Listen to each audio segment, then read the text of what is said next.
And chat, how's it going, guys? Welcome back to our trip through the Scarlet and Violet Pokedex. I'll bring on Love in just a moment. Hello? Hello. Hello. Welcome All right. back. How did how many eggs did you get up to yesterday? I didn't do it on stream, but I have done some off stream. I'm at 110 eggs. Seems legit. Probably a lot more. I've got like 330-ish saved up. I'd have to check. Damn. I'm going to hatch all of them, and then I'm going to evolve all of them to see how many 3 segments I get. And then I'll keep one of those for myself, distribute the rest through the server, and then Wonder Trade the ones you guys don't take. Seems legit. I said that already. Anyway, I'm here on... I've got my Pokedex open. We're at 276, which is Bagon, so that's cool. I now have that thanks to you sending me stuff, which I appreciate. You're welcome. I just need Miraidon, so if anybody in the chat has Violet and is willing to loan me their Miraidon for just a hot second, I would appreciate that very heavily. Hi, Bling. Hi, Bling. I think the only people in the server with Violet are Ace and Ryadect. Hi, Flutter. It's funny because so many people were very sure that Violet was going to be the more popular one. And Scarlet seems to have been so much more popular. Probably just because of Sada. I hope not, but probably. Sada is part of it. Koraidon, I think, looks cooler than Miraidon. And, of course, people who actually spoiled themselves about the Paradox Pokemon probably liked the past Pokemon more than the future ones. I don't know, I feel like it depends on your aesthetic, you know, like, I really like a lot of the robot designs, even if they're kind of simple. I think they're interesting. Like, I don't even hate Iron Jugulus, but we'll get to that when we get to that. Okay, so we're starting with Bagon here. I absolutely love its Pokedex picture. You've got a Staraptor flying there, and Bagon's being like, I will fly one day. Oh shit, god damn it, I have therapy at 2 o'clock.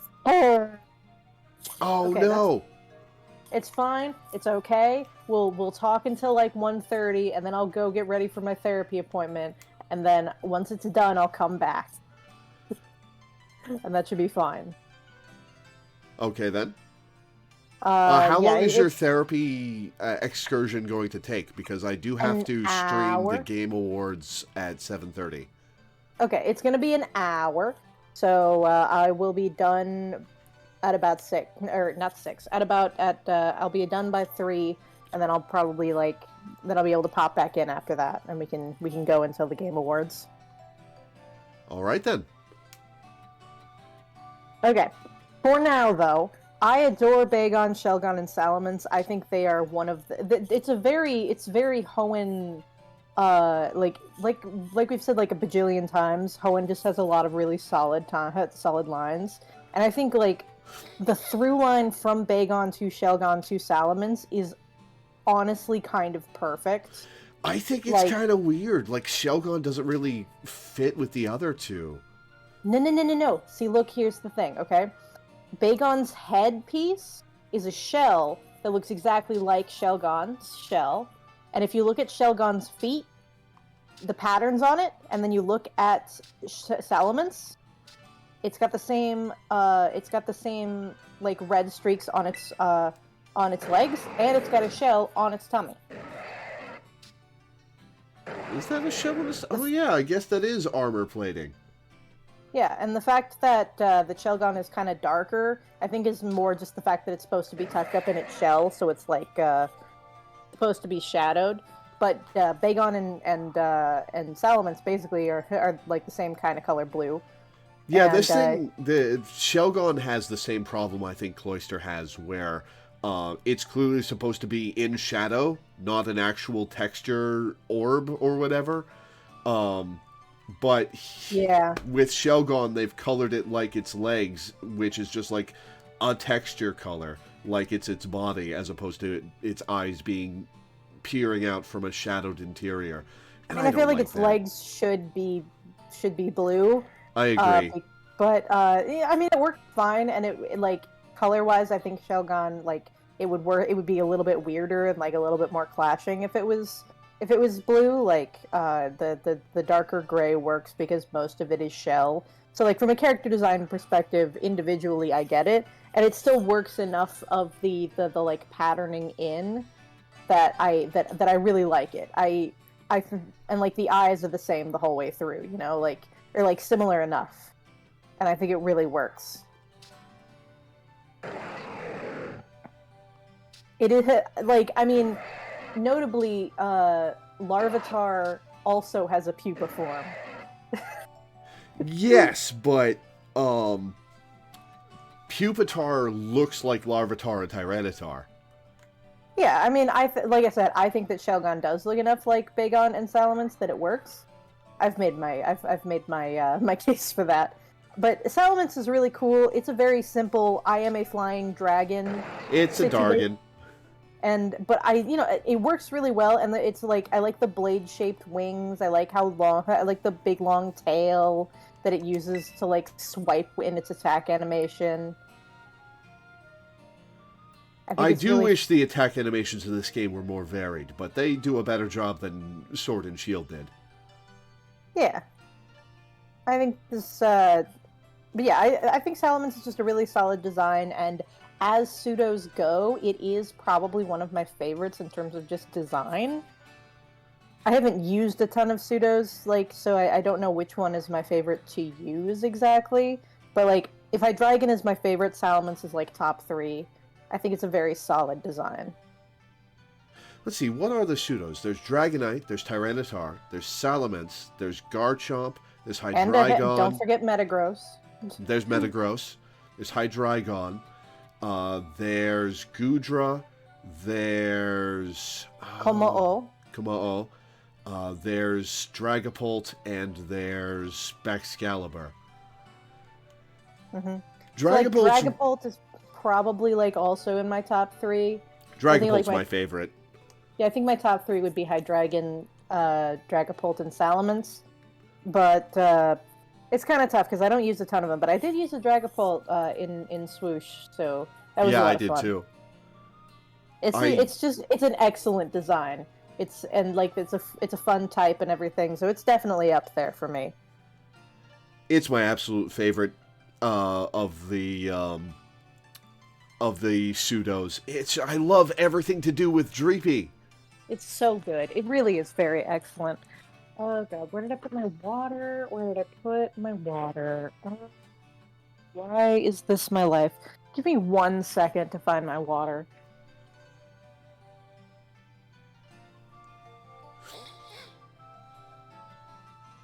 Yeah, Metagross is really cool, Blake. Might be my second favorite after Dragapult. Tyranitar is a really strong design, and I'm a fan. Yeah, I think it goes Dragapult, Tyranitar, Metagross for me.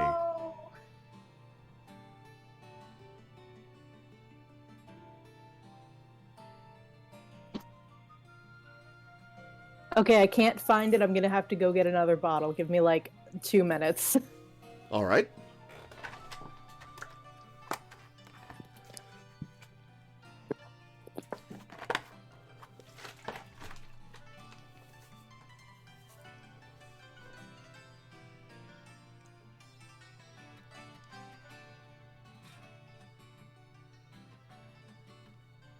Yeah, Salamence, it just doesn't stand out to me.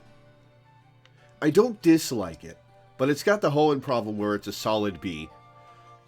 It's fine. It's good even, but it doesn't really stand out to me.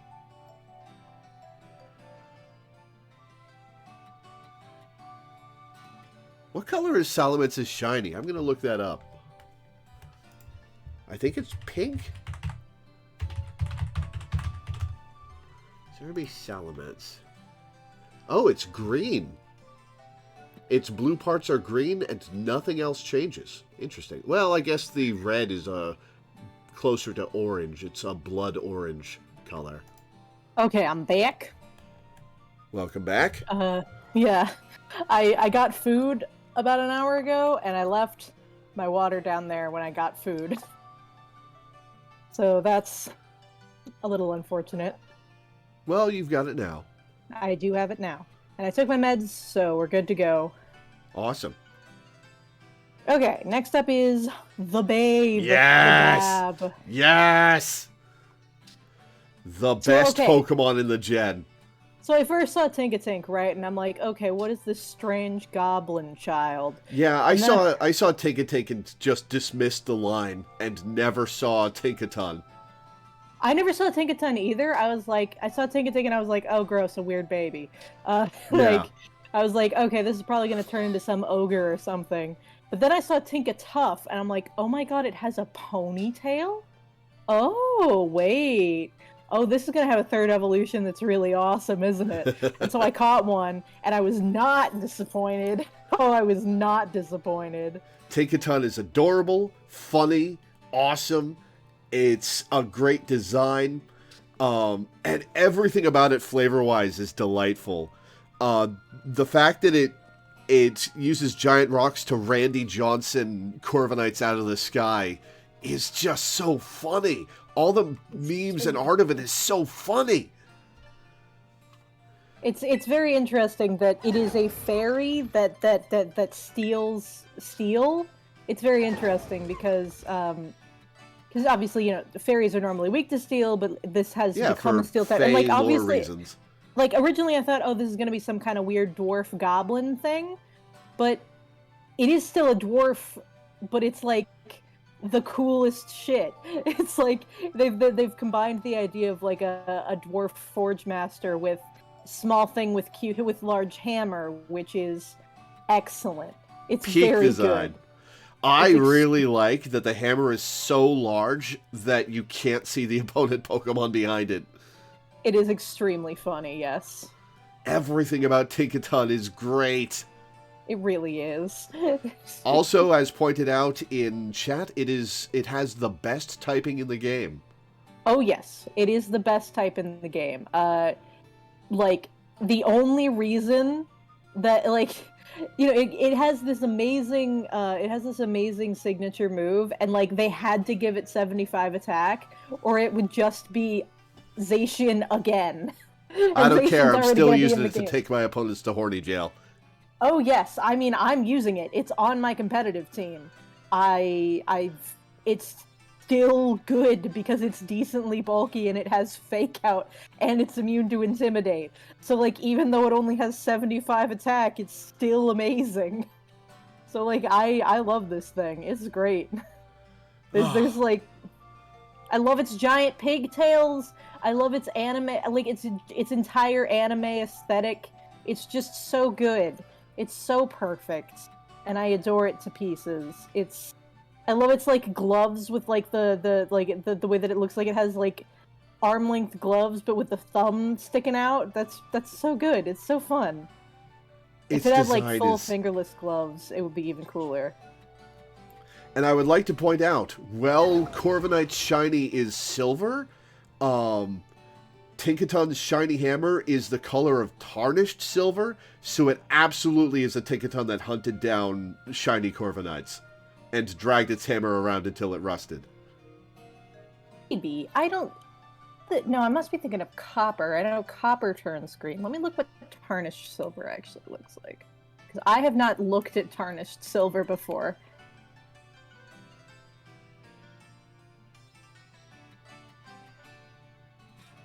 Oh yeah, it does. It does get that brown color. That's interesting. I wonder if that was intentional or just a fun coincidence.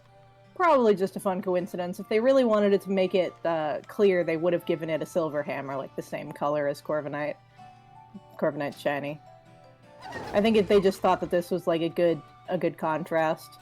Honestly, to me, it looks like an upgraded Harvest Moon weapon. Like, you go from your regular hammer to your copper hammer. Fair enough. I've never actually played a Harvest Moon game. I played the start of Stardew Valley years ago, but it made my computer make scary noises, so I stopped playing. Yikes. I have a better computer now, but...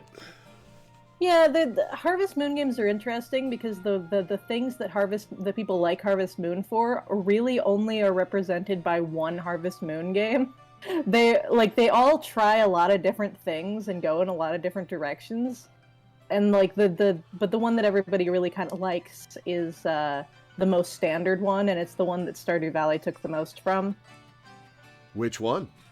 Friends of Mineral Town, which got a remake on the Switch actually a couple years ago, which I bought recently. I played that. That's actually most of what I played this year have been farming games. But yeah, I hadn't. So Harvest Moon had to rebrand to Story of Seasons for a couple of reasons. Like the actual Harvest Moon title is owned by Natsume, which is a localizing company, and the company that the series isn't using anymore. Yeah, no. See, so the company that actually makes the Harvest Moon games didn't originally localize their games, but then when they started making Rune Factory, they localized it themselves, and so they're like, wait, why don't we just localize it ourselves? And also Natsume, I think, is like not good, it doesn't really do a great job sometimes or something. I don't really remember. But so they rebranded to Story of Seasons, which is a better translation of what the original Japanese title is. I think it's like Farming Story rather than Story of Seasons, but it's it Story of Seasons rolls off the tongue better. Yeah, in English for sure. So they went with so they rebranded and they released a couple of new Story of Seasons games, and then they remade the most popular Harvest Moon game, and it's pretty good. I had a lot of fun. It's also the Harvest Moon game I played when I was a child, so I have a lot of memories of the original. And back when I was a child, I could actually play games where I didn't without like set goals, and I could just mess around and not care that I wasn't getting that I didn't like have things that I was getting done. But it's harder for me now. Tinkaton is very happy. I appreciate. Bling just says that I really do like, because like Tinkatink and Tinkatuff are both so angry because they constantly get their hammer stolen. But Tinkaton is big enough and defended enough that it can do whatever it wants. Nobody's taking that hammer, and it can inflict gleeful mayhem on everything around it.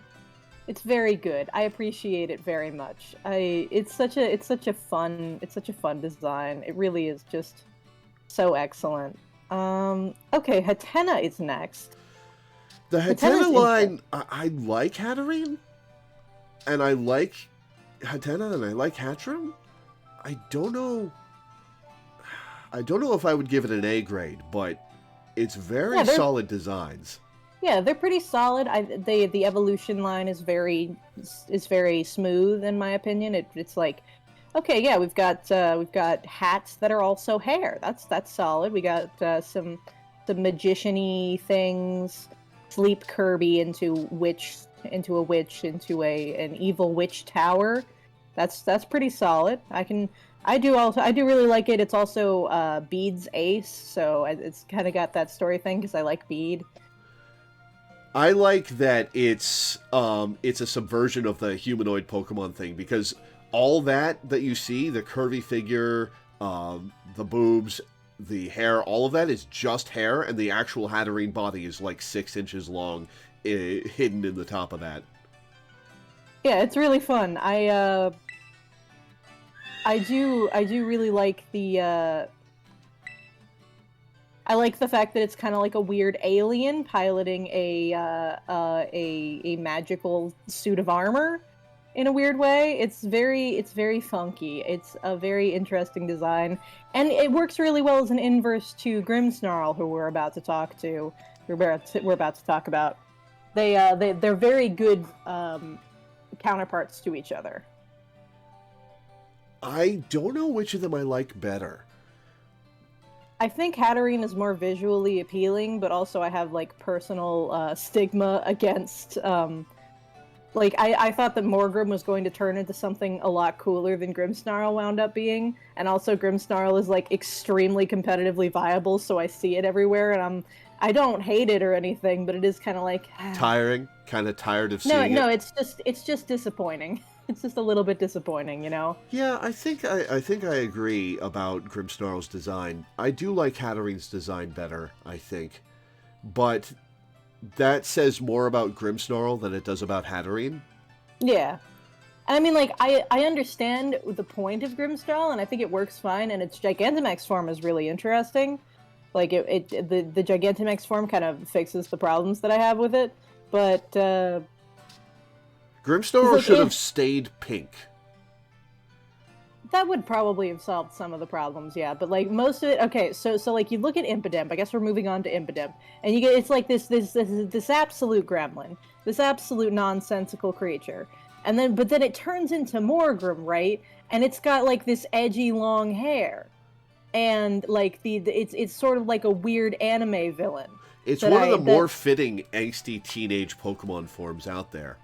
and like when I saw that, I was like, oh, it's like an edgy teenage, it's like an edgy anime character. Maybe it's gonna turn into something. I'm ugly and gross, and I mean the point is that it's ugly and gross. It's a goblin. I get it, but it does kind of. It's like it feels like they set up my expectations for some kind of like cool anime vampire, and then they gave me this goblin, and I'm like, It's like Bayonetta, but awful.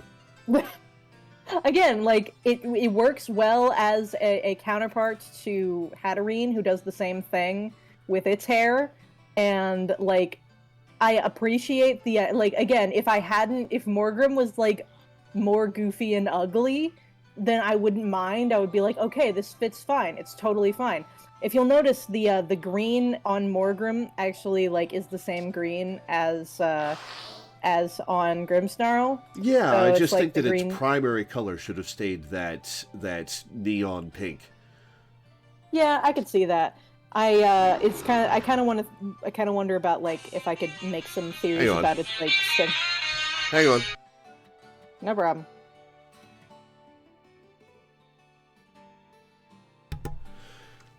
They'll have to get to me later. Go on. I don't know. I feel like I could probably say something about like green energy taking over its body for some reason and turning it ugly. I don't know. Like it's got the fangs and like all of it. Like it's very clearly the same Pokemon evolved. It works well. There's a through line, but why do they have to make Morgrim kind of pretty? Just keep him ugly. And like the Gigantamax form actually does kind of like smooth it out and make it kind of interesting looking. It makes it ganglier. Yeah, which is what I wanted because Morgrim is gangly in kind of a cool edgy way. Oh yeah, I wasn't saying that as a negative. Yeah, so I don't know. It's not obviously like I think it's a solid design in terms of like character design objective stuff, but I personally was disappointed because of my taste in anime men. I was hoping that I would get like my version of Gardevoir and all that other stuff, and then I got this, and it's sad. There are enough like there are a couple of Pokemon and like plenty of human characters who fit into my aesthetic, so it's not a big deal. It's fine. I'm not gonna cry about it. But it is kind of disappointing. Yeah, I can see that. For what it is, though, like what it's actually trying to be, it clearly succeeds, and I can appreciate that. So that's fine. It's totally cool. I like that the hair is like muscle fiber. Yeah, and, like, it's a cool like design conceit that I think they successfully managed. But again, it's not my aesthetic either. Yeah. So now we got Wiglet. Oh boy, Wiglet and Wugtrio. I love them. I don't know why I love them, but I love them. I love them. It's a cool, like the convergent evolution thing for Wiglet and Toadschool is a cool idea, but I'm not sure either of them differentiate themselves from the Cantonian forms enough. Like, Wiglet is just a long Diglett. I think that's enough, though. Like, it doesn't need to be super, super different. I have no idea why they would have converged on the same shape. Like, I mean, Wiglet, it makes sense because it's still in a hole. But with Toadstool, I'm like, why? It's just a jellyfish. I mean, like, jellyfish and mushrooms do look similar enough, but it does kind of feel like they could have changed more about Toadstool. I feel like Toadscruel actually does look different enough that it makes it work. But, like, with Wiglet and Wugtrio, it's like, oh, okay, I get it. That makes sense because they're eels. They stay in rocks and coral, and they stick their little heads out. And like especially garden eels, the way that those work. I haven't looked too deeply into them, but it does work as a like, okay, what if we took this idea of something hiding that's sort of a whack-a-mole situation, and we used it on a different Pokemon design, which I like. I feel like the whole thing about it is that they would have made if they had gone with a garden eel instead of a mole in the first generation, they would have designed them like this. And I think that that's funny and cute. Yeah, it's not bad. I don't think it's bad. I just think it's a bit of a wasted opportunity. I don't know what I would have done different, so I think it works fine. Like, yeah. I think that...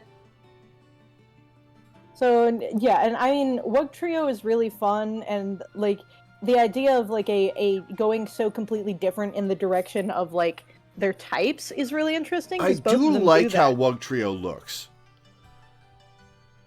I do like how Wugtrio looks, but its rock part looks like more of its body, so I really think it should have been water rock instead of just water.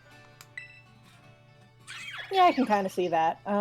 But I do really like that like I said with the types, is like because the original Wugtrio had the original Diglett and Dugtrio were ground types. So what's the opposite of ground? The water.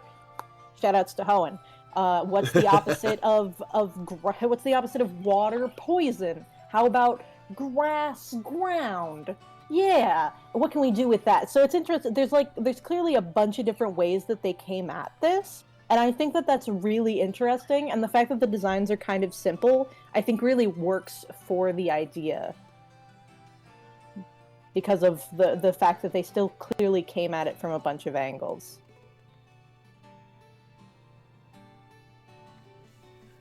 So, do you have anything else to say about Wugtrio, or can we move on to Bombirdier? Oh, Bombirdier. That's a weird design.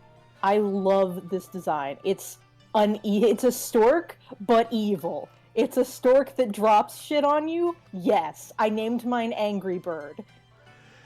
I have the same feeling about Bombirdier's chest sack that some people have about Sylveon's flesh ribbons.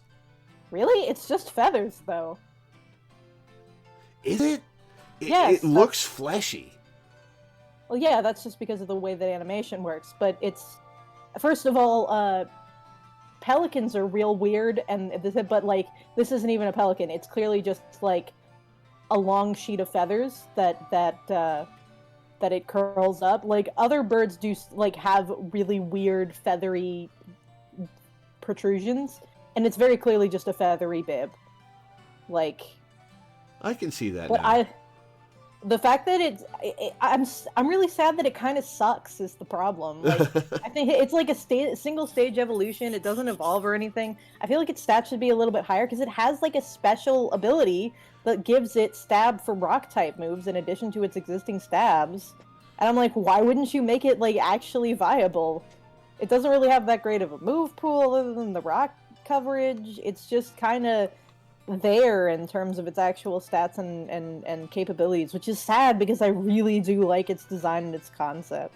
Delmise has that, but for steel. But doesn't Delmise also count as a steel type because of its ability?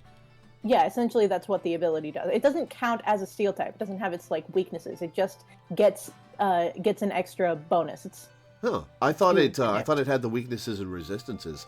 That makes it significantly less interesting to me. It's just also weak to fire because it's a grass ghost type.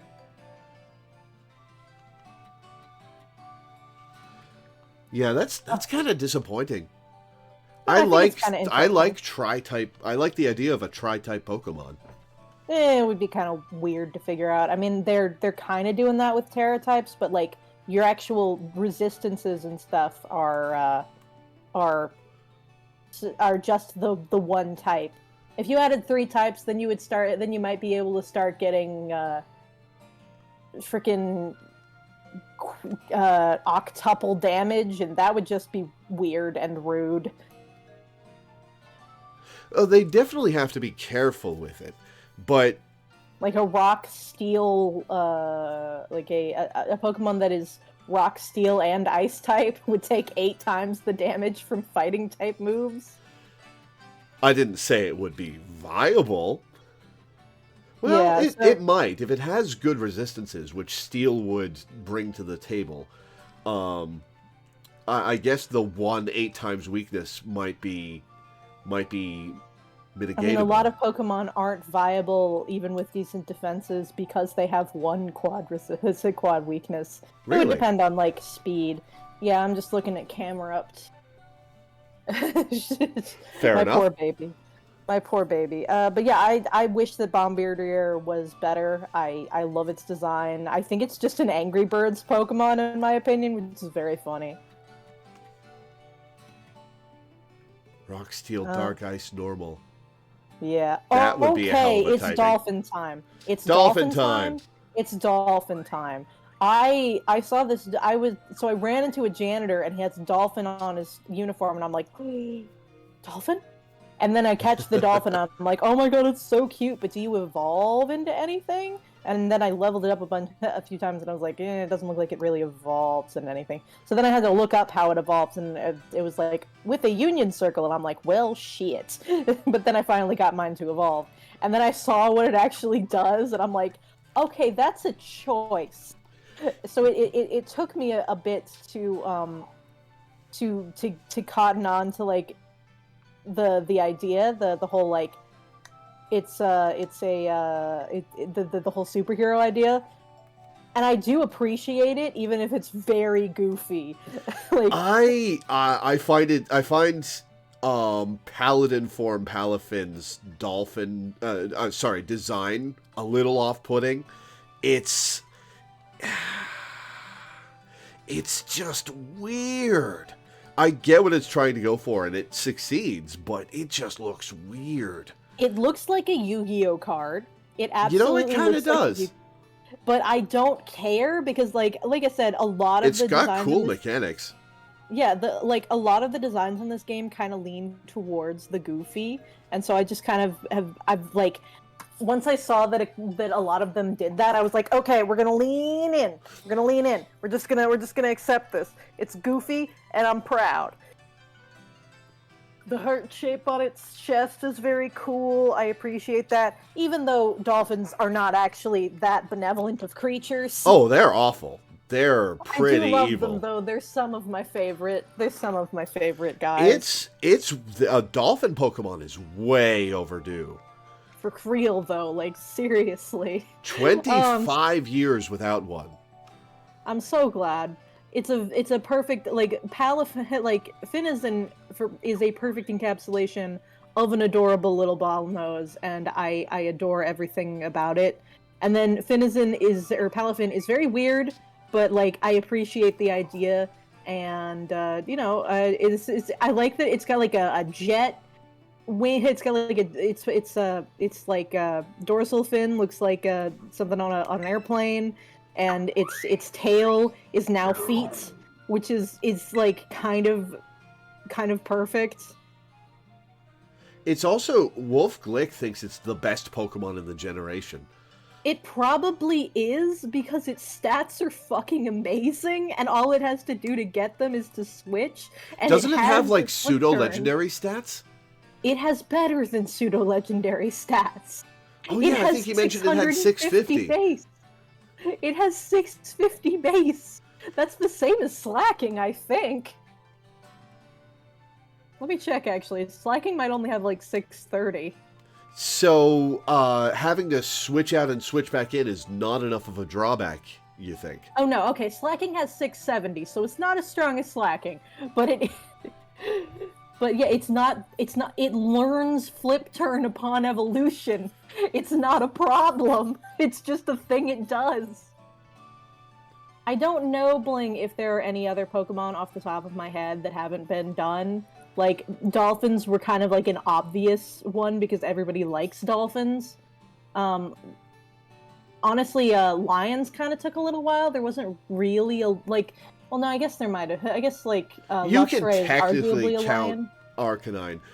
Oh yeah, Luxray's some kind of apex cat. It's like adjacent. It's kind of combining a bunch of aspects from all of them and calling it a lynx anyway, which is very funny. Oh, Venom points out tardigrades. I don't know if that. I mean, there's definitely a space there for Pokemon to make a design, but I feel like you're just going for like microscopic stuff to be funny. But I could see that. It could be interesting. Yeah, Pokemon's hit a wide range of animal and plant There types. are over 1,000 Pokemon now. So yeah, I'd think so. I'm struggling to think of something. I wouldn't be able to know off the top of my head. I'd have to like look at the entire list and be like, the next one is engine time. It's car time. Oh, it's car time. Oh, this is a weird one. I like it. I like it a lot. I like when you first fight the Revavroom Starmobiles. I'm like, how is it actually going to look? Because those are clearly tricked out. And then the actual one looks pretty cool. Like I wish that it had like a little bit of extra oomph to it, like a little bit of extra detailing. But it works perfectly fine. And Vavroom is an adorable little thing. It's just a little engine block, and I like it a lot. And I really do dig. I think that the Revavroom is exactly what it needs to be, and it's a fun type combination. I have one on my I have one on my rotating cast of characters. It's got a lot of good moves. It's got Shift Gear, obviously, which is a really good buffing move. It's just nice. It's just real solid and real fun and. I just really like it. It's so. It is a little weird that Atticus has a Revavroom and a Revavroom car, but it's really good that he has a Revavroom. Yeah, because it's a poison type and it's cool, and I like it. It's cool that the picture of Revavroom is in a Team Star base. That's actually really nice. Yeah. I think that's at a Team Star base. It might, yeah, that because they're it has like the same scaffolding as you find in the mining area, but it's the background is of a Team one of their Star tents, base. I think. Yeah. But yeah. Oh, sorry, Venom. I'm sorry. I didn't mean to be rude. Tardigrades are a good idea. I'm sorry. I didn't mean to like.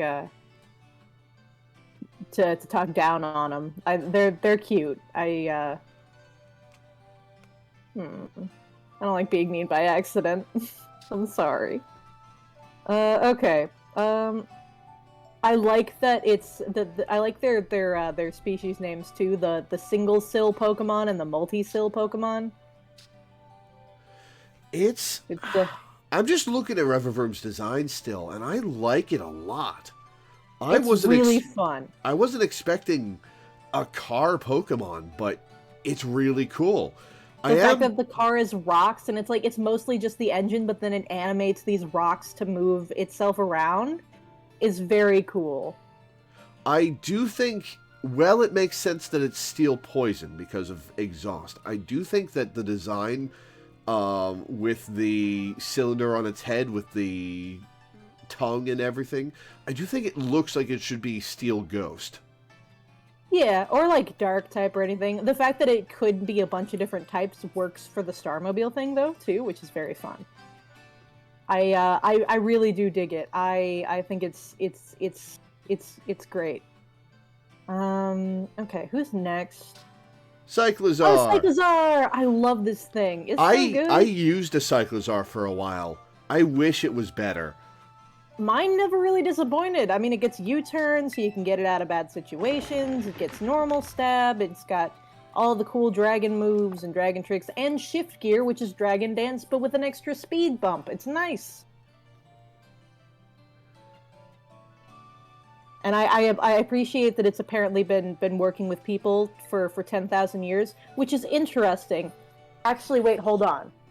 I just realized, if it's been working with people for 10,000 years, but Koraidon is supposedly an ancient Cyclozar, then how would they have recognized it as a Cyclozar? Unless there is something else going on with how the Paradox Pokemon work. Hang on, let me think about that for a sec.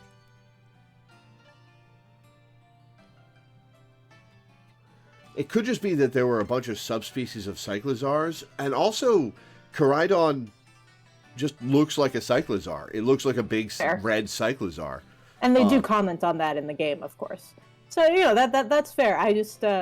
It's just things that I'm thinking about, you know. I love its feet design. I love that it's, like, got, like, these head treads on it. I love that it's a frilled lizard with, like, its cool, like, that's, like, a real thing that lizards have. I like the way that it curls up its prehensile tail. It's, like, a yeah, I had it pointed out to me that Koraidon and Cyclozar curl up their tails to form the back wheel, and I think that's great design. It's extremely excellent. It's a bunch of different things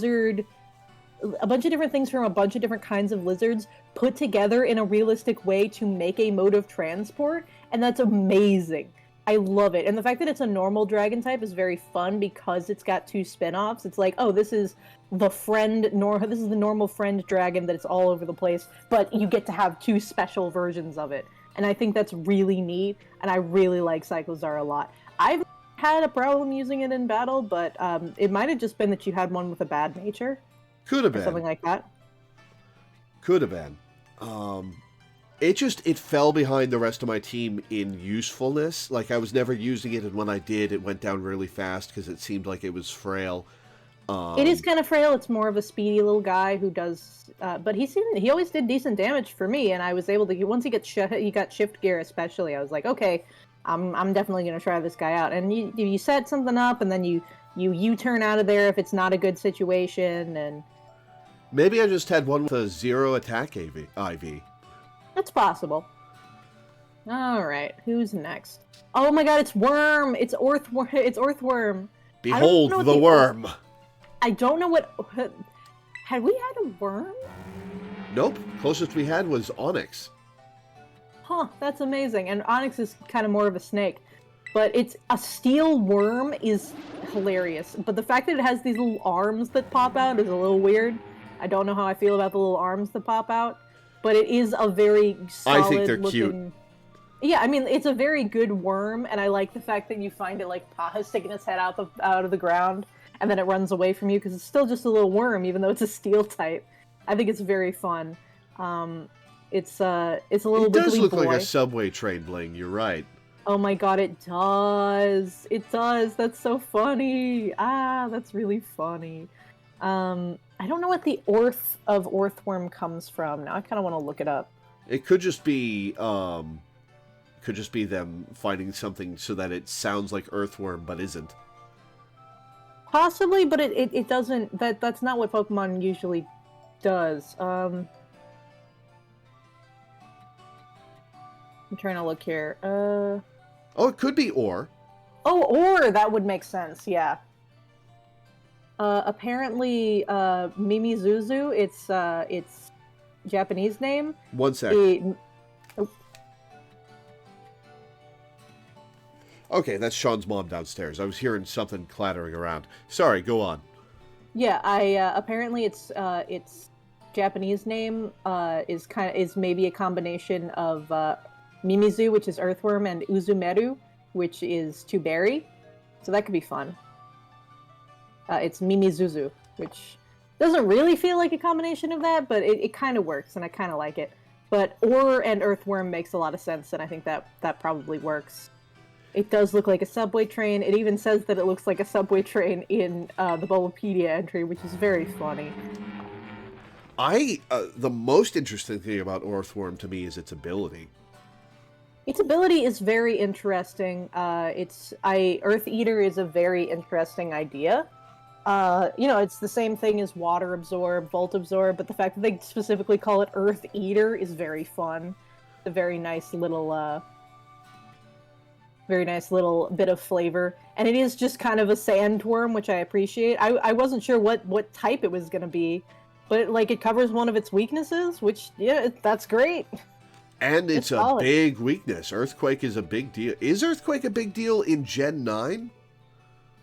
So far, yeah. I mean, you put Earthquake on things that can learn it, it's good coverage, because Earthquake's ground is super effective against a bunch of things. So yeah, it's not. I mean, it already has a bunch of defense, so Earthquake wouldn't hurt it a lot. But Earth Power is a big deal because it only has a little bit of special defense. And what's its BST for special defense? 55. It's its lowest stat. Ouch! Actually. Lower than its speed stat. It's not as fast as Onyx, but it has a little bit more defense than Onyx, so it's kind of like a diet Steelix, which I think is funny. That special defense is a big oof. Yeah, I mean that's kind of how it is with a lot of tanks. You get one good defensive stat or two pretty good defensive stats. If one of your defenses is super high, you either cannot do damage, high Deoxys, or you don't have very good stats in the other one. This one has a decent attack stat. It's 85, which ain't bad. And with heavy slam and body press, body press does damage based on your defense instead of your attack. So you use your defense stat as your attack stat, which can be very, very powerful on a Pokemon like this. What's its defense BST? 145. Good lord! Yeah. Body press is wild. It's also one of the reasons why Garganacl is a monster. Garganacl having Salt Cure is bad enough, but the whole rest of the package.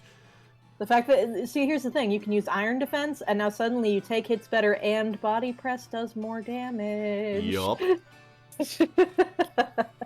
And the thing is, Garganacl doesn't have awful special defense. It's just real slow. Not that Earthworm is fast, but it isn't as slow as some other defensive Pokemon are. Okay, so Sableye is next. Sableye is another one of those Hoenn Pokemon that's just oh yeah, that's a very solid design that I really like Sableye. Sableye is a very good Gremlin. I appreciate it a lot. If they're not going to bring back Mega Evolution, it needs an evolution. Because it sucks. Yeah, it's unfortunate. Even the fact that it has Prankster doesn't make it good enough for competitive. But it's still not. It's very funny that its other ability is I'm gonna go last all the time. That's its other ability. It's stall. I don't really know what the point of that is, but whatever. Does stall negate priority moves? I don't know. I think you move last in your priority bracket. Let me look. Well, you look for that. I'm gonna go to the bathroom. Be right back. Yeah, it's last in its priority bracket. I'm gonna go to the bathroom, too.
I'm back.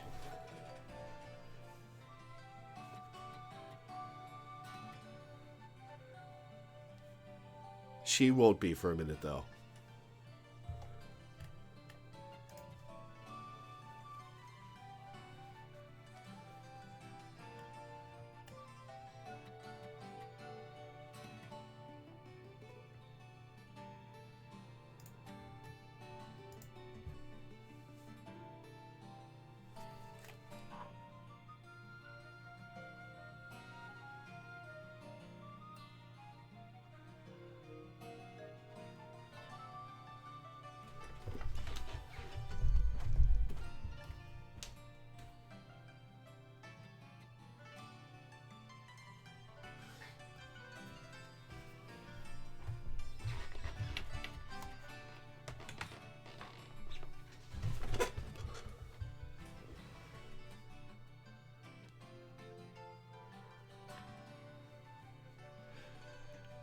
So what are you guys' favorite Pokemon from Gen 9?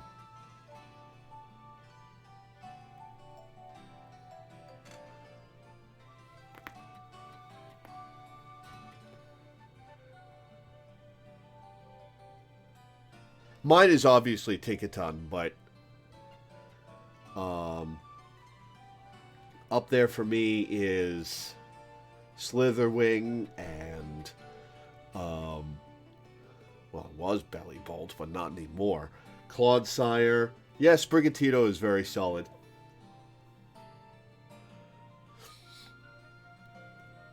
Flutter and Bling both say Tinkaton. Tinkaton is so good!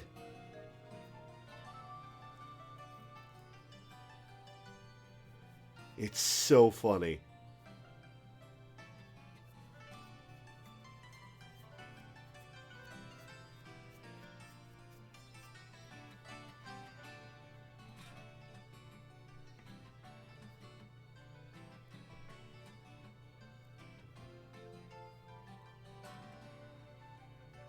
Yeah, I highly recommend this game, Bling.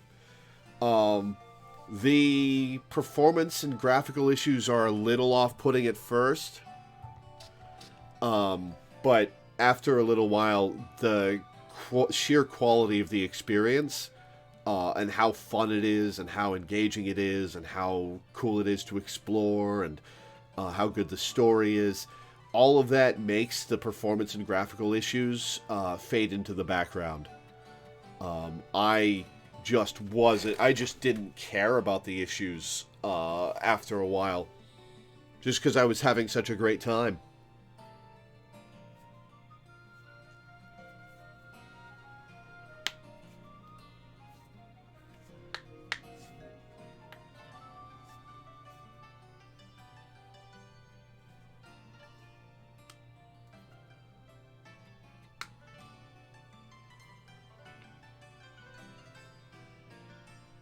Even if you spoiled yourself, the ending of this game is worth experiencing, very much so. And I think overall this is the best Pokemon game.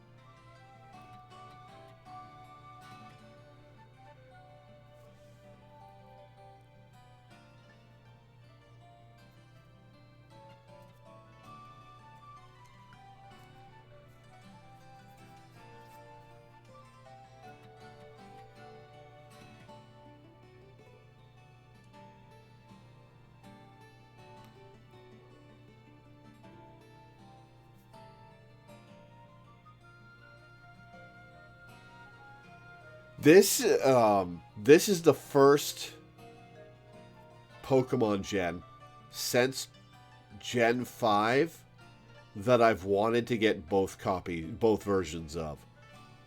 I legit want to get Violet, and I only haven't because I can't afford to.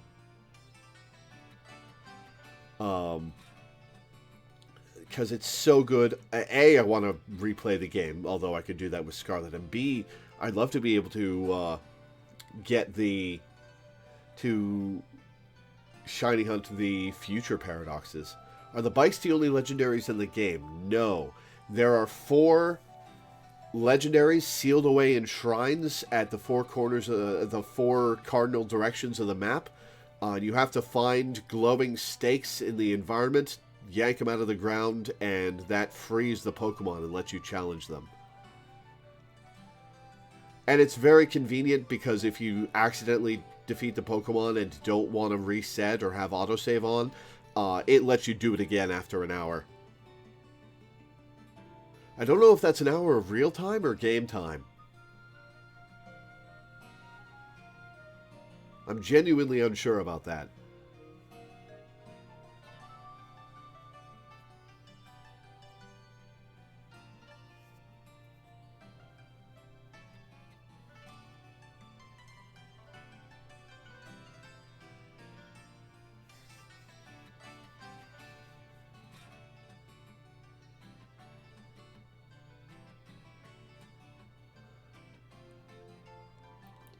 But yeah, there are only 6 legendaries in Scarlet and Violet, which is...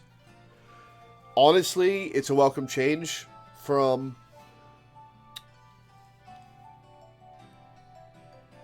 the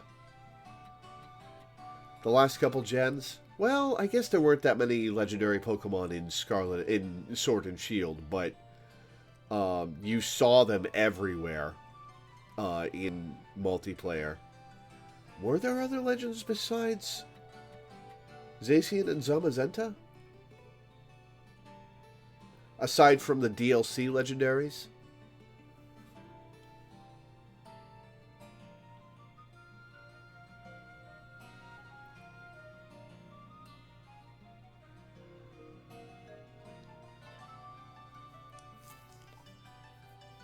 I wonder if wandering Pokemon would be better or worse than an open Pokemon.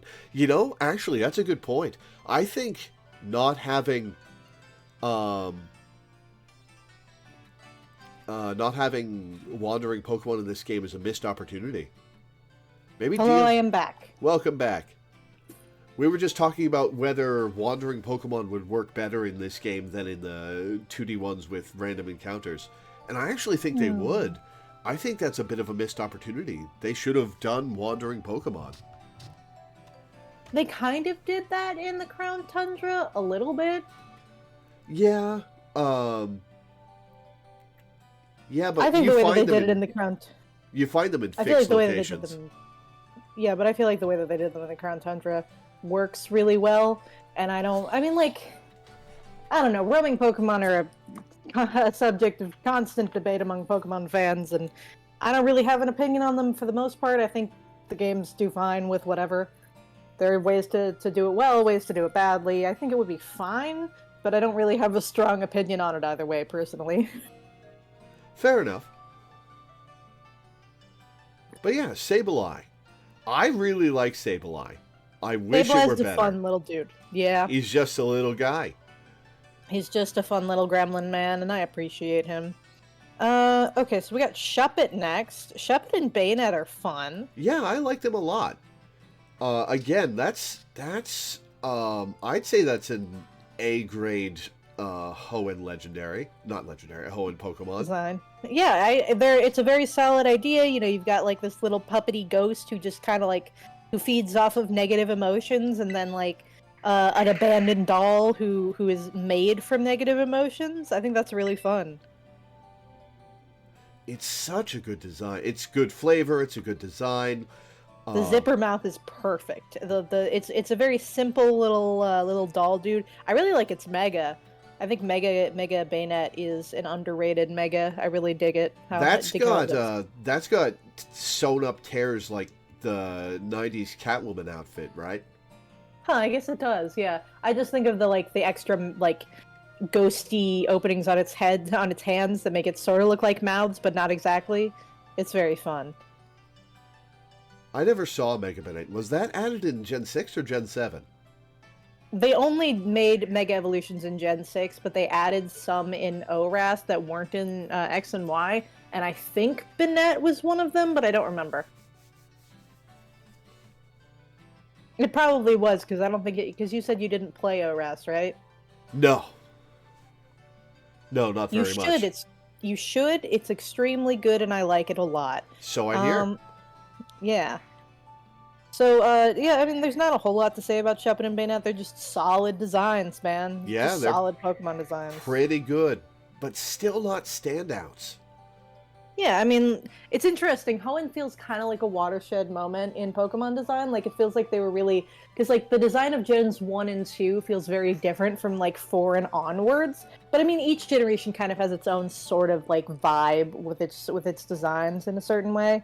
And I feel like Gen Definitely. 3 is kind of a transitionary period between, like, old school Pokemon and sort of newer Pokemon in a lot of ways. And it kind of makes sense that the designs would kind of fall into that, too. Phalanx is next! Hey, one of the best Gen 8 Pokemon. I love this design-wise. little guy. I love these little guys. This. It's fun. I actually just had a clip on my recommendeds of Phalanx in the Journeys anime, and it was very funny. But each of the little dudes was operating as a separate guy, sort of like how they do Execute. Yeah, this is my favorite of the multiple little guys Pokemon. Oh, for sure. I love the historical basis. I love the fact that you find the fact that the shiny one is like bronze and shit. That's awesome. Yup. Its signature move is cool. The like shields protecting its face is cool. The name is cool. What's its signature move do again? No retreat. It makes it so that you can't switch out, but it doubles all of your stats. Oh. It's pretty good, but most people don't really. But it's not like good enough for it to be like competitively viable. Yeah, Phalanx's stats aren't that good, right? They're not awful. I think it's the main thing is that it's kind of slow for what it wants to be. But its like attack and defense are pretty solid, if I'm remembering right. Let me look. Yeah, it's got like 100 attack, 100 defense, 75 speed. It's kind of like average statted, which means that its signature move would be, pretty useful. But it's kind of hard to make stick, especially because switching is very useful, and not being able to... Because some fighting isn't the best defensive type, Yeah, Flying, Psychic, and Fairy, especially Fairy. Mm-hmm. It has a lot of type coverage to cover its weaknesses, though. So, like, if you get it to be able to set up, I think it would be pretty solid. I haven't ever really tried it, though. Maybe I should. Maybe I should try it. It would probably be really fun with, because, I mean, it basically does what Dondozo does, but I guess Dondozo arguably does it better and has a higher, like, attack and HP stat at the start, so it kind of makes sense that it would be a little bit better, but... And when you have the Tatsugiri Dondozo combo coming out, you really don't want to withdraw Dondozo. Yeah, exactly. I don't even know if you what happens if you do that. Nobody's tried. I would have to look that up. But yeah, Phalanx is very fun. I kind of want to try and use it. It would be very interesting to do the Flamigo strategy with it, because of how Co-Star works. But of course, they're both fighting types, so you would have to worry about weaknesses there. But there are ways of it being all right. Probably, I don't know. We haven't done Flamigo yet, right? No, Flamigo is way later, which is weird. But we'll get to it when we get to it. Yeah, Hawlucha for something that shows up so early in the Pokedex, not in the Pokedex, in the region, it's weird that it's a late Pokedex number. Yeah, I think I read somewhere that apparently, like, the national Pokedex order is not the regional Pokedex order, which is weird, but we'll get to that when we get that I saw a bit of that too. It's very interesting. I don't really know anything about that, but it's not really my jurisdiction of knowledge. We got to 300. We did it. We got through 45. So next is Hawlucha. I love Hawlucha. Hawlucha's great. Some people really don't like it and think it looks stupid, which is very close-minded of them. It's like, I get that it's kind of a situation of it being a humanoid Pokemon, but it is so good. Like, it's very fun. It's an extremely excellent luchador, and it's very clearly still a bird. And I think that's really awesome. Like, I love that its cape is also its tail as well. It works really well in my opinion, and it's a very cool, like, it's got like the superhero thing going on. It's just got a lot of things going on that really work together, and I like it a lot. I think probably its mouth should not be where its mouth is. Yeah, I mean, like, but that's because its mouth should be a beak, and that's how luchador masks work, and it's kind of a weird dude anyway, so that's fine. It's fine. Yeah. It's not like it's trying to be a furry design like some other stuff is. It's clearly trying to be a dude in a mask, but like, and I mean, like, it's got hands, so it doesn't matter if it can't like peck at things, you know? Yeah. It's fine. Does it learn peck? Does it learn pecking moves? I don't actually know. Huh. Let me look it up. I have Bulbapedia open for exactly this reason. I mean, there's no reason you couldn't peck with your beak-shaped mask if Nidoran can peck with their horns. True. As can Seeking and Goldeen. Okay, my computer's being a little slow, or Bulbapedia is maybe, I don't know. It's not an important question. Yeah. So, Spiritomb. I wasn't expecting to see Spiritomb. It's just hanging out on the remote parts of the mountain, which is kind of cool. I am kind of disappointed that Spiritomb wasn't a collectible quest. I mean, they already did a really good one in Legends Arceus. So if they did it again, it would probably feel like it was like they would probably feel like it was a tired idea. So I get why they didn't, and I'm not really super upset because it is still kind of in a weird spot. But they probably should have had it appear in ruins instead of like on a random part of the map. But I guess again, they wouldn't want to make it too similar to Gimmighoul, since Gimmighoul is already kind of filling that role. So I get what they did. I don't have a problem with them, A, doing it again, and B, it sharing the space with Gimmighoul. I just think it fits the flavor so much, and it's such a good idea that they should have done it again. It is really interesting that it also shares flavor with the 4 legendary Pokemon, the 4 sealed, the Treasures of Ruin. It has like the reason I guess that must be the reason that it's here, because it shares flavor with so many different things that are already in the Pokedex. But honestly, it's kind of interesting that it is, because like because so many other things have that vibe. So it's kind of interesting that you would also include the OG. I do think it's a little weird in Legends Arceus that there are so many Spiritombs. Like, the flavor of the collectible quest is that there's a Spiritomb that is asking you to do this, and then you catch that Spiritomb because it shows up immediately after you turn in the quest at the giant keystone. But then Spiritombs can just show up there from then on, and they show up in mass outbreaks, and it's so weird. Gameplay and story segregation is a thing. I don't mind it too much. Maybe they heard about what happened to their friend, and they're like, hey, buddy, can you help me too, big guy? I do like the Spiritomb quest in Legends Arceus, though. It's...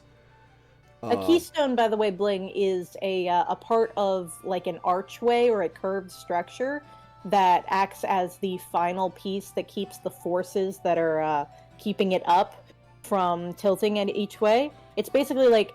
So the way that an arch works is that each part is sort of supporting itself from falling over in any direction, and to make the but like it doesn't work. Each side doesn't work by itself. You have to make it a full arch structure, and the keystone is the thing that completes the full arch structure, and it has to go right in the center and take the brunt of the forces, which is why. Arguably, if you remove other stones, it could still stay standing, but if you remove the keystone, there's no way for it to be standing anymore. Which is why you hear the term keystone species in ecology. It's an animal where if you removed that animal from the ecosystem, it would have a incredibly much larger impact than you would expect on the rest of the ecosystem. Yeah, like what happened with wolves in Yellowstone. Yeah, exactly. Which, that story is really interesting. Hmm. So, Yellowstone was having a problem with overpopulation of deer and banks being eroded and plant life being overrun and eaten by the deer. And they had hunted or driven out wolves from Yellowstone like what 80 years ago. Um, but they decided to reintroduce a handful, like a pack of wolves, to Yellowstone National Park, and within like a year, um, the wildlife, the plant life was recovering, the rivers were back on track, and the deer population was under control because they hunted the deer, which stopped eating everything, and let the plants regrow and let the other stuff that depended on the plants come back. And it was a huge chain of events that really helped the environment there. Hold on, Mai sent me something.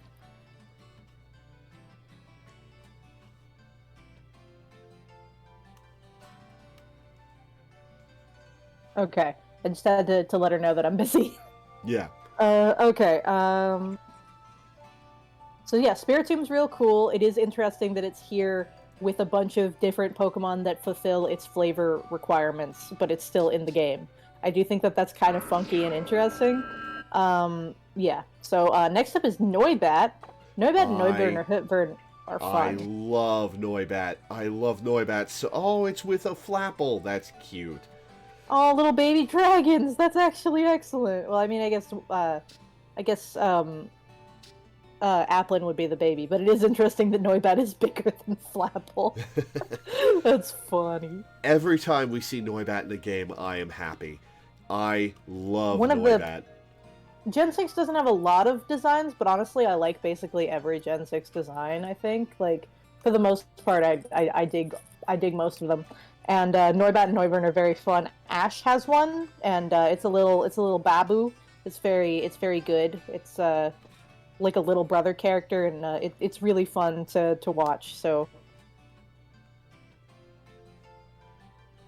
I just think it's a really solid design. It's so cute, and it's one of the, oh, what's it called? Hog-nosed bats? Flower-nosed bats? What are they called? leaf-nosed bats. And that's a design that is underrepresented in Pokemon. Oh yeah, and the fact that they made it so cute and then so cool, that's awesome. Like, those kinds of bats are a little funky looking, and like they're cute in their own way, right? But they made it so excellent just by making it so cartoony and chibi and making it into a loudspeaker. That's funny. Yup. That's excellent. And its cry is really cool too, by the way. Noivern's cry is great. Well, let me play that for people. Hang on, I'm gonna listen to it myself.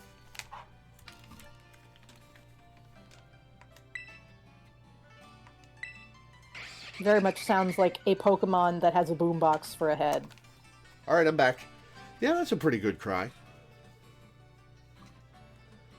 It's no whoop, but it's solid. Yeah, I like it a lot. So what do you think about normal being a sound type, asks Bling. I think it fits. I think it fits very well with the flavor of it. I can dig it as well. I like Noivern and Loudred and Exploud hanging out, being being loud together. You know, it's fun. Add in Boom Toxtricity. Burst is fun. Toxtricity too. You're right. I'm sorry. Excuse me. Boom Burst is very fun. Okay, so next we've got the boy! Yes! Dreepy, my favorite dragon type! It's so good. The fact that it's so good. Oh my god, the entire line is so excellent. Hello, yes, Best this is my Gen 8 projectile Pokemon. child. This is my projectile child that explicitly is doing this because it wants to. It's having so much fun. It's so excellent. It's an aircraft carrier. and that's awesome too. It's like it's so good. It's a plane. It's a plane with other planes. It's a stealth fighter jet. It's so good. There's so many layers of flavor. It's excellent. Plus, Oh it's my a ghost god. because it's based on an extinct salamander, right? I think so. I haven't actually looked at what creature it's based off of, but it's so excellent that in the game with a bunch of abomination fossils, they also had this creature entirely made of wholesomeness. It's like and made it the same type as the Guardian of Hell. Like that's awesome. Dreepy and everything about Dreepy's flavor is phenomenal. Oh man, it's so funny. It's so funny, it's so cute, its evolution is such a cool design. Drapey is my favorite dragon type. Yeah, I love Dracoloak's big long tail. It's really fast, and I like that I like how viable it is in that regard. It's got its own niche among the pseudo legendaries and being the fastest one, which is Yeah, very fun. wasn't Dragapult everywhere in competitive for a while? Yeah, it's got a lot of different tricks and moves because it's so fast and because it has a lot of good options. And Dragon and Ghost are a pair of solid types. So yeah, it's still seeing a little bit of play right now, I think, but I don't really remember for sure. Ooh. A lot of people have been messing around with the newer stuff, but it's always good to have around. So I wouldn't be surprised if it's in some competitive level teams that make it pretty far. Um. Also, its cry is also good. It's very ghostly and reptilian. I'm listening to all of them because I have my sound up. um.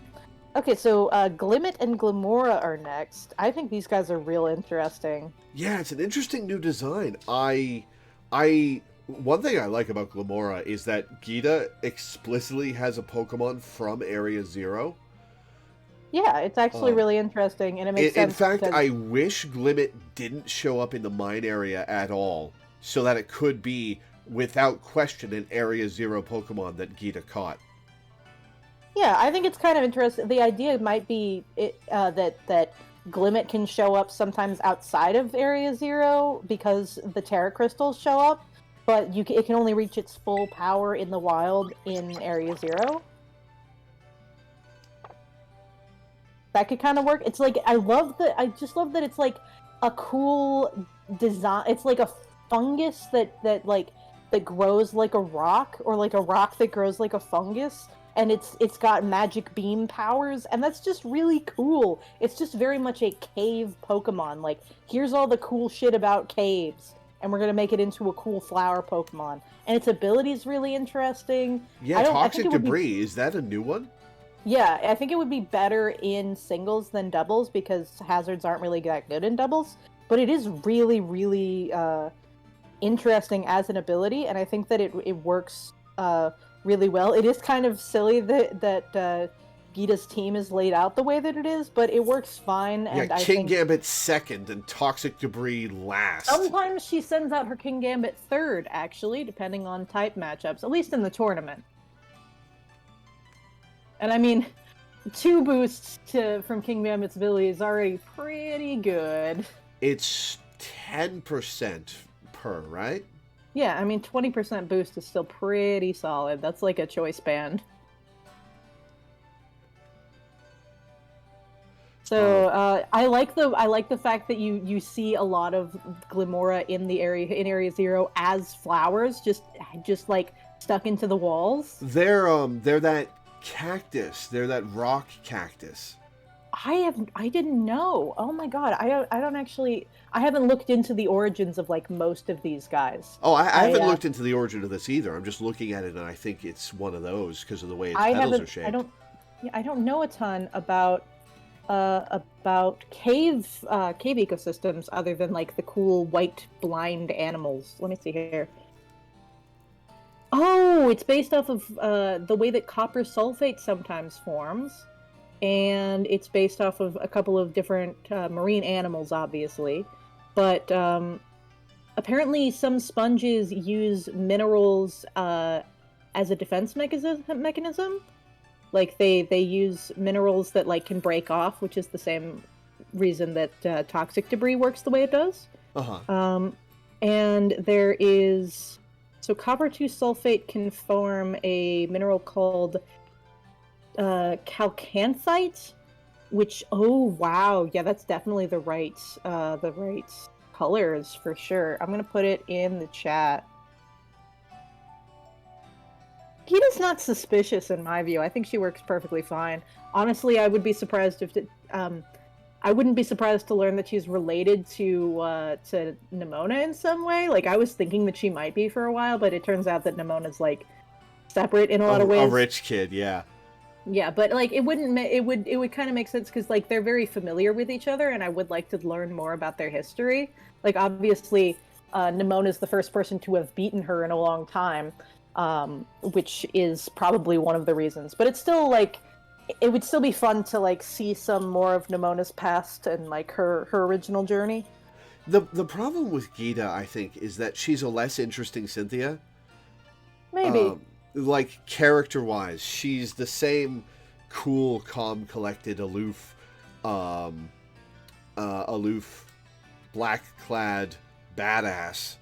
I mean, I don't really associate that with Cynthia. I associate Cynthia with being a giant nerd who shows up everywhere because she's a giant nerd and happens to also be goth. But, like, you know, she is kind of quiet and calm, but, like, also she gets really angry at Cyrus when he starts fucking around, so... She's confident, I guess, is what I'm aiming at. She's confident in a different way from, say, Gary or Leon. Yeah, that's fair. She is in control of the situation at almost all times. You are playing her game rather than the other way around when you fight her.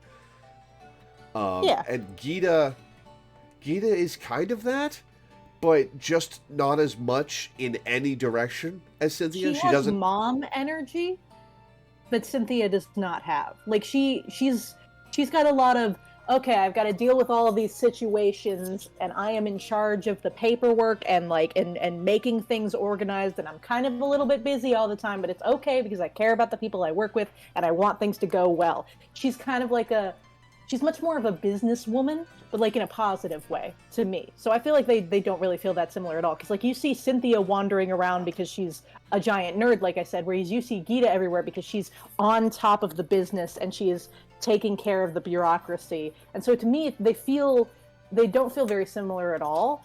I mean, like in terms of mannerisms, they kind of feel similar, but they feel very different roles in like the plot and the world for me. But I do see the similarities. She's better than Diantha, that's for sure. Yeah, that's fair. Poor Diantha. I like her role in the anime. Diantha in the game, which is all I've seen, is criminally underused because she's got a great design and great flavor.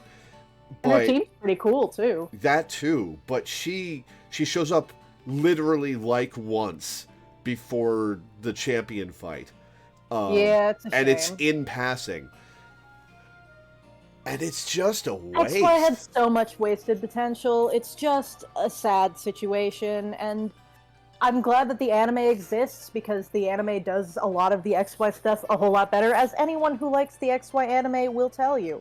But I don't know if a lot of champions are kind of forgettable. I mean, like, I think Alder's pretty interesting. He's got a very specific vibe. A lot of his portrayal in the anime is not very good because the black and white anime is very weird. But I think Alder has a very cool wandering, sad grandpa vibe, and then you get to see Iris in black and white too, and that's really cool because Iris you've is seen a her already delight. before. Let's go through all the champions real quick. Gary is super memorable because he's present throughout the game. He dogs your tail. You get into some of the toughest boss fights in the game with him.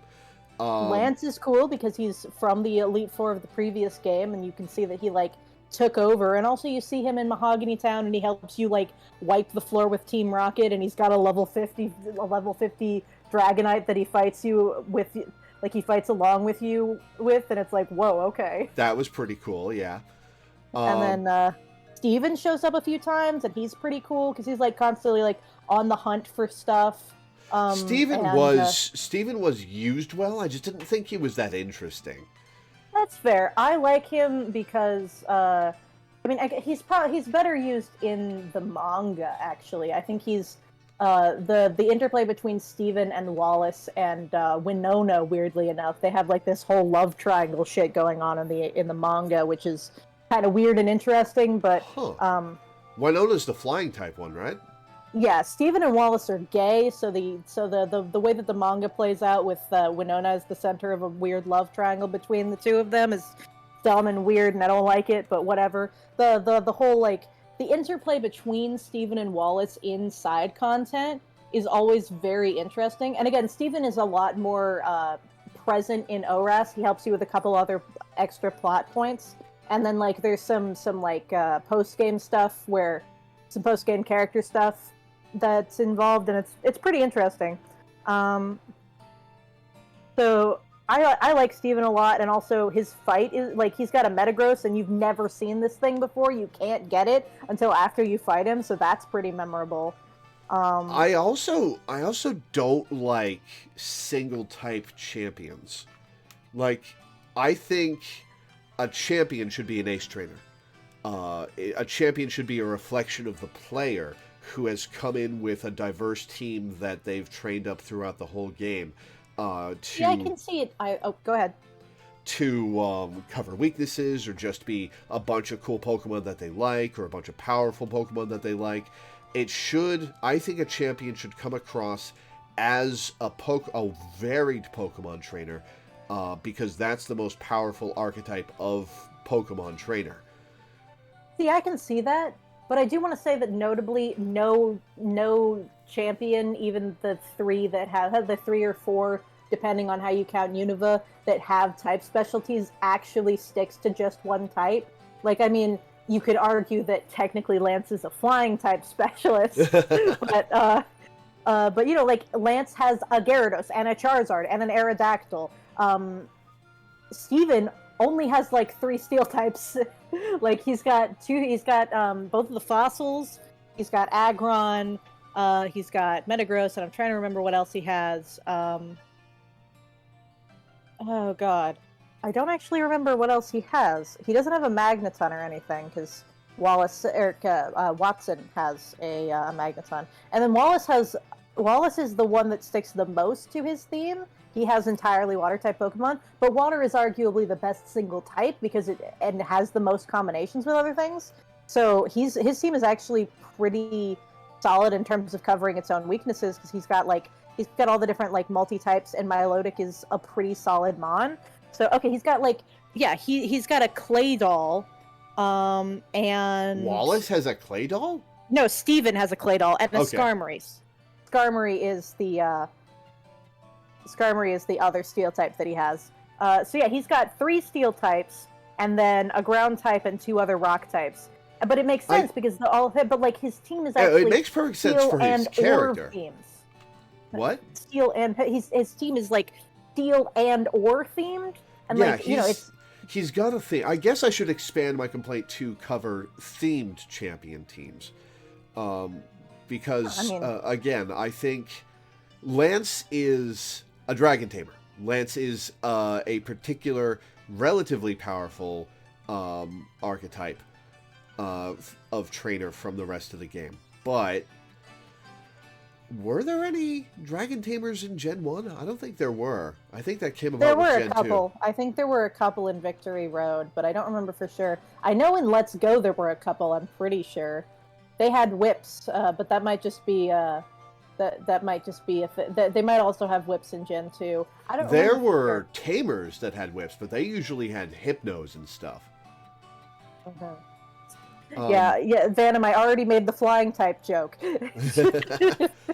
But I think a champion should be like Gary or Cynthia or Leon, where they have a diverse team that is meant to be a challenge to a diverse team. They have different types that cover each other's weaknesses. They have different powerful Pokemon.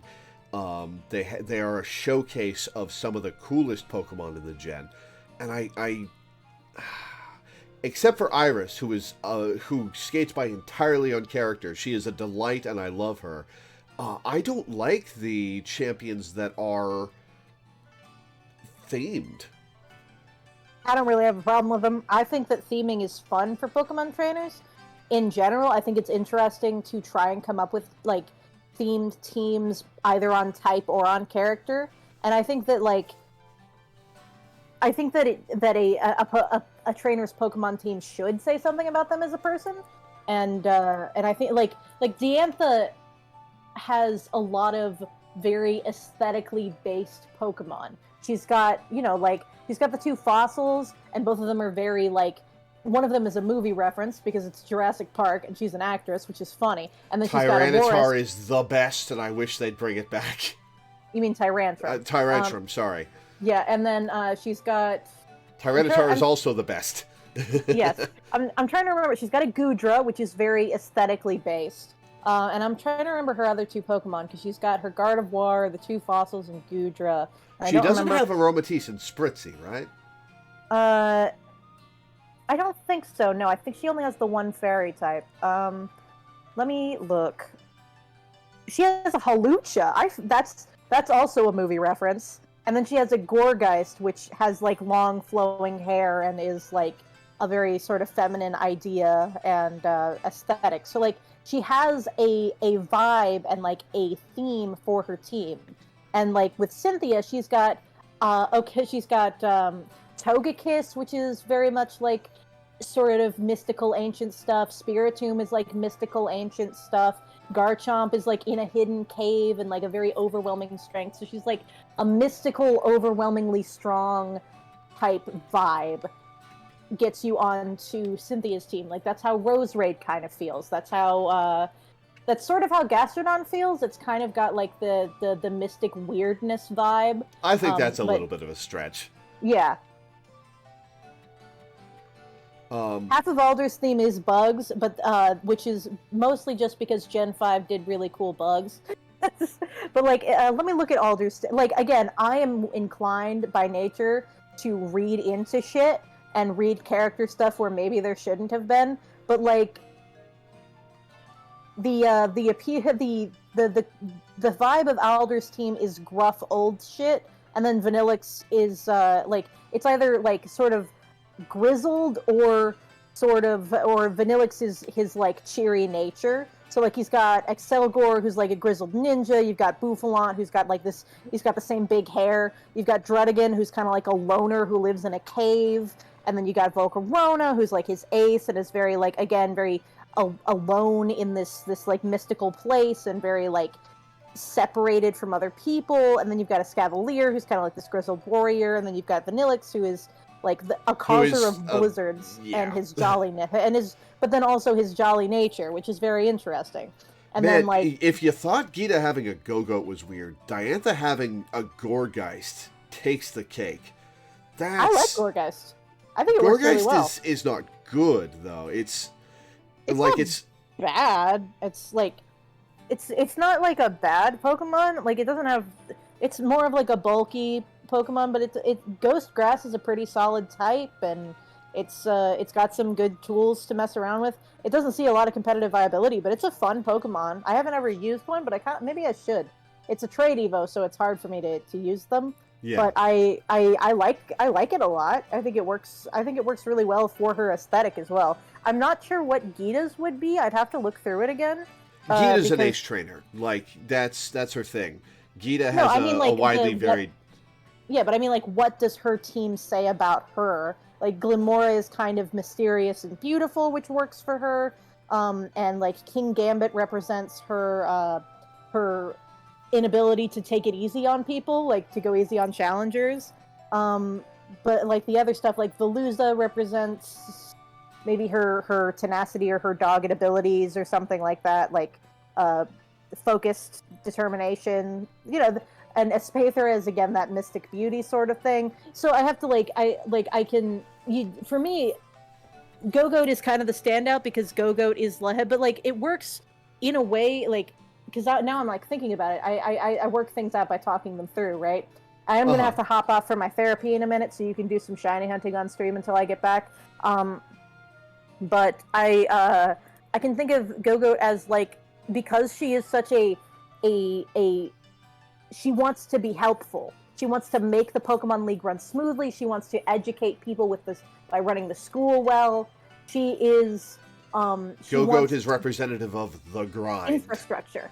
It represents infrastructure as well. It's a Pokemon that you ride. It's a transportation thing. Transportation is infrastructure. She enjoys infrastructure. She wants to be helpful to people, and so Go-Goat represents being able to overcome obstacles and being able to help people overcome those obstacles as well.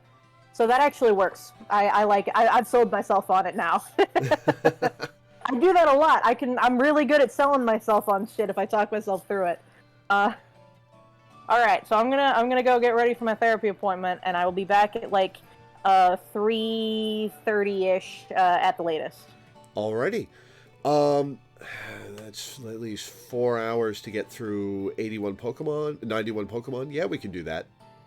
Nice. Cool. Well, I'll see you a little later. All right, I will see you next time for Rotom. Heck yeah. Adios. Bye-bye. Hello? Hello, Hey, hello? welcome back. Hi. Took longer in the bathroom than I expected to. Whoopsie doodles. No worries. So here's something I'm wondering that I've been thinking about while I've been shiny hunting while you were away. Is Zapapico there specifically so you have somewhere round to run around in while hatching eggs? It wouldn't surprise me. Wait, no, because Levincia also has a round road. I don't know. I mean, Zapapico does seem like the place where a Pokemon daycare would be.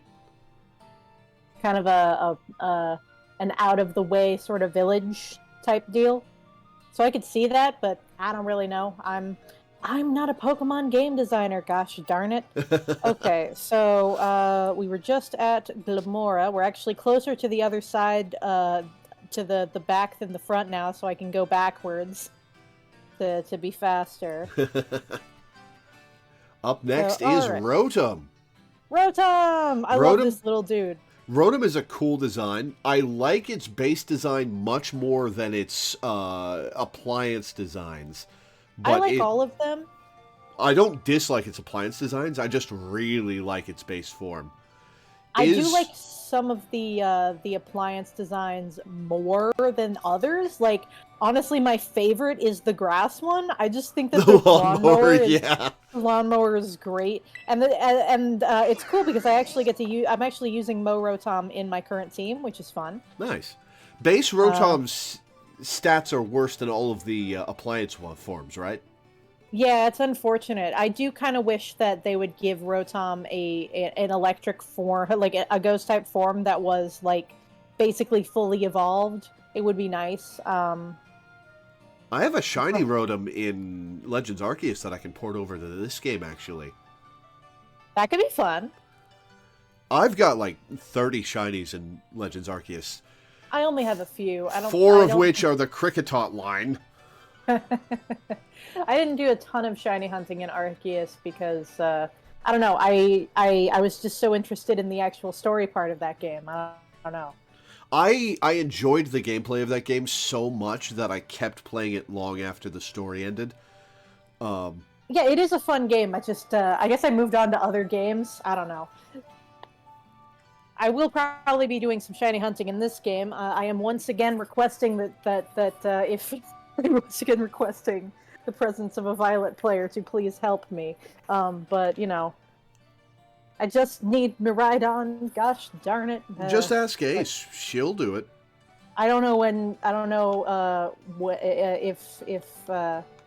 oh, oof. I just went to the Pokemon chat, and Teddy just showed his first Scarlet Violet Shiny. Male Salandit. Oh, no. Really? Oh, that poor bastard. That's sad. It's a sad situation. That's a dangerous one to shiny hunt, because the shiny male would be so disappointing. Yeah. I don't know what the phone form would do in battle, Bling. Oh, oof. Shiny male Combee. I've got a shiny male Combee in Legends Arceus. Yeah.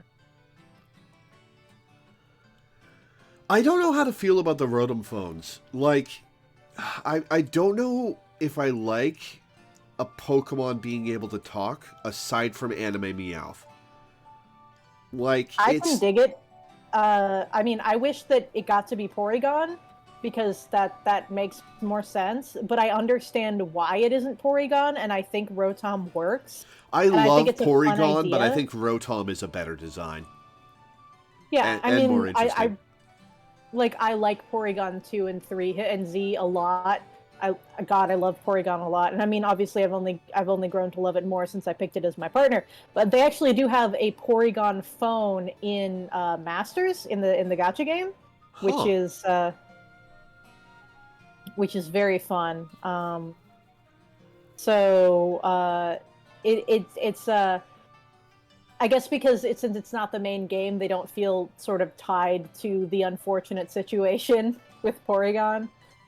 Um, Again, I do understand why. Like, in that era, that whole problem was like a major problem in anime. Like, I saw a review of like an '80s anime that like used flashing lights like a ton, and had to like literally use still images for like the footage, because they couldn't show any amount, like for certain scenes it was just all flashing for like no real reason. Yeah.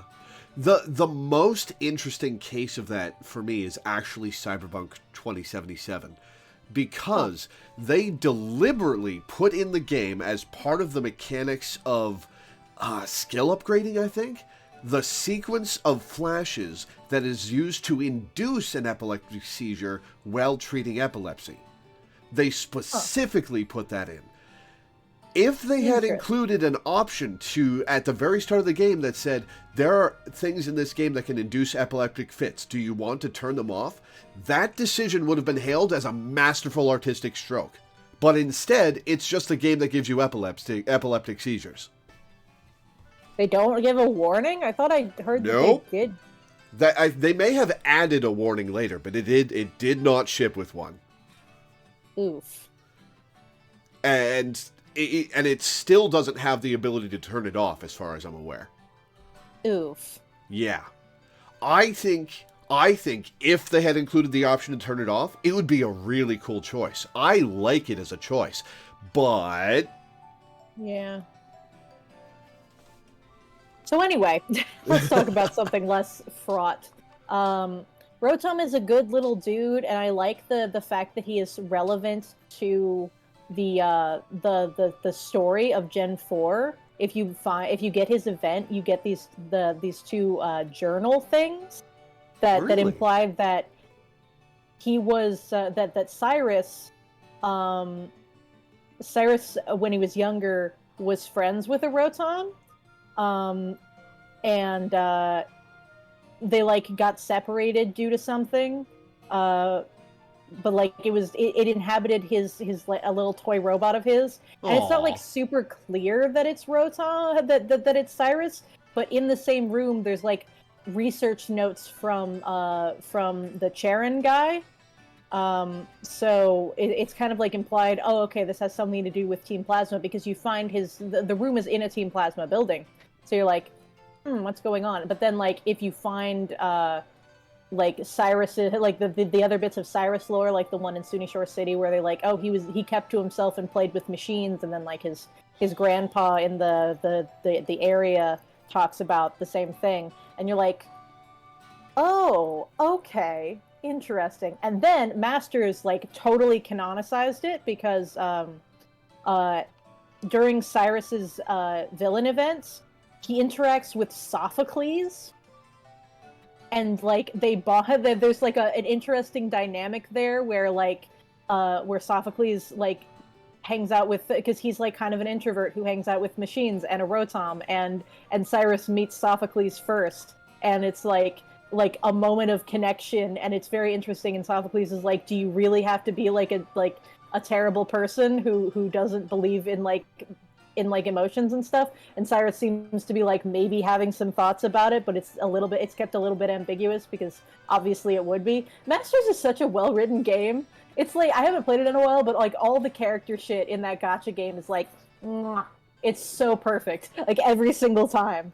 I It's wish it wild. wasn't a gacha game, or I might try it.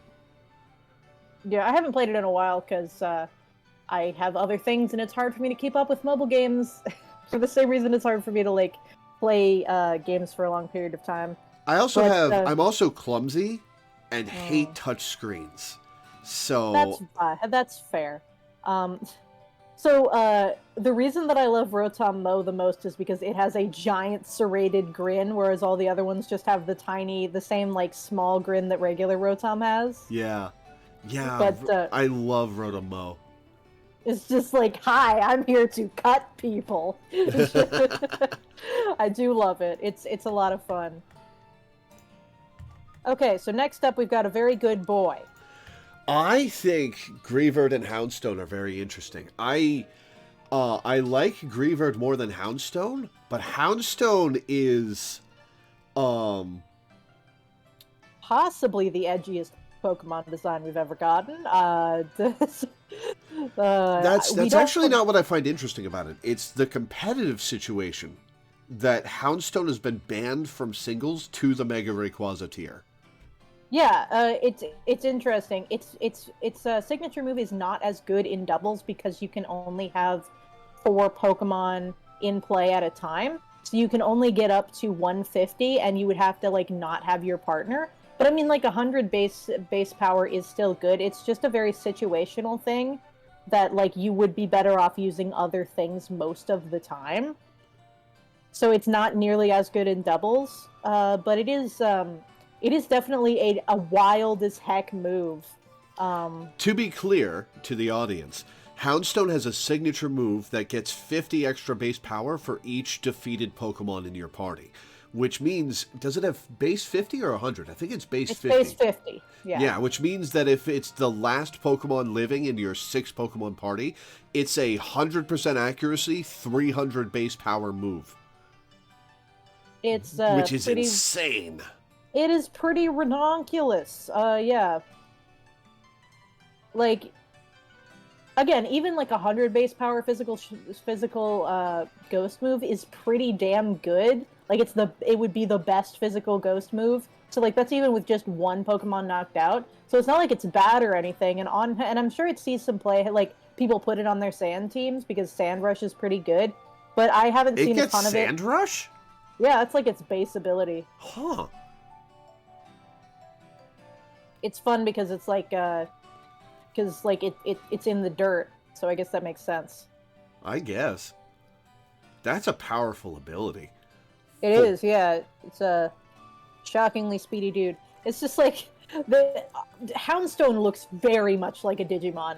There are a number of Digimon that look exactly like Houndstone. You know what? I agree with you there. I think it's the feet for me. The feet are Digimon feet. They are. It's very much like a bone Digimon thing. Greavard, not as much. Greavard is just a very good boy. Very good boy. I appreciate that Houndstone is like literally cited as the most loyal dog Pokemon. That's very funny. My problem with this line, it's worse than hunting Fungus. Shiny wise. Because the shiny is only different from like the eyes down.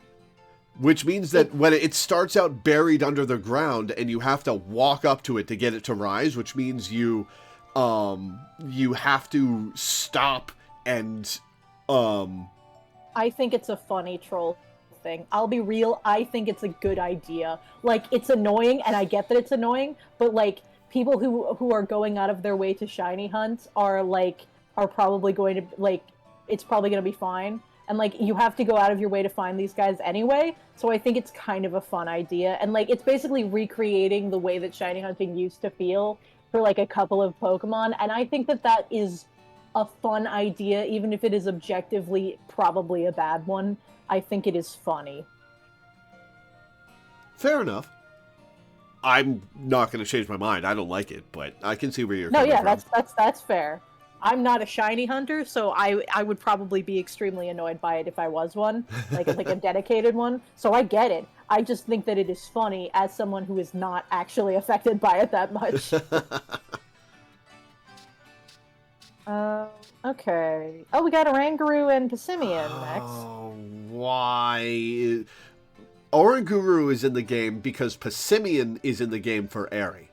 I don't like Oranguru. I just don't like it.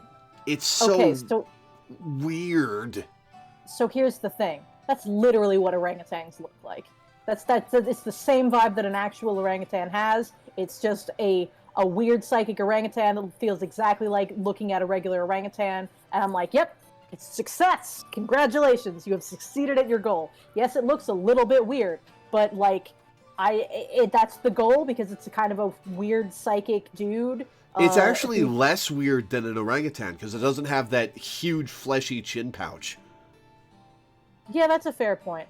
I think that Oranguru is exactly what it needs to be. I think it works fine. Its gimmick is pretty interesting, even if it's a little bit weird.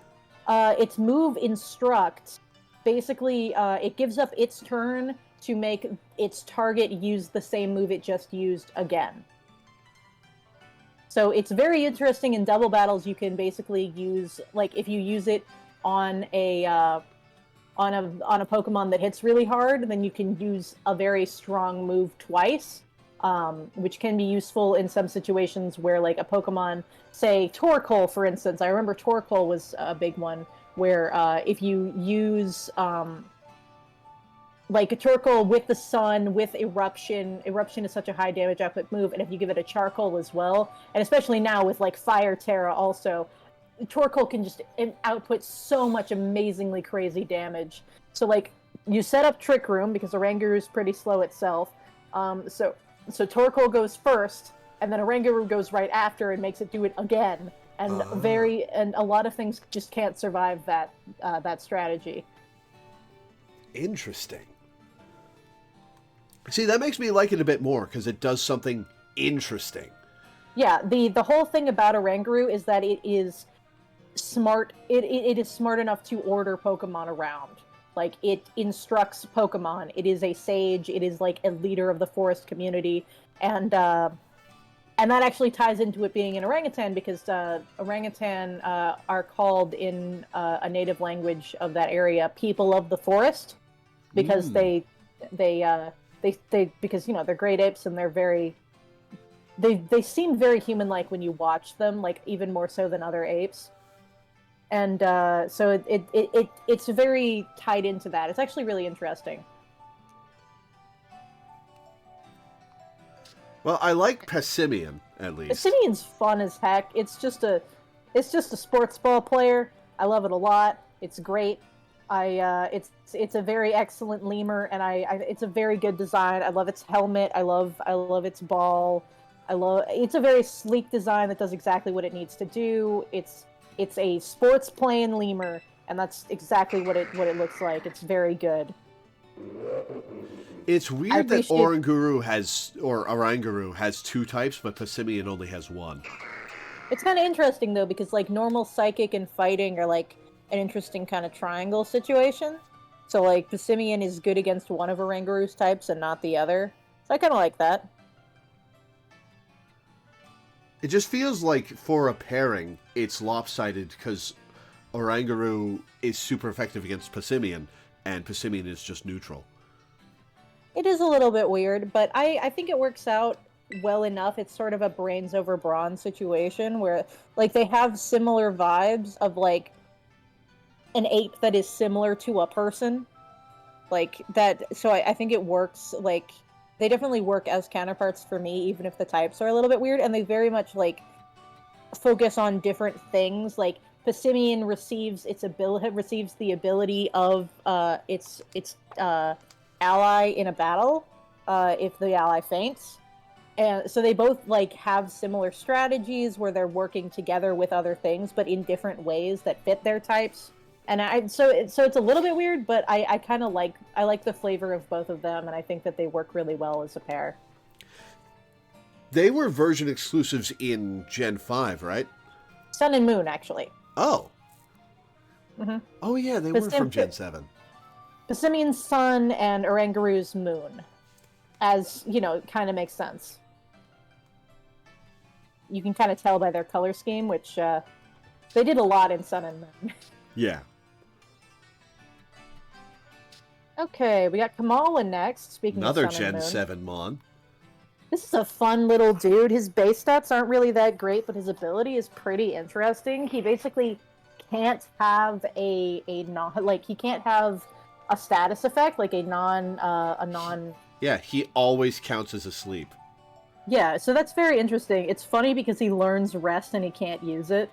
Really? It just does nothing? Yeah.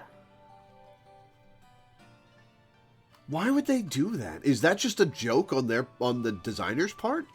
Yes, I'm pretty sure. I imagine it must be. You'd think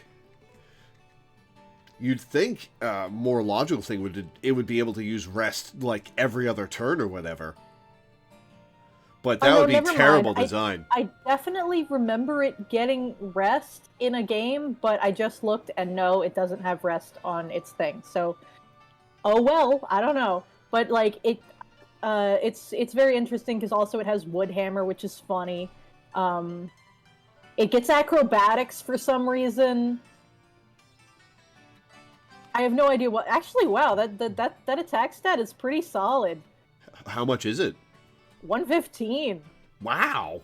It's got 95 SPDF. Like it's just kind of slow because a lot of things in Alola are pretty slow. But it's not like as slow as it would need to be good in Trick Room either. It's just got 65 speed, which is unfortunate.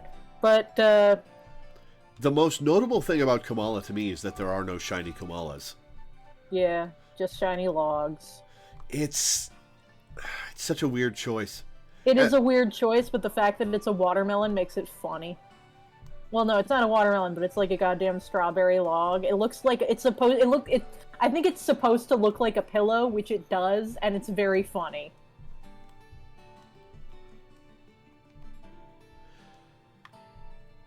It's also the source of really ridiculous theory that the Pokemon is actually the log. Yeah, people do that all the time. Is Tinkaton really its hammer is going to be a meme at some point, I'm sure. I think that's overridden by people knowing the source of the hammer. Yeah. Like it's explicit that the Pokemon makes the hammer. But how do you know that the hammer is not just haunted metal making a creature make it and then it takes over, and that's why Tinkaton is so much happier than its pre-evolution? Like I said, I can talk my way through anything. I can make anything make sense to my brain. I am Matt Pat. Okay, who's next? Larvitar time. Oh, yeah. I used one of these guys because I saw him and I was like, whoa, I wasn't expecting to see you so soon, little guy. Yeah, Larvitar is surprisingly common. Yeah, and Larvitar's line is fun because it gets Rock Slide as like its first rock move.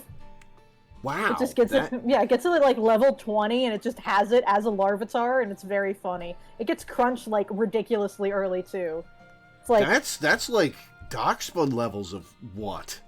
Yeah, it's always been the case. Like even in Gen like 4, I remember I used one in a randomizer and it had Rock Slide and Crunch already.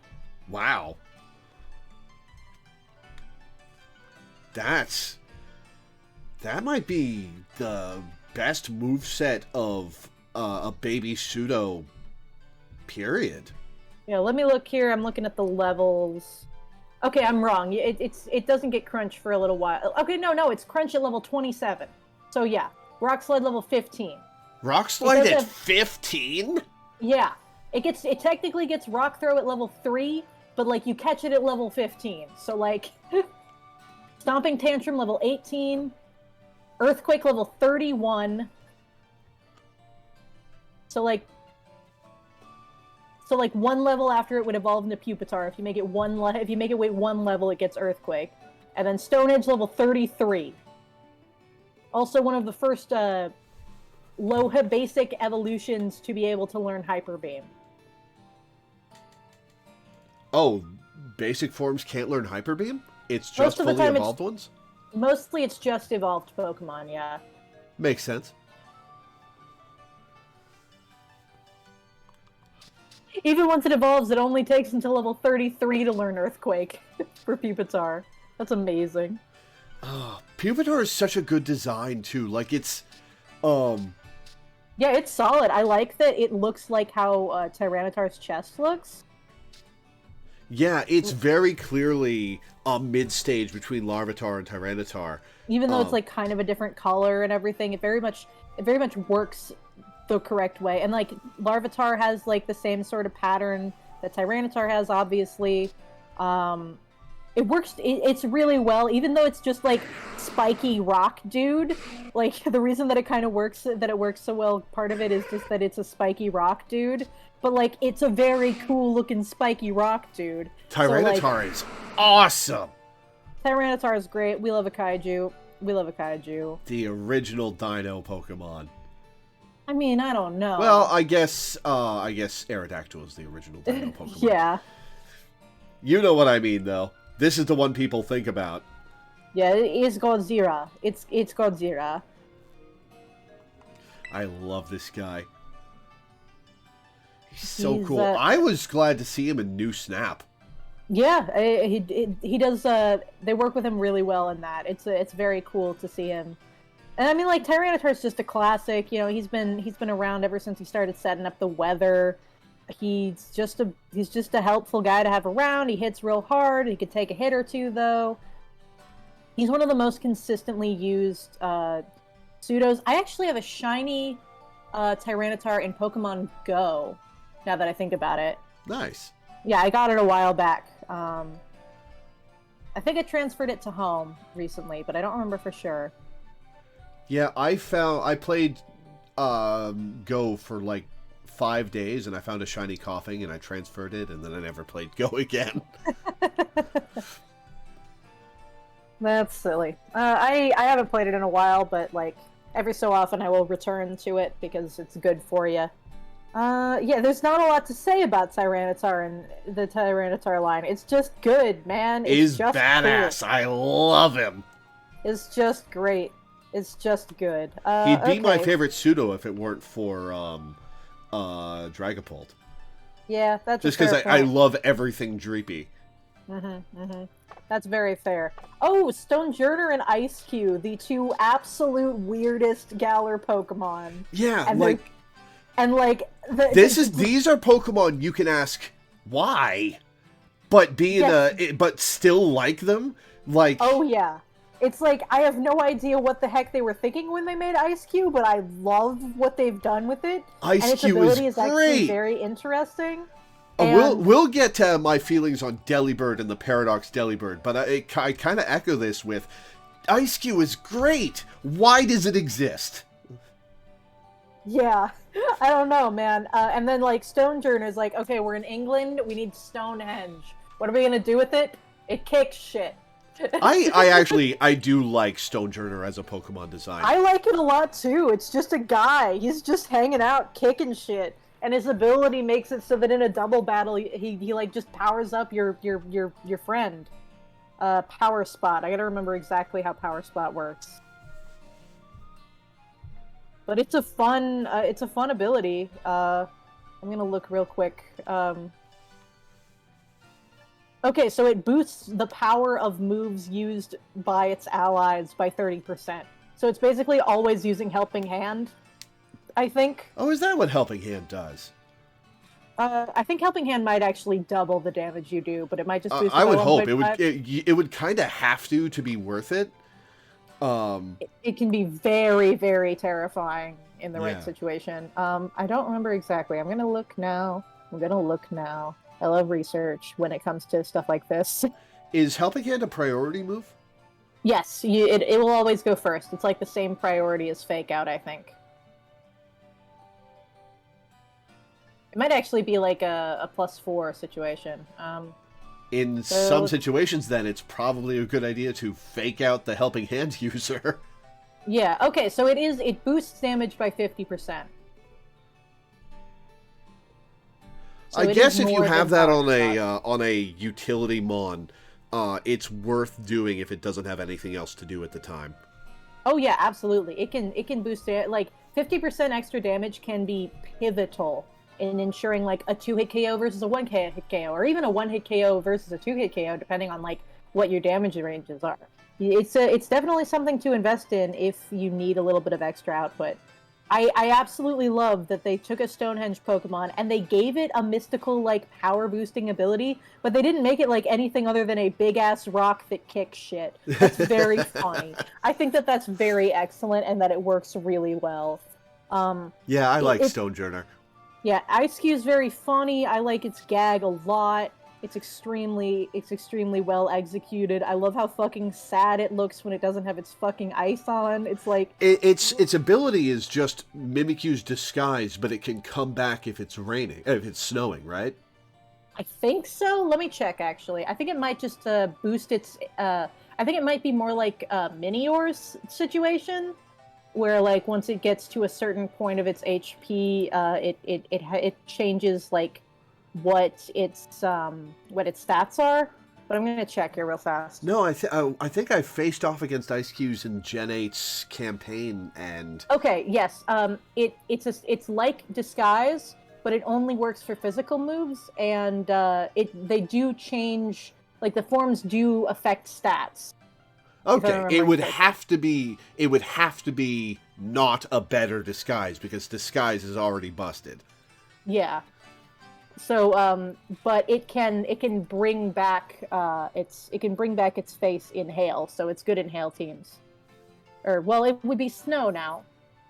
I like the change between hail and snow. Me too. I mean, some people are like, why does it not have chip damage anymore? I'm like, no, it's a good thing. Like, 3 types are immune to sandstorm. Only 1 is immune to hail. So the fact that you can use other Pokemon besides ice types, but the ice types still get the buff, perfect, excellent, absolutely phenomenal. I think it's much better now. You know what I wish they'd done? I wish they'd replaced Freeze with Frostbite. That was the best, or one of the best mechanical changes in Legends Arceus was replacing Freeze with Frostbite, which is Frostbite just do residual? Is it just like Burn? It's special attack Burn. Oh, that actually is pretty cool. So yeah, the Ice Face and the No Ice Face or Noise Face forms do have completely different stats. They have the same base stat total, but No Ice Face has 130 speed and like lower defenses. They have the same offensive stats, but Ice so it Face gets one faster but more frail. Yeah, because it's lost its giant block of ice protecting its face. It's interesting that it takes less damage from. Well, I mean, that's right. Actually, no, it doesn't protect from a physical hit. It just takes less damage because it's in its defensive form, if I'm remembering correctly. In Gen 8, it definitely didn't take damage. I might be. They may have fixed that for Gen 9. Yeah, you're right. No. Yeah, it does take no damage. It's interesting then that it has a really high defense stat when that doesn't actually matter. I guess it would matter like if you used Mold Breaker.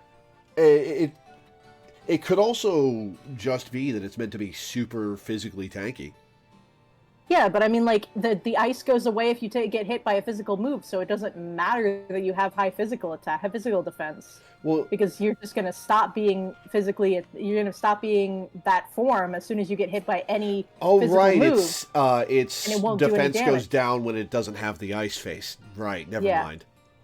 So that's interesting. Okay, Pincurchin is next. That's fun. Pincurchin is very fun. I like Pyukumuku better.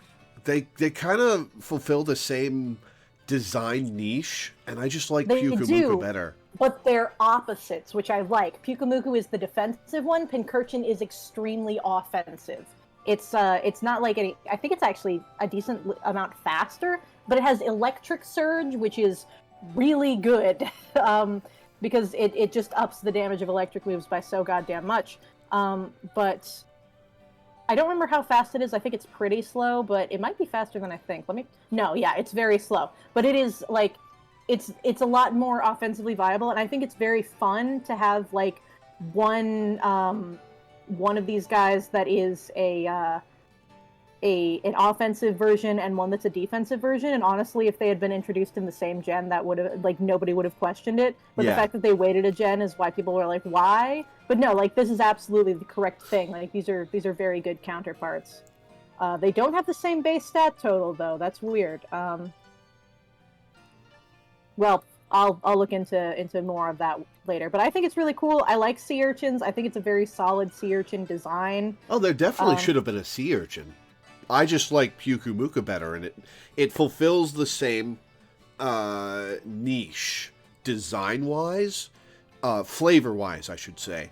Yeah. And so when you're picking one for a 400 Mon Dex, you're gonna pick one or the other. You're not gonna pick both. I can see that, yeah, because they didn't put Pyukumuku in this game, but they did put Pincurchin. But, like, again, Pincurchin is easier to use in a playthrough because it can actually do damage, whereas Pyukumuku is just Wobbuffet. Yeah, but are you really going to complain about more Wobbuffet? I don't know if we needed more than one, to be honest. But yeah, we already had a second one. We had Wynot. I have mixed feelings on Dexit. I understand why it happened. I mean, I don't mind it happened, like but it happened not because they think there's too many Pokemon to have in a gen. It's because they're crunched. They're facing a horrible crunch with too few people and are refusing to hire more. And so that's why Dexit happened. It's not that there are too many Pokemon. Yes, but what? I feel like with 1,000 Pokemon, even if they weren't doing the things that they're doing, there would be crunch anyway, because 1,000 is a lot. And I think 400, 500 is the right number. And I think that, like, part of it is because I think for a regional dex, you're absolutely right. 400 is a great number for a regional dex. I don't think that every game meets the national dex. I think that it makes it harder for completionists for no reason, because they've been giving you the shiny charm on regional dex completion lately anyway. Like, there wasn't actually a national dex, quote unquote, in Alola. Like, there wasn't, like, there wasn't... Really? They didn't have dex entries? No, they didn't.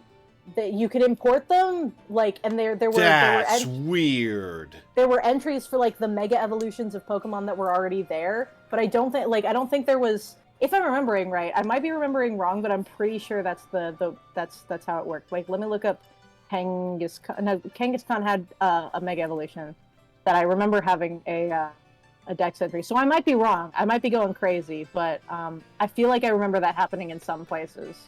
Pokemon Home is an extension of Pokemon Bank, which had a much more reasonable price tag. I think $5 a year for it. It would take a couple of megabytes of space in their servers. Let's be real, it's not going to take a lot of space to store 1,000 of your Pokemon. But Pokemon Home does technically have more features. It has, like, a Wonder Trade and Pokemon Home has a Wonder Trade? Yeah. Huh. But yeah, like, and Pokemon Home also has a Pokedex, which is cool. And it has a free version. Like, Pokemon Home actually has a free version with but you can only box. store, like, 30 Pokemon. Yeah, but you can't even do that with Pokemon Bank. You have to pay for it. So, like, well, that's true, but again, Pokemon Bank is $5 a year. I think that's a perfectly reasonable amount of money. Yeah, you're probably... I do as well. I'm not saying the Pokemon Home is better. I'm just saying that, like, I get why they did the things that they did, and I'm not, like, upset about it. I think Pokemon Home is better. I don't think there's a question about that. It has more features. It has more storage space. It's much easier to use. And it even connects to Pokemon Bank if you manage to get Pokemon Bank before the 3DS store went away. So you can bring up Pokemon from earlier gens to fill out your Pokemon Home Dex, which I should do at some point. I own games from every gen. So I could probably get a living dex at some point, but I think see, because it's per year. $15 per year is also not a lot of money, but it feels like it should be 10. Maybe I'm insane. I don't know. I'm not a good person to ask about, like, what prices things should be. Okay, so I know that Rampardos wasn't in the. Okay, so no, Rampardos has. No, yeah, Rampardos was in the regional dex because you could revive all the fossils. I'm trying to remember. I might be going crazy. I might be wrong about like the Alola dex, the Alola Pokedex number, but I'm gonna make sure that I'm not going crazy because Kangaskhan might have been in the regional dex. Like all of the Pokemon with Mega Evolutions might have been in there, but I don't remember if Audino was. So maybe I'll look at Audino. But to get back to your point, Alana, yes, I do agree that people paying to keep their Pokemon safe but not knowing when they'll be able to bring them into a game, that is not a good situation. I do believe that they should charge for it, for the full experience of home, like Pokemon Bank as well. They've got to pay for the storage space with how many people play Pokemon. But... Okay, I'm sorry to interrupt. No, you go ahead and finish. I'll say my thing. I found the answer. Yeah, like... I'm glad Pokemon Home exists. Here's a question. Can you transfer Pokemon from home to bank? I don't think you can. I don't think you can go backwards. I don't think so either. That's not usually things that they do, but I would have to look it up, and I can do that later. Yeah. I did look up Audino, which is not in the regional dex of Sun and Moon, and it does not have Pokedex entries for Gen 7. I was correct. Weird. Yeah, Pokemon outside the regional dex did not have Pokedex entries in Gen 7. So that wasn't just a Gen 8 thing. Mm-hmm. Yeah, there was not a national dex, there was not like a national dex feature in Sun and Moon. Which is weird because you'd have to write like 600 Pokedex entries that are 3 lines long. And that's it. Like, that's the entirety of what you'd have to do for a national dex. You underestimate the power, like, the amount of work that goes into writing stuff in games. Like, first of all, that's a lot of things. Second of all, you have to make sure that they're cross-referenced with other stuff. Third of all, like, Alola had a bunch of a different style entirely, and they didn't reuse, like, any previous entries. So they would have had to, like, make sure that they fit in with the stylization. And a lot of them had to do with, like, the ecosystem of Alola. So if they were from a different region and they didn't appear naturally in Alola, it kind of makes sense that they wouldn't, like, be able to do that with those dex entries. So there's actually a lot of stuff that goes into making, like, simple writing decisions like that, even if they're very short, because of how many there are and how much they interplay with each other. It honestly is a lot more work than somebody might think. Fair enough. So, okay, let's move on from that. Sandygast. Sandygast. I like Sandygast. I don't really like Palossand. Palossand feels like a Gen 4 evolution in an okay way. When you see it in the anime, it's very fun. Like the way that it animates more freely in that, because like in the game, in the model, it kind of has to stay together, but it can like move itself around a lot more than it looks like it would be able to. And I like it when I like the way that it makes angry faces and stuff, and I think it works really well.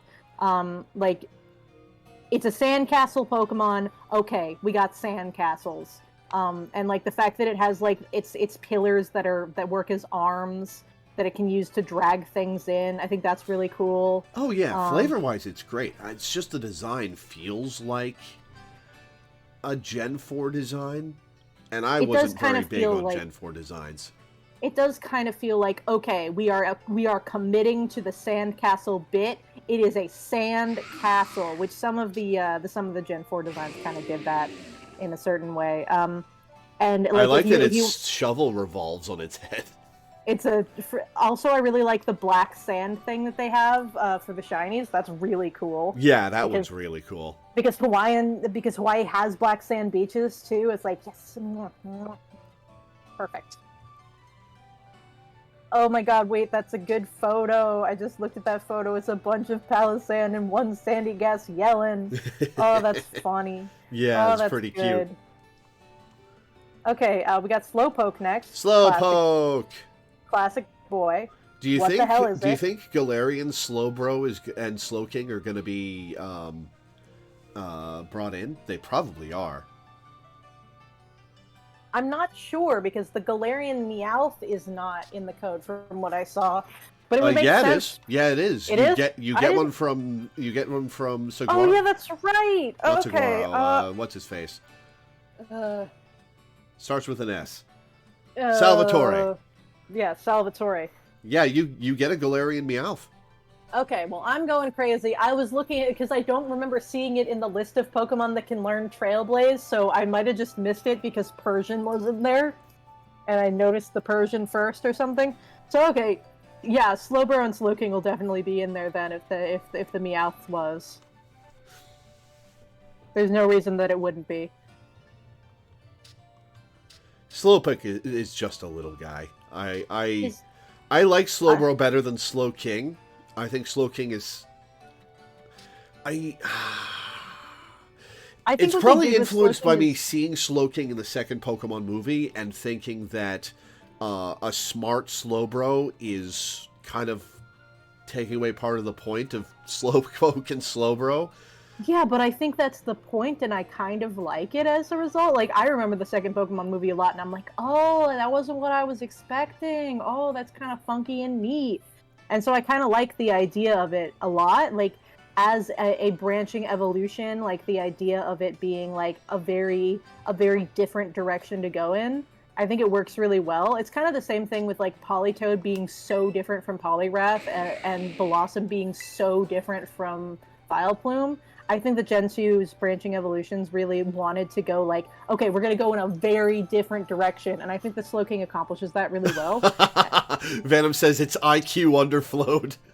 That's funny. That is kind of the situation, isn't it? I like that its Shelder's eyes are on the back of its head. Mm-hmm. That is pretty cool. I like that it has a different expression as well. Like, it's still kind of angry, but the angry eyes look a little bit different. Like, on Slowbro, it's very much like, Rah! Whereas the Slowpoke, the Shelder's eyes close and animate when it does some of its motions in battle. Yeah, it's blinking, it's there, it's alive. Oh. Whereas with Slowking, its Shelder is just kind of like generic angry eyes, like a determined look, like Whereas if you look at Slowbro's Shelder design, it looks like. I love Slowbro. I think it's such a fun concept. It's such a doofy Pokemon. I do appreciate the presence of a dumbass, of a derpy, like, what the hell is it? What the hell is this thing? What the hell kind of weird ass hippo salamander thing is this shit? Has Slowbro or Slowking ever been useful in competitive? I think Mega Slowbro was a little bit, and Slowking is pretty good in Trick Room sometimes, I think. It sets up Trick Room and is slow enough to be good in it, but usually only like in regional dexes. It usually gets overshadowed by other stuff, but I might be remembering wrong. Do both Slowpoke and Shelder appear every time one of them are in a game? I'm pretty sure when there's Slowpoke, there's always Shelder, but I don't know if there's always Slowpoke when there's Shelder. Time to find out. Because I don't remember if Shelder and Slowpoke were in Gen 3, so I'm gonna look. I don't think they were. I don't remember if they were in Gen 4 either. Obviously, like they were in Heart Gold and Soul Silver, but oh, they were in Diamond, Pearl, and Platinum. Okay. I don't remember that Slowpoke was in that game at all, so I think that explains that situation. But let me find out. Let me. I've got Bulbapedia open, baby.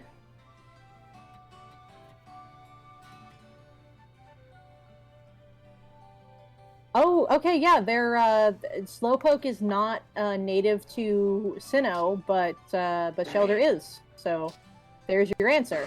Huh.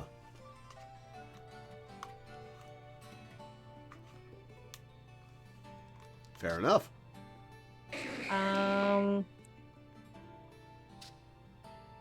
They are both in Gen 6 though, and obviously Gen 5 works in a different way. So there's that.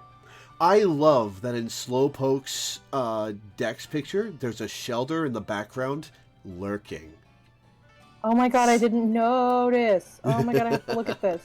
Oh my god, he's just hobbling over. He's just coming over. He's like, coming. It looks like he's hopping towards it, which is very funny. Also, I like that there's a bunch of Shelders in the back of the Slowbro one. Like, I don't know if that's a good deal. What do you guys think? I think it could be fun. But then there aren't any Shelders in Slowkings, and instead it's in front of a lighthouse, which I feel like might be a reference to the second movie. But I don't know for sure. It's not like there was a lighthouse in that movie. There were just a bunch of different beacons. Could be. Oh, it's Shellos time! Oh, it's Shellos time. Shellos is a Pokemon that I don't have strong feelings about the design of, but I love the concept of. Which is ironic because I find Basculin very boring. Shellos, they put a lot of work into making Shellos and Gastrodon different in its two different forms. They're great designs that I don't feel that strongly about, but they're exactly what they're trying to be. And the divide of East and West Shellos is a really cool idea. It's really interesting. The evolutionary history that it used to have a shell is very fun, but also, like, if you look at the EC one, it says that this form of Shellos is gradually decreasing in number, and I feel like a lot of people prefer the pink one to the blue one. I know that some people prefer the blue one, though. I don't know. I do. It's interesting. I prefer the blue one. I like both of them. I think that the pink one is a little bit more iconic because you run into it first.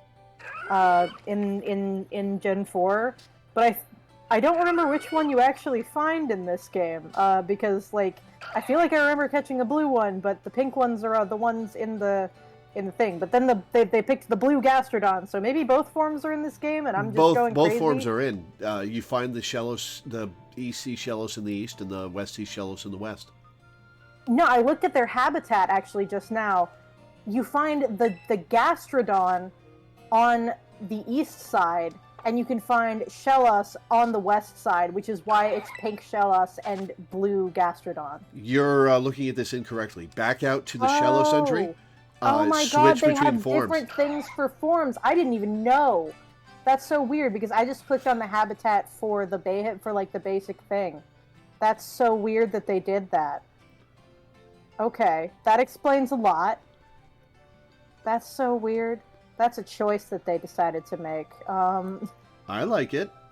I mean, I get it, but, like, in other games that hasn't been a thing, so I wasn't looking for it, and you can't switch between forms on the habitat screen. That's an oversight. That should change.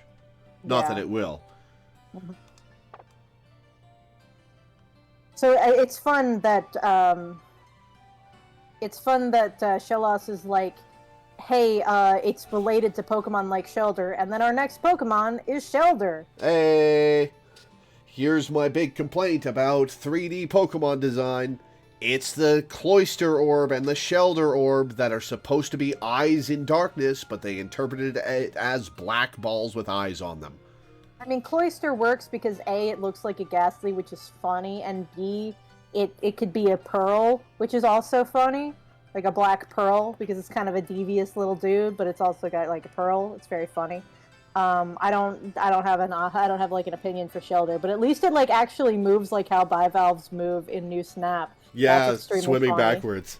That's so good. I love New Snap so much. New Snap is incredible. It's my actually my third favorite Pokemon game now. There's so many good things. Scarlet's my favorite, Legends Arceus is my second favorite, and New Snap is my third. Yeah, Shelder and Cloyster's designs are very solid. I like it. You know, you got like a shelled dude. It's kind of sad that they've always been like... It's a clam. Yeah, it's kind of sad that it's always been like a little bit weird stat-wise. Like, it's, because like... It's a physical attacker that's also like physically bulky. It uses physical attacks, but before the physical special split, both of its attacks were physical, were special, so it wasn't able to do a lot of damage. But then after the physical special split, now every type has a move that can hit you for super effective. So you aren't like able to deal with fighting types like you might have been able to before. It's a little bit sad. He ain't that great, but he's a fun design. I Yeah, like I the like it. spikes on Cloyster. It's a very cool, and the fact that like it has one horn pointing out. It's very fun. It's a very cool clam. Yeah. And then we got Quillfish. Quillfish is very cool. It's just a puffer fish. Quillfish is a cool design, but like Stantler and Basculin, it's in this game because of Legends Arceus. This is true. I don't think Quillfish necessarily adds much to any regional decks. It's a neat design, but there's a reason that it didn't get an evolution until Gen 8.5. Yeah, and I mean, like, it's needed one, which is nice, because, like, a lot of Johto mons kind of feel like beta designs, that they were like, okay, I guess they want a sequel, let's throw some stuff at, the game, and then they, like, gave a couple of them evolutions in Gen 4, and then they were like, well, okay, we're celebrating Sinnoh, and Sinnoh liked Johto, so what if we showed some other love to other Johto mons? And they were like, yeah, okay, that sounds like a plan, and so they did that. I think there should be a Jotonian Overquill. I think that it should get... That would be kind of cool. Yeah, like, regular Quillfish is overshadowed by Hisuian Quillfish, because Hisuian Quillfish gets Overquill. I mean, that's the case for Corsola, too, now, with Galarian Corsola. But, like, see, Galarian Corsola is such a different, like, design vibe to it's got a theme. Whereas Galarian Quillfish is just... Hi, I'm a dark type. Yeah, it's a pufferfish. It's just a dark type Quillfish. I wish that it was actually more visually distinct. Like, it's very clearly a Quillfish that's, like, just a dark type. It's fine. But I do like it. Like, I wish that Corsola was in this game, because I like Galarian Corsola. I like Corsola a lot. Yeah. Speaking of Pokemon that, like, why the heck are you in this game? Hi, Luvdisc. Luvdisc and Alomomola are in this game, and they don't evolve into each other. Yeah, I mean, they've never done that. I know. I'm saying that it should. Alomomola looks like Luvdisc should evolve into it. I mean, like, every Pokemon was in Gen 5, and it didn't happen then, and it hasn't happened since. And the reason that Luvdisc is here, I understand this. I understand that this is not the case. I'm saying it should be the case. Luvdisc should evolve into Alomomola. Honestly, they don't look that similar to me. They have completely different design conceits, and they have completely different stat specializations, if you can call what Luvdisc does specialization.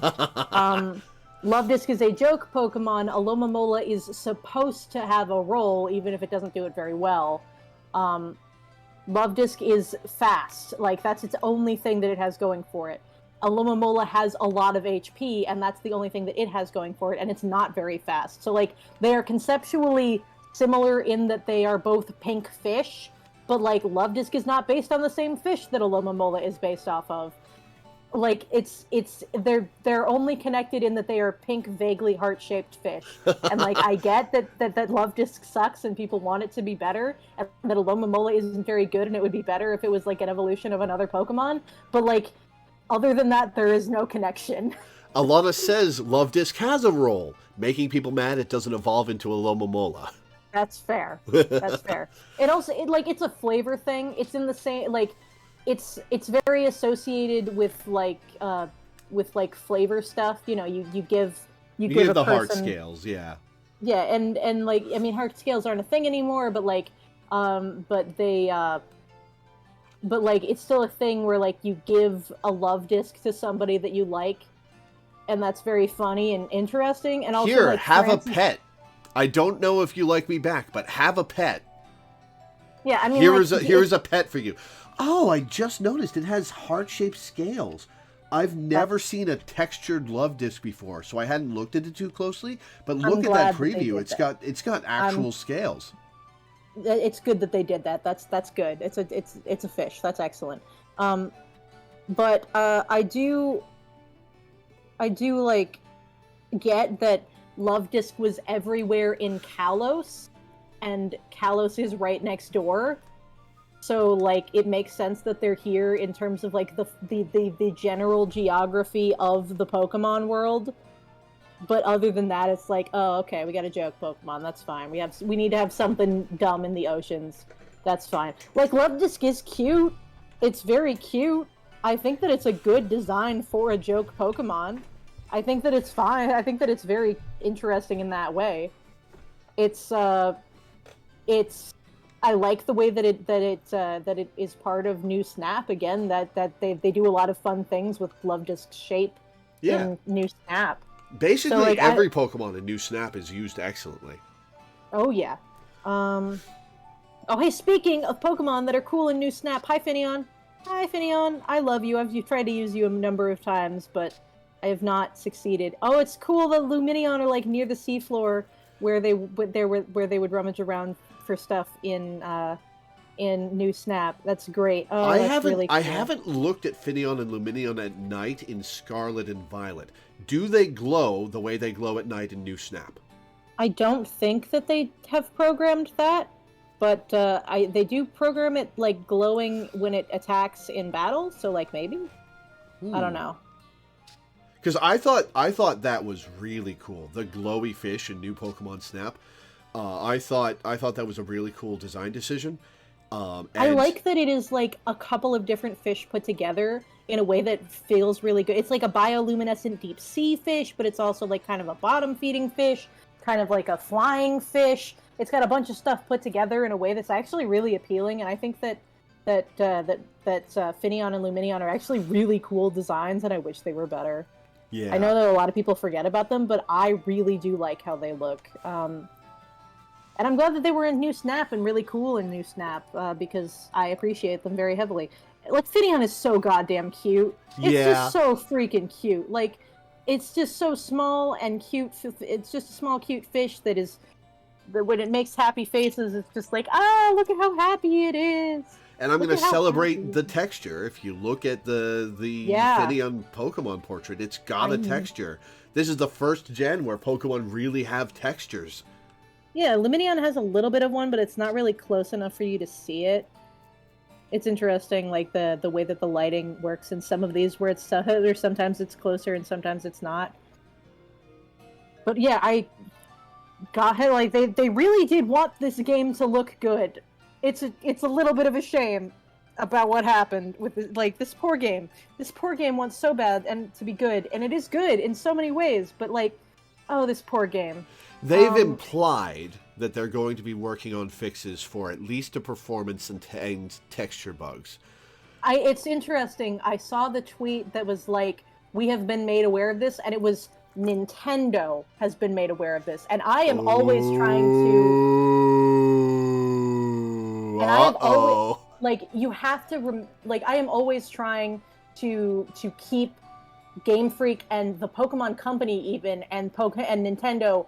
Like, they're separate entities. Like, they are not all the same, and I can't let each of them reflect on each other. But if this is the time, Nintendo, please let this be the time. Please let this be the time where I don't have to think about Pokemon as something separate from you to make sense of the fact that I like most of the things you do as a company, but Pokemon is so often crunched and rushed. Please, God, please. If Nintendo takes over Pokemon... it will likely shoot up in quality. It will probably also shoot up in time between entries, but that's fine. I don't care. I'll play a Pokemon game for 4 years. I don't give a shit. I mean, notably, I think that Pokemon handles the events, like the World Championships, a little bit better than Nintendo might. Because I have heard that Nintendo is allergic to competitions. Have you seen how they treat Smash players? Yeah, I saw that earlier today, like a post about that, and I'm like, I am a little bit hesitant in that way, but like, if the Pokemon Company International gets moved from Game Freak to Nintendo, and it becomes part of like a Nintendo subsidiary instead of like a third level subsidiary under Game Freak, it might still work out, like as long as Nintendo gives the Pokemon, because like the way that the Pokemon events are working right now, I think is pretty good from what I hear from people who do competitive events. So I worry that if Game Freak has always run. I've only been on the periphery of this, and I've only been tangentially aware of this, but from everything I've heard and seen, Game Freak has always run competitions really well. The competitive scene for Pokemon has always been really cool and really well done. Yeah, so I think that I don't know exactly who owns the Pokemon Company and how that works.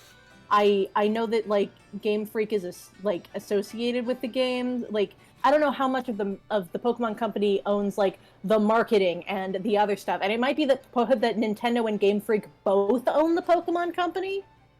And then like it's a shared thing between them that handles like most of the branding, and then Game Freak makes the actual games. I would have to look into it. I'm not a businesswoman, but we'll have to find out. Hey, look, Bruxish is next. Oh god! And you can see it. You can see. At least I can see its teeth. serrated teeth, so it doesn't look like people teeth.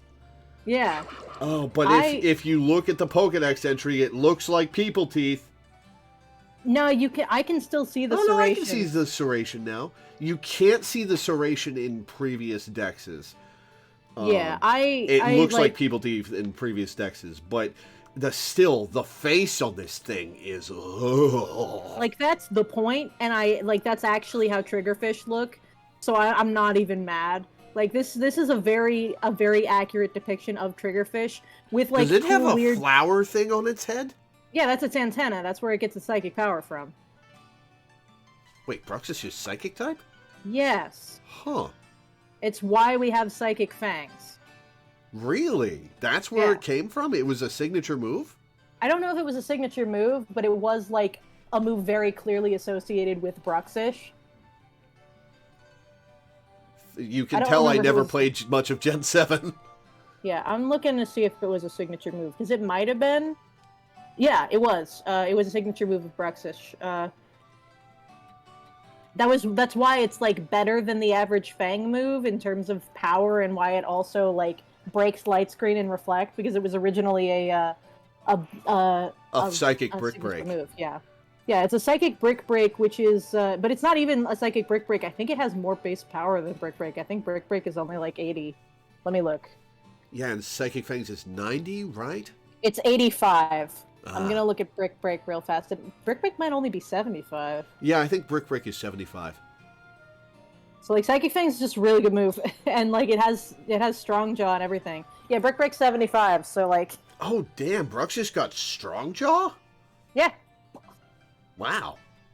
I think was strong jaw introduced in Gen 7, or was that no? It was introduced in Gen 6. That was Tyrantrum's thing. No, was it? Yeah, that was Tyrantrum's thing. Tyrantrum and Boltund are the ones I've experienced with strong jaw.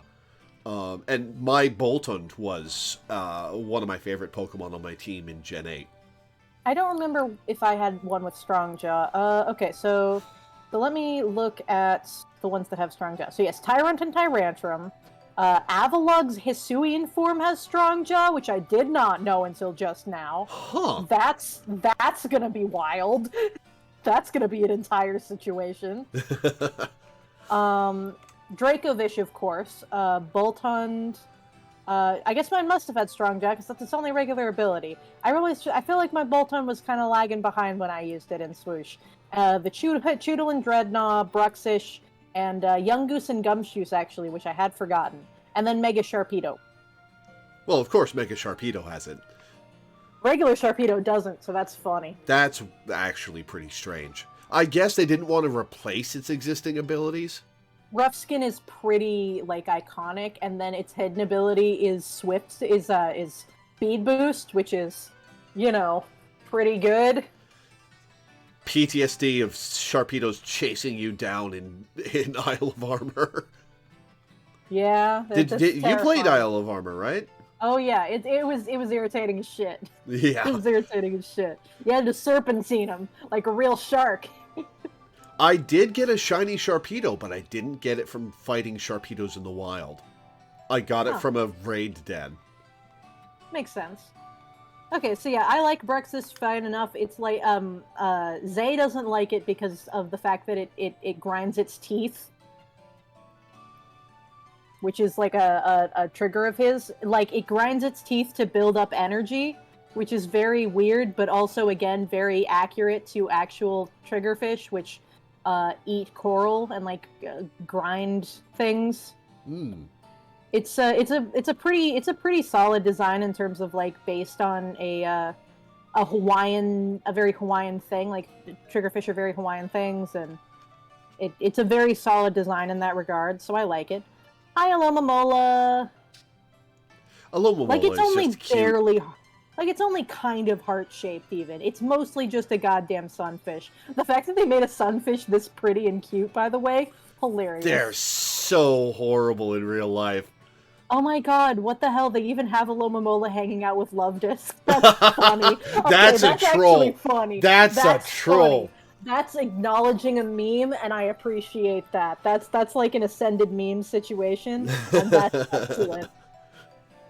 They put Love Disc. That's phenomenal. I love that. That's great. Okay, that's extremely funny. I'll accept that troll.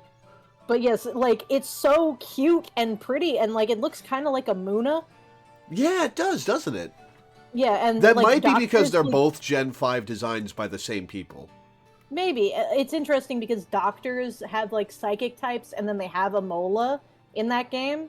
Like, nurses will have, like a Reuniclus, Muna, and then they'll have, like, an Alomomola because it's, you know, a healer Pokemon. Yeah. It's interesting that it's a healer when, like, the whole thing about sunfish is that they are constantly hurt by parasites. It's a very interesting, like, take on the idea. Yeah, like, sunfish are, like, koala tier, can't take care of themselves. Yeah, it ain't great. Endangered animals, right? I don't know if they're actually endangered. See, the thing about sunfish is that they're so big and they taste so bad that nobody really wants to eat them. I mean, like, people like sharks and like other marine mammals, like, will, or, like, not other marine mammals, but, like, marine mammals and some big sharks will eat them, like, if they're around, but it's not like a sought after food species. They just don't have a lot of caloric content because they don't eat very good food either. I can't get over looking at a Lomomola head on. Are you seeing this? Yes, it's that's how fish look, my guy. That's how fish be. It's a fish. It's just the way the thing is shaped with. It feels different from other fish, especially other fish Pokemon. Yeah, I guess that's fair. I don't know. It's like anything will look weird if you look at it for too long, my guy. Oh my god, Scarlet is next. Okay, so I had Y. I actually That's who was Y. on. That's who was on Diantha's team. Was a Dragalge. Was it? No. That's the Dragon type Elite Four member has one. Nope, you're right. You're right. Yeah, but I actually got Y in part because of Dragalge. I think Dragalge looks fucking sick. It's and a really poison cool. Dragon? Hell yes, are you kidding me? And then I've learned that I couldn't get it until fairly late in the game, which made me sad, but I did use it, and it is a very solid Pokemon. Like, obviously Eternatus is the more well-known poison dragon, but this guy is so cool.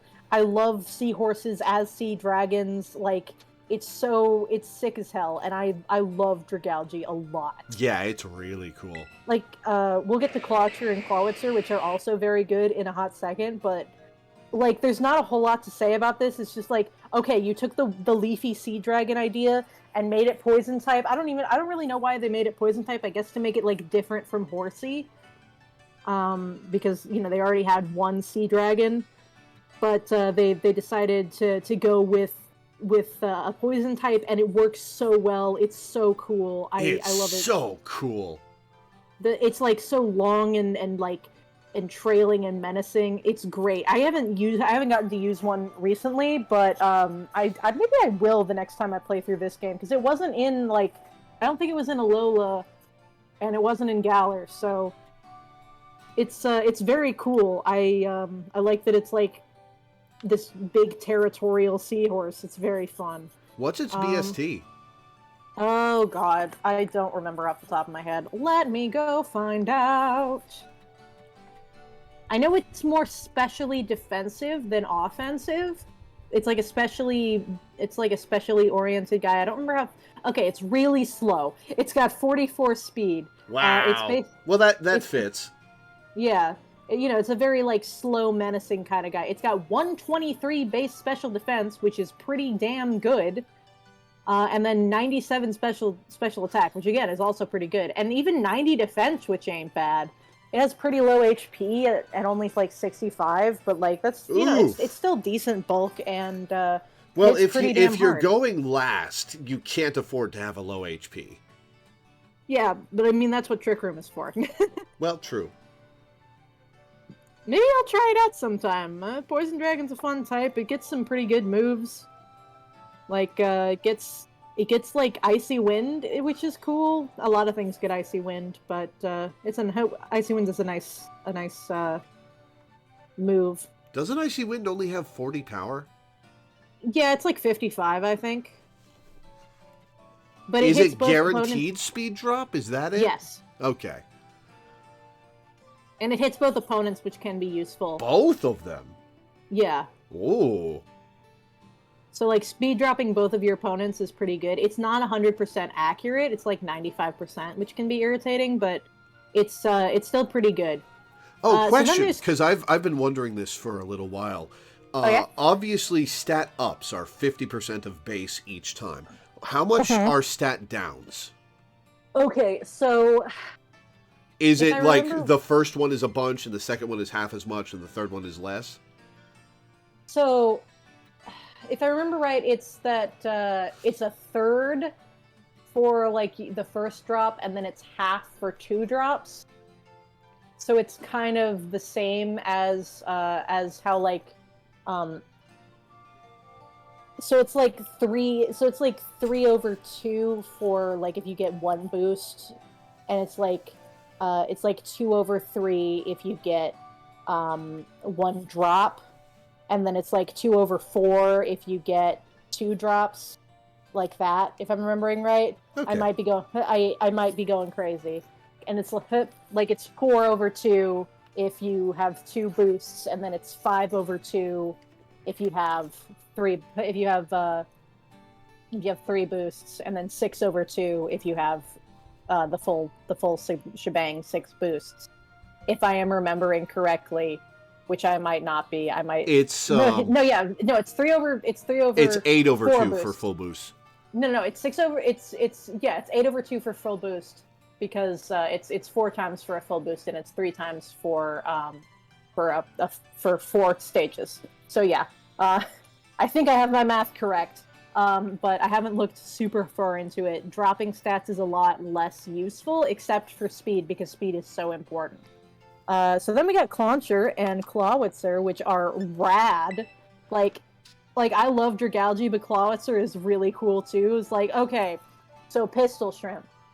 Why have we not made this into a Pokemon yet? This was the X exclusive, right? Yep. Another Pokemon that was in a new Snap to extremely excellent effect. I love that Clauncher is taking aim at this Wingull. That's actually really cool.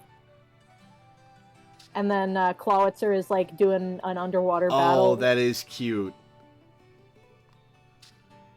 Like, it's like, okay, so let's take a Pistol Shrimp to the logical extreme, and that's just rad as heck, and I like it a lot. Pistol Shrimp is a cool animal. Yeah, they're really rad, and turning it into, like, a fantasy enemy with a giant blaster on its can. Glock Lobster. Okay, that's funny. As somebody who likes Rock Lobster the song, and who appreciates the fact that it's a Mega Man reference, that's very funny. That's extremely hilarious. Okay. I'm trying to remember if it's Clawitzer that has the special ability that boosts beam and like projectile attacks, like Mega Launcher, I think it's called. Now that I'm thinking about it, yeah, it's the only ability that it has. It's Strong Jaw, but for beam attacks, right? Yes, Mega Blastoise also has this ability. Is it 50% or 100%? It's 50%. Heal Pulse is also boosted by 75% of the target's maximum HP, which is kind of cool. Like, rather than the usual 50%, which is interesting. Like, not super useful. I don't think Clawitzer has ever seen competitive viability because it's also pretty slow. But it is a very... It's actually faster than the... I think it's like... Wait, is it faster or slower? How much did I say... How much speed did I say Dragalge had? 55, I think. Okay, so it's slightly faster. It actually has 6 more base stat points than Dragalge, which is weird.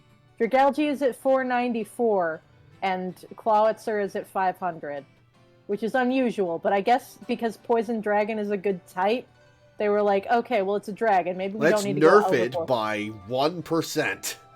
Yeah, it's a very strange decision. I don't know what that's about, but yeah, Clawitzer is just like a very excellent execution of a concept, and I think Pokemon X and Y did a lot of that. Like, you can, like I said before, you can kind of assign design philosophies to each generation, and Gen 6's was kind of like, okay, let's take this idea and refine it as much as possible. So we've got like this fire bird idea, we're going to refine it as much as possible. We got a pistol shrimp idea, we're going to refine it as much as possible. We got this sea dragon that's got poison idea, okay, let's refine it as much as possible. We got the idea of like a flower fairy, okay, we're going to refine it as much as possible. This like idea of a freaking luchador, same thing. Yeah. So I think that because they were working on the Mega Evolutions as well, and even if you count the Mega Evolutions, I think there's a much lower amount of designs in Gen 6, which makes sense because they had to port everything else over to 3D as well. It makes sense that they when it came to like actual designs, they decided to go like small group that was very focused. And I think that it really paid off. I think that basically all of the Gen 6 designs are good. Except Barbaracle. I don't even hate Barbaracle. Like, it's weird, but I don't hate it. It's definitely what it is trying to be, so... Oh my god, it's Tynamo! I love Welcome back, Tynamo. King! Welcome back. It's been a hot minute since I've seen you in a regional dex, you beautiful little you beautiful little dude. The last time this was in a regional dex was Gen 5, right? Pretty sure, yeah.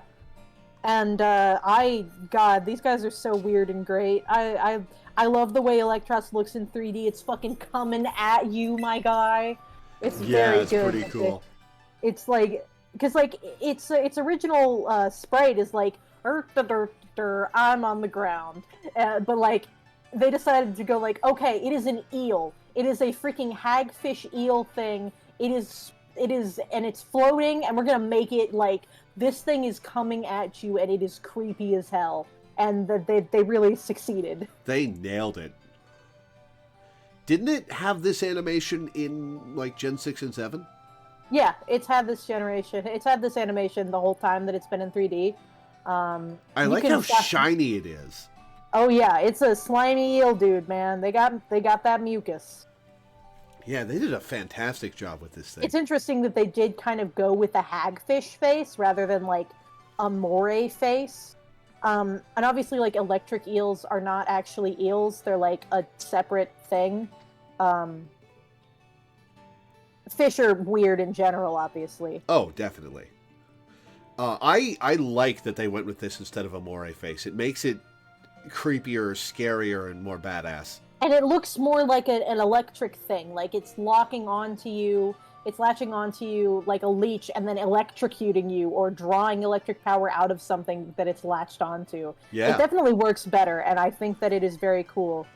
And like the fact that Electros also has like these giant arms that can do the same thing, terrifying. I appreciate it very much. Like, especially since they do the lung skipper thing and crawl out of the ocean with their arms. Yeah, that's wild. and then they drag their food into the water. That's great. That's really... The electric eel is a knife fish and is more closely related to catfish and carp than to other eel families. Thanks, Alana. Okay, then we got Marini. I forgot Marini was in this game. It's weird that Marini's in this game and Corsola isn't, actually. This Toxapex is facing off with a Bruxish. Me too, Toxapex. I really like Toxapex. Toxapex is a fun design. So there's this enemy type in a game in the Dot Hack GU games called a Carry, and it's like this weird little like skinny dude carrying a giant freaking shell on its head, and it gives me the same vibe as Toxapex. You have to like break its shell to be able to do damage to it. It's an armored enemy, and then it starts like running around crazily. It's very funny. I have never looked closely at Toxapex, so I didn't know it was full of fangs.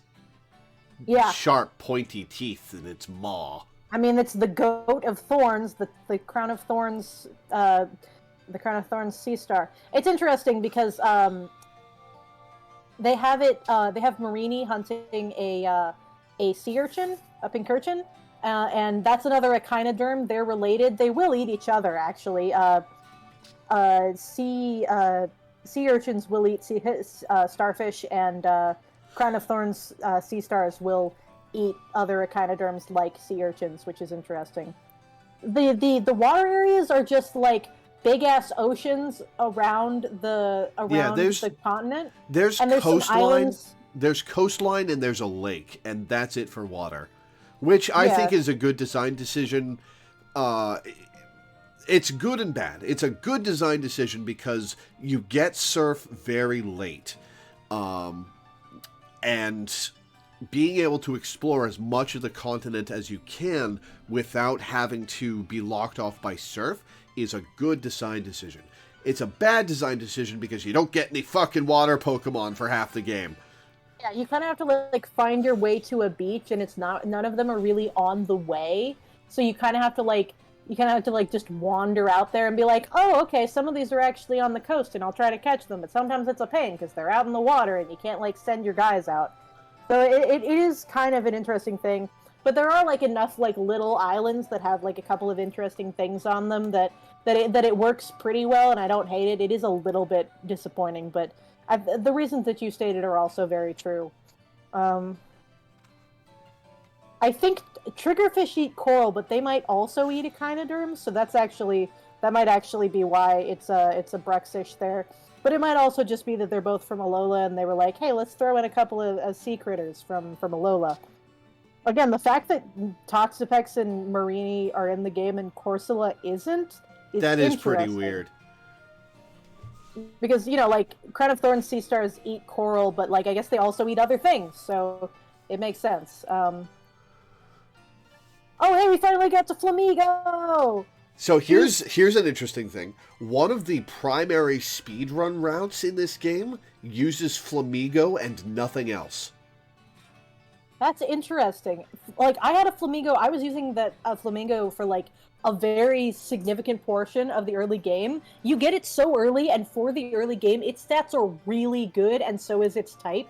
And the moves that it gets are really solid, so I was using one for a while. It eventually dropped off, but it's a really good early game Pokemon. Like, when I first saw it, I was like, that is just a Flamingo. What? I mean, the name is really good, but that's just a Flamingo. But no, it has its neck tied in a knot, which is a thing. That's a thing. That's definitely a thing. And it's the Flamigo as a name is very excellent. Oh yeah, great name. I wish it were less of just a Flamingo. I wish they did more interesting Flamingos are already so fucking weird. Like, we accept that what flamingos are, but like, if you had never seen a goddamn flamingo and you saw this Pokemon, you're like, what the hell is that? Like, Bruxish is just a triggerfish with big lips. teeth. Yeah, and so triggerfish really do look that weird. And like, Marini is basically just a crown of thorns starfish with a face. So like, it's not. it's not out of the question that like a very weird animal would just kind of be like this, because like everybody knows what flamingos are because they're a lawn decoration, which this kind of looks like, which is funny. But like if we didn't know what a freaking flamingo looked like, we would be very, the first time you saw a flamingo you were like, what the hell is that? Like their faces and their beaks are real weird. I think it works. So like I like Flamingo a lot. It's a very good name. It has a fun hidden ability. It's really cool. What's its hidden ability? The co-star ability. It might not actually be its hidden ability. It might be one of its regular abilities. Let me go look. It's the one that copies your allies' statues. Oh yeah, that thing. That's why it's being used in competitive alongside Dondozo. Yeah, it's very funny. Okay, it is its hidden ability, but its first ability is Scrappy, which I think I had on mine, which is pretty cool. Yeah, the speedrun, there are a few routes in the speedrun. One of them uses Zangoose, one of them uses Flamigo. I think there's a third one. But the Flamigo one, it uses acrobatics and close combat and gets up to level 84 by the end of the run. Acrobatics and close combat are good moves. Oh, yeah, definitely. Oh, yeah, flamingos are extremophiles. At least some of them are. I know that lesser flamingos in particular do live in volcanic craters, which is why they're actually called. This is actually why they're called flamingos. It's the same flam as flame. Huh. They were originally thought to be phoenixes and everything. Really? That's a weird-ass phoenix. Yeah, I mean, like, if you see it from far enough away, like, just flying around, it's just like this long-necked bird coming out of this volcano with, like, these big wings. Okay, we got Dratini next. Oh, we got Dratini next. I love yes. I love Dragonair. I love Dragonair. Dragonite is fine, but I love Dragonair. And Dratini is so cute. I have grown to appreciate the fact that, like, it's a myth. Like, the myth that it gets, like, that it gets the dragon jewel and then it turns into a regular-ass dragon. I think that's actually a fun idea. And there's enough similarities in the design that I think it works pretty well. I feel like it should have wings on its head instead of the antennae, but other than that, I think it works really well. The problem with Dragonite is that Dragonair is top tier. It's one of the best Pokemon. It is a very pretty snake. I mean, like, it's very pretty, but, like, I don't know. Like, I wouldn't say that it's top tier. I'm not saying it ain't pretty, but it's top tier is a little bit much. Like, it's very cool. It's a very cool mystical dragon thing with the same ear wings as Wartortle for some reason. I guess the person who was designing them just liked ears that were wings, which, you know, vibes, I get it. But, like, you know, Dratini is a cute noodle. Dragonair is a very elegant noodle that I like a lot, and I like that they're very aquatic. Like, they're very clearly aquatic, and it makes sense that they are. They're, like, cool lake snakes, and then Dragonite, like, takes to the air, but still, like, saves people when they're drowning, which is very cool. And, like, it lives on an island. That's really cool. Dragonite should have been blue. I think that half of my complaints about Dragonite would go away if it was blue. Maybe. I don't know. I feel like it would look a little bit weird if it was blue. But I'm just so used to this big orange dragon that like, if it was blue, I would feel, like, attacked. I would be like, what the hell did they do to my guy? At least it's not green. I wonder what that would look like. I mean, I don't think its shiny is that bad. It's, like, a very dark and interesting green, so I don't think it... They basically, like, swap the colors of its wings and its body, which I don't think looks bad at all.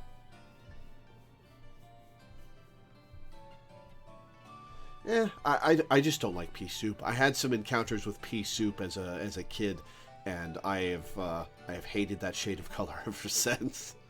Yeah, I don't think so. The chat is bringing up the Gyarados and Dragonite thing, and that one is just flatly untrue. Yeah, Gyarados and Magikarp are clearly an evolutionary line.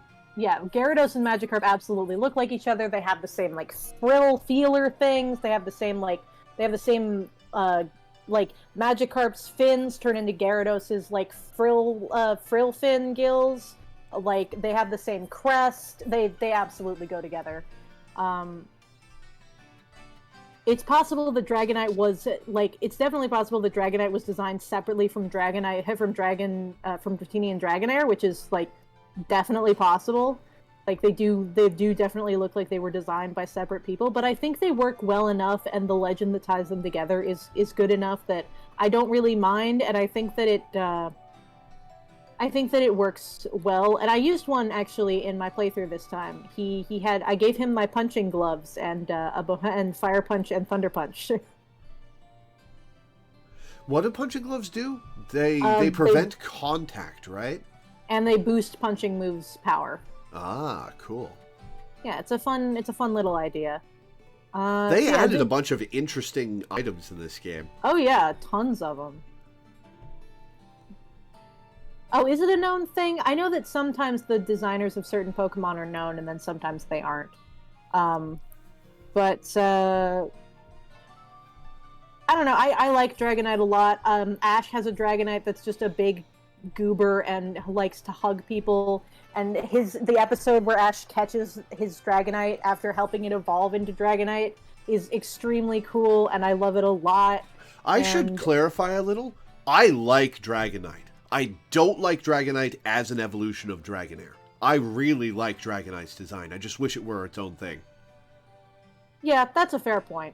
I think it works well enough there, but it definitely doesn't work as well as it arguably could. But I am used to it by now, and at this point I have just accepted it, and I think it's fine, and I like it.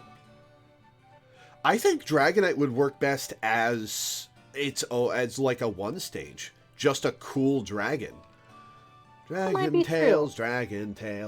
It does look like a Dragon Tails. I mean, I watched that show so much as a kid. God, that was like one of my favorite shows when I was the right age. I was too old for that show, and my little siblings loved it. I watched a lot of kids shows because I'm like 5 to 6 years older than my younger brother. And the thing is, like, even when I was like 12 or 13, I liked a lot of kids shows. So there was this one thing on like Disney Junior or whatever, like Playhouse Disney. I watched the shit out of Mickey Mouse Clubhouse. I loved Mickey Mouse Clubhouse at 13. And part of that is that I was a Kingdom Hearts stan, but part of it was just that I like kids shows. Have you ever watched House of Mouse? Oh yeah, obviously. Good. I love that show. That was great. I don't remember a ton of it, but I did see some of like the old cartoon specials because of that, and it was a fun idea, and it was very funny. Yeah, the framing device was way better than the cartoons they showed, I think. Like, the cartoons they showed were good, but the framing device was so clever and novel. It was a very good framing device, yeah. It was very fun, and I have to wonder how much of that inspired the Kingdom Hearts idea. But I mean, I can make Kingdom Hearts out of anything. Another show that I watched when I was much too old for it. So there is this show where this like girl comes into the 100-Acre Wood and is like plays detective with Pooh and Tigger, and I don't remember what it was called exactly, but it was like, I watched that show like way older than I should have been. I remember really liking it for some reason. I think the first couple Pooh movies, like Pooh's Grand Adventure, I think was the first one. The one where Christopher Robin goes to school and the 100-Acre Wood characters go on this adventure to try to save him. I think that is like a legitimately good movie that you can appreciate as an adult. Yeah, I haven't watched them. I haven't watched any of the Winnie the Pooh movies in a while. Speaking of kids movies, though, I had the Clifford the Big Red Dog movie. I loved Clifford the Big Red Dog as a kid. That was like one of my favorite things. And the Clifford the Big Red Dog movie, I remember I was like 12 or 13, and I really liked it. Have you seen the live action one? Was the live action one any good? I don't think I remember liking it, but I don't remember if I watched it. I probably was like, I was a kid and I was like, ew, it's different. No, the one that just came out like last year. Oh, no, I haven't. I haven't seen that one at all. The Tangled cartoon is really, really good. Like, more recently, like, kids' cartoon, like, you know, like, there's kids' cartoons that are supposed to be educational, and then there's kids' cartoons that are, like, 4, 8 to 12-year-olds that are actually, like, really, really good. That, like, you know, Steven Universe and the Tangled cartoon, which is phenomenal.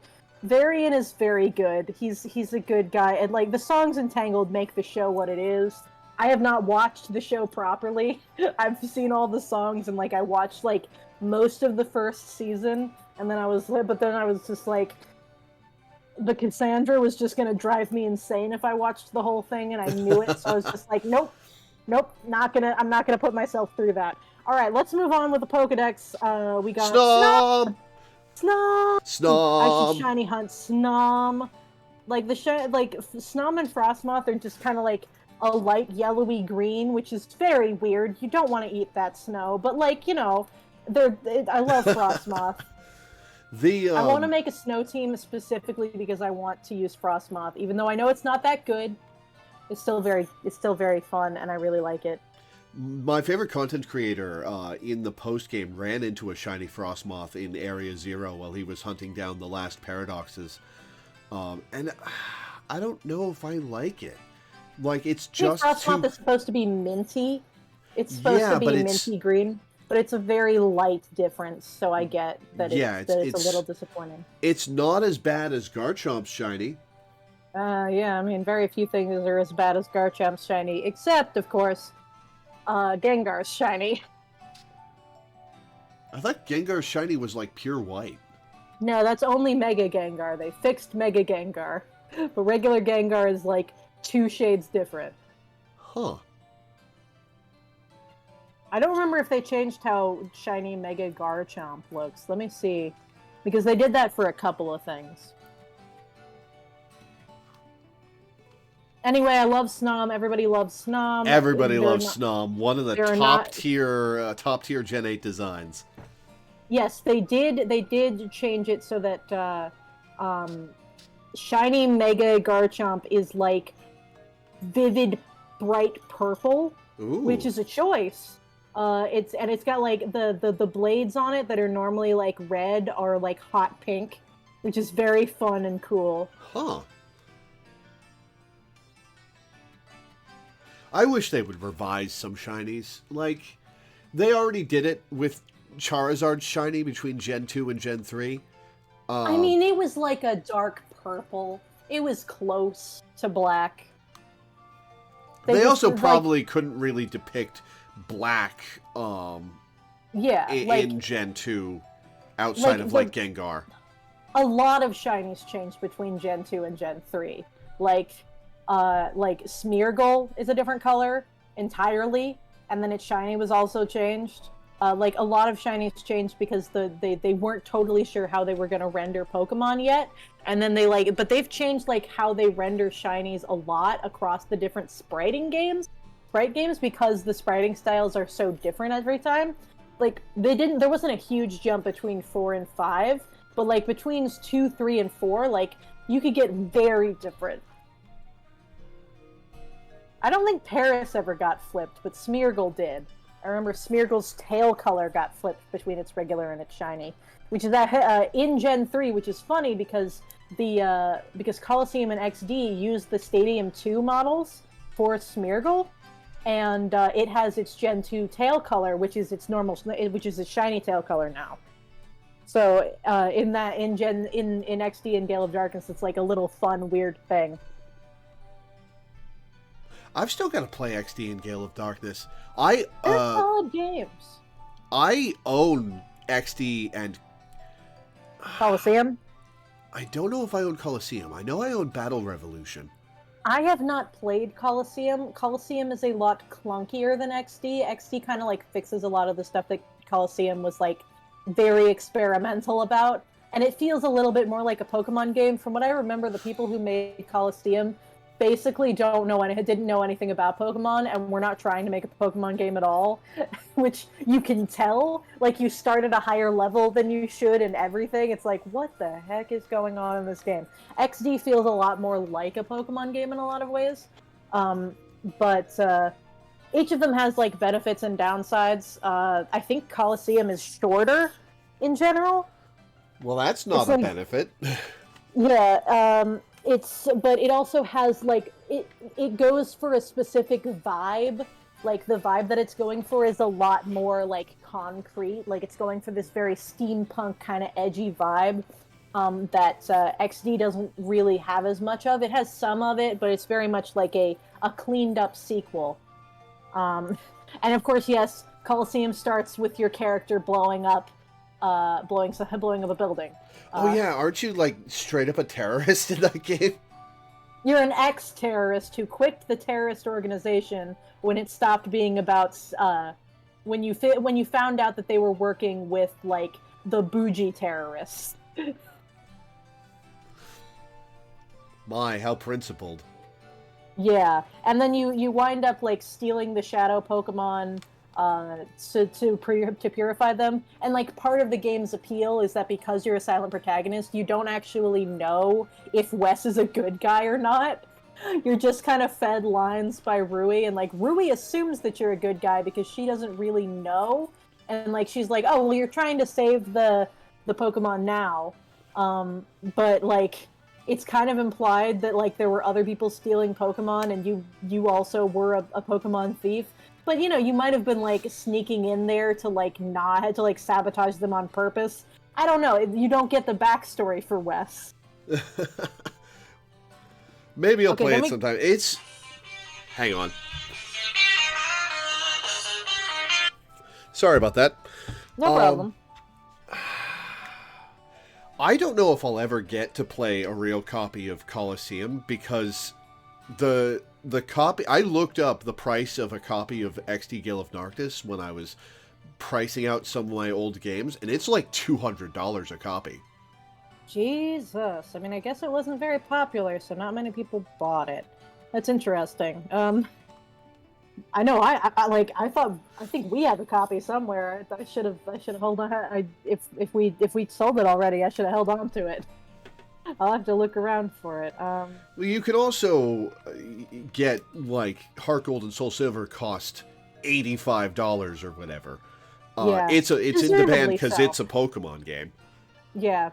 I mean, like, Earthbound also costs, like, $200 for the same reasons. So I just assumed that it was for the reasons that Earthbound costs $200. Okay. We got Snover next. Snover and I like Abomasnow a lot. I like Mega Abomasnow a lot. Snover's just kind of there. Snover looks like a young Abomasnow. It's fine. It needed a Prevo. It didn't really need a Prevo. I think just finding Abomasnow in the wild would be pretty cool. I like Snover, honestly. I think it's very cute. Like, the idea is that it being a Yeti that is also a pine tree, I think that Snover works really well at, like, setting that up. And then Abomasnow delivers on the idea very well. And I think both of them are really fun. And I think Snover's very cute. And I think that it's funny that Abomasnow's picture looks like a selfie taken by the Yeti. Tell him, like, look, I'm real. You can leave me alone now.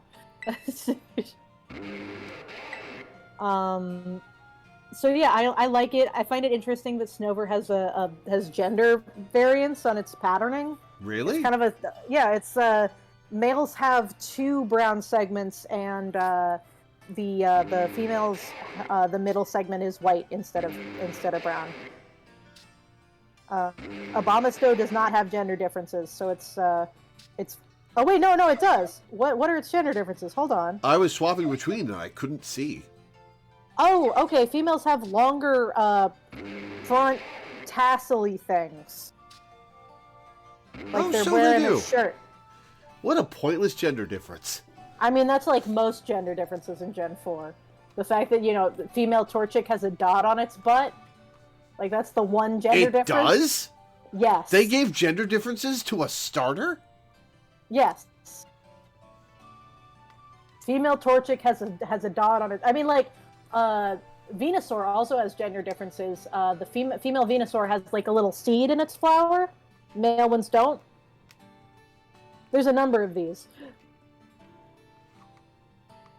That's such a pointless gender difference, the dot, I mean. Yeah, it's weird. They were just like, let's do some shit. Like Garchomp, like the males have the divot in their fin because they've been fighting more. I think I knew about that one. Yeah, and then there's lots of like weird little things. There's like a video that goes through all of them, I think. Oh my god, there's chickens where they're bred to have one dark spot if they're male, I think, because sexing birds is hard. Oh my god, that's true, and that's accurate, and that would absolutely make sense. Is it the males that have the dot? Now I have to find out. I thought it was the females that had the dot. But if it's but like, whichever one it is, the fact that there's like an actual reason for that is amazing. And I would never have guessed. It is male Torchies that have the dot. Interesting. That actually makes it kind of a cool gender difference. I'm not going to lie. Yeah, okay, it's the males that have the dot. That's wild. I don't remember if Combuskin and Blaziken also have gender differences. I think it might just be Torchic. But I'm gonna look now because I'm curious. I think Combuskin has different sized headdress. Has a different sized headdress. Yeah, it has a different sized headdress. The males have a bigger one, which makes sense for chickens. And then I don't know if Blaziken has a difference. It might also have like a bigger crest. If it's a male, let me see.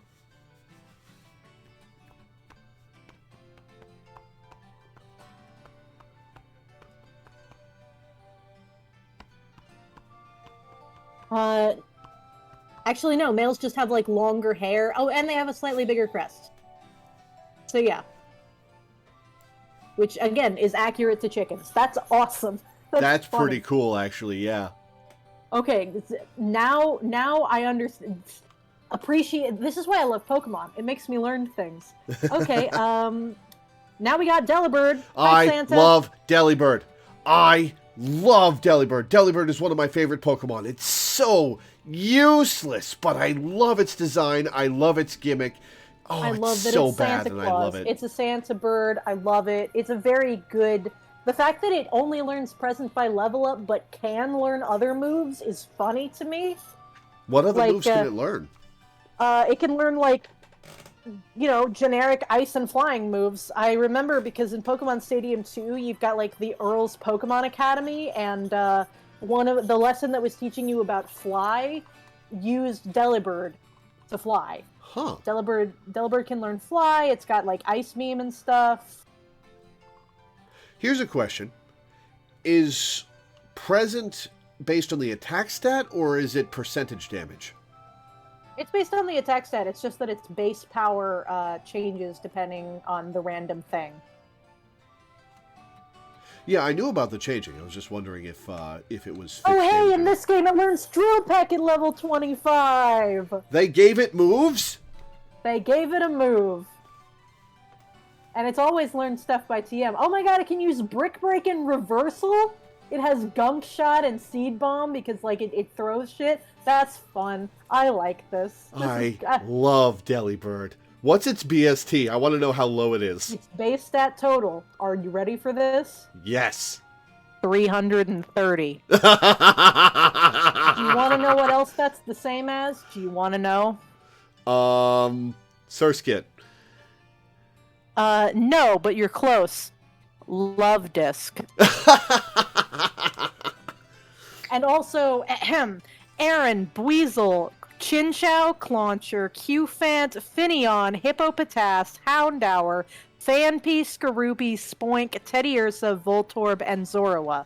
It is the same as a base form Pokemon. God, I love Delibird. God bless you. God bless the fact that they gave you a new fucking form. Like, they made Paradox Delibird and they were like, hey, what if we just doubled this thing's stats? Which we'll get to Paradox Delibird in a minute, but oh my god, I love that it exists. I'm gonna actually look and see if Iron Bundle is just Delibird with twice the stats. It's not. It's not, but that would be funny. Oh yeah, it's way, way faster than Delibird. Yeah, I think it is about twice the speed. Let me look here. 136. Delibird has 75. So yeah, it is. It's a little bit less than twice the speed. And then like it's only got a little bit more special defense, but then it's got pretty high attack and then really high defense and special attack. But still pretty low HP. It's basically a mega, but instead of like 100 bonus, it's like 240 bonus, which is fun. Oh, okay, the Paradox Pokemon are megas, aren't they? They aren't really. They're like, because Tyranitar has a Paradox form, and it isn't based on Mega Tyranitar, which is interesting. Well, I mean, like mechanically, stat-wise, they're megas. Not really, because they all have like the same base stat total as each other, rather than like being based off of the base stat total of the original. And like they aren't like they're basically more like Ultra Beasts that look like regular Pokemon. Mega Evolution just adds 100 to the base stat total and then distributes it in a couple of different ways. Two of them are Megas, Salamance's and the Gallade Gardevoir.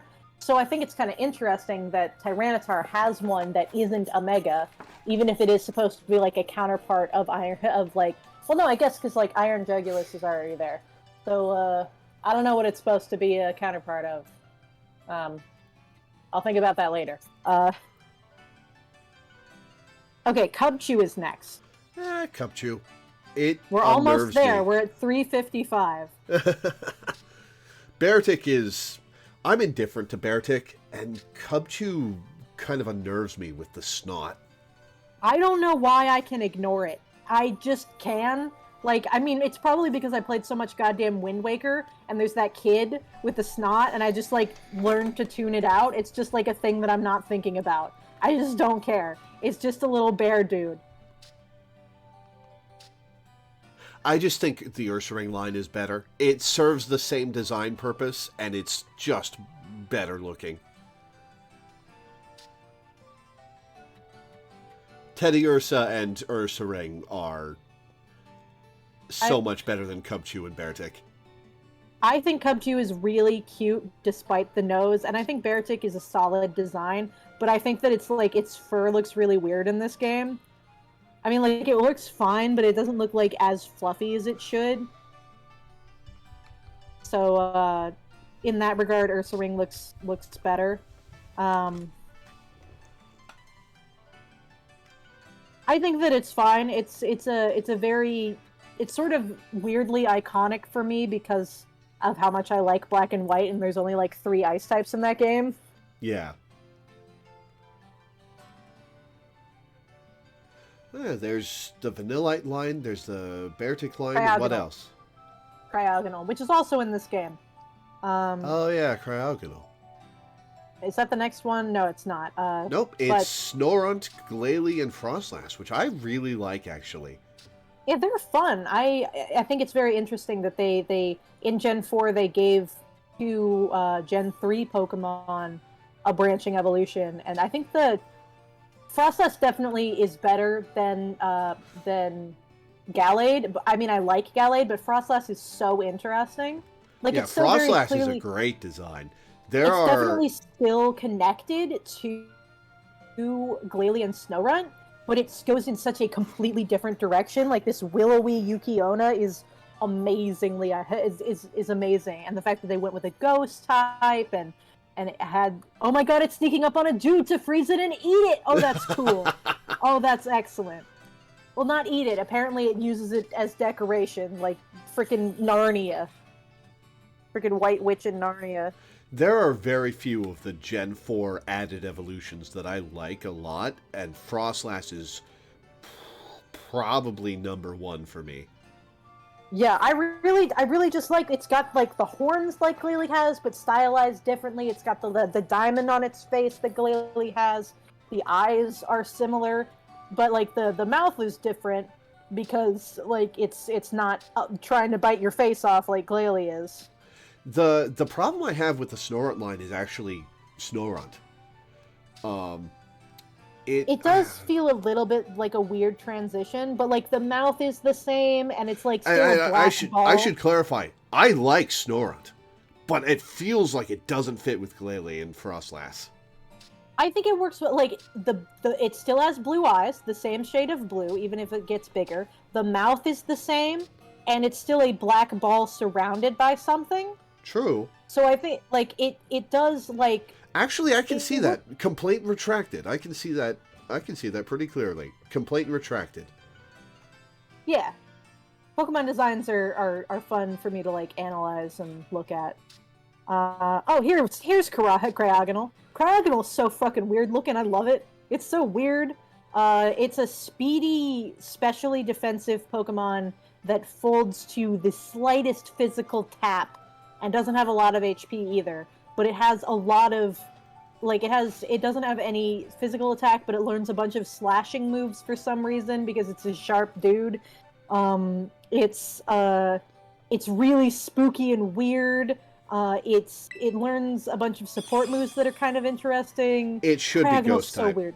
It looks like it should be a ghost type. I feel like it could be steel type. It's certainly shiny enough to be a steel type in this game.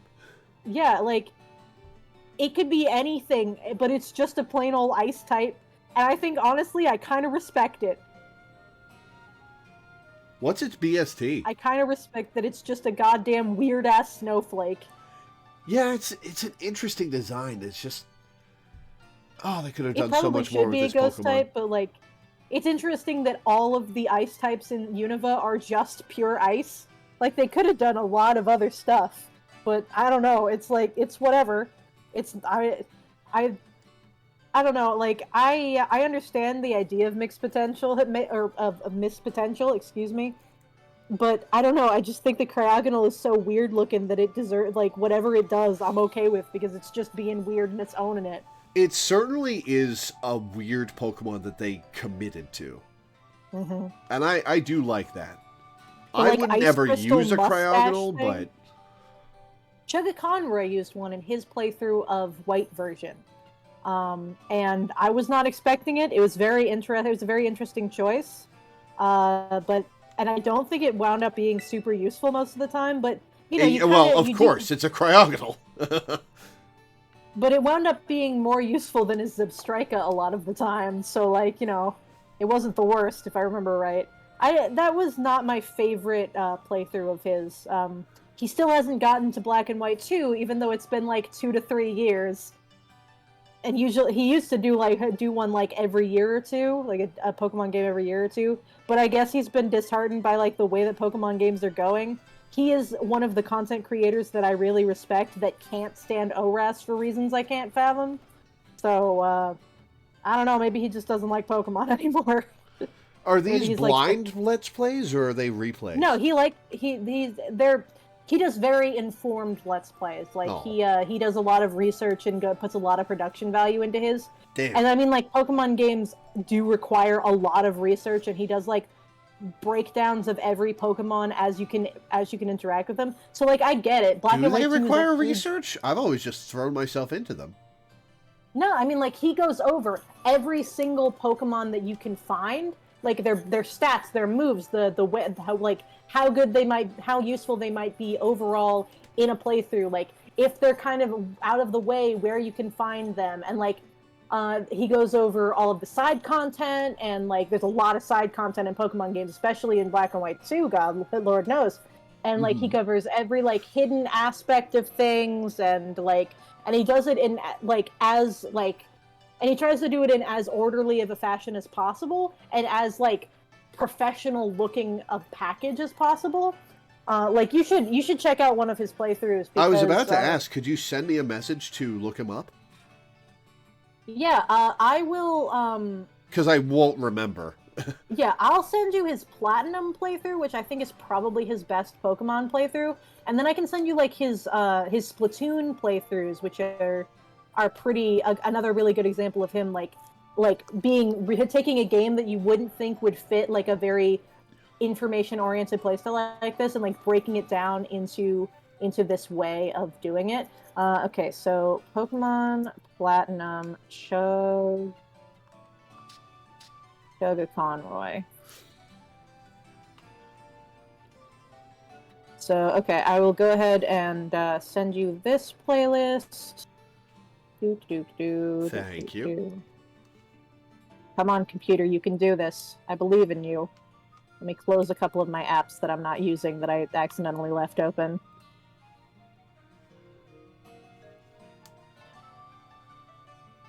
Okay. So I sent you the Platinum one, and then I'm gonna go ahead and get his Splatoon 2... I'll check out the Splatoon one, but I don't really care about Splatoon enough to... Okay, that's fair. I can get a... Do you like Chrono Trigger? Yes! Chrono Trigger is one of the 3 best JRPGs I've ever played. Okay, he's doing a Paper Mario LP right now. That's actually a redux of one of the first games that he played on the channel. I should probably avoid that so I can do a blind playthrough of Paper Mario. Okay, that's fine. And then the Chrono Trigger playthrough was also a redux of a very early playthrough that he did, like because he's been on YouTube for like 10 years, 10, 15, not 15 years. 15 years would be 2007. 2007. So like he's been here since like 2009 at least, and it might be even earlier than that. So okay, I've sent you the Chrono Trigger one.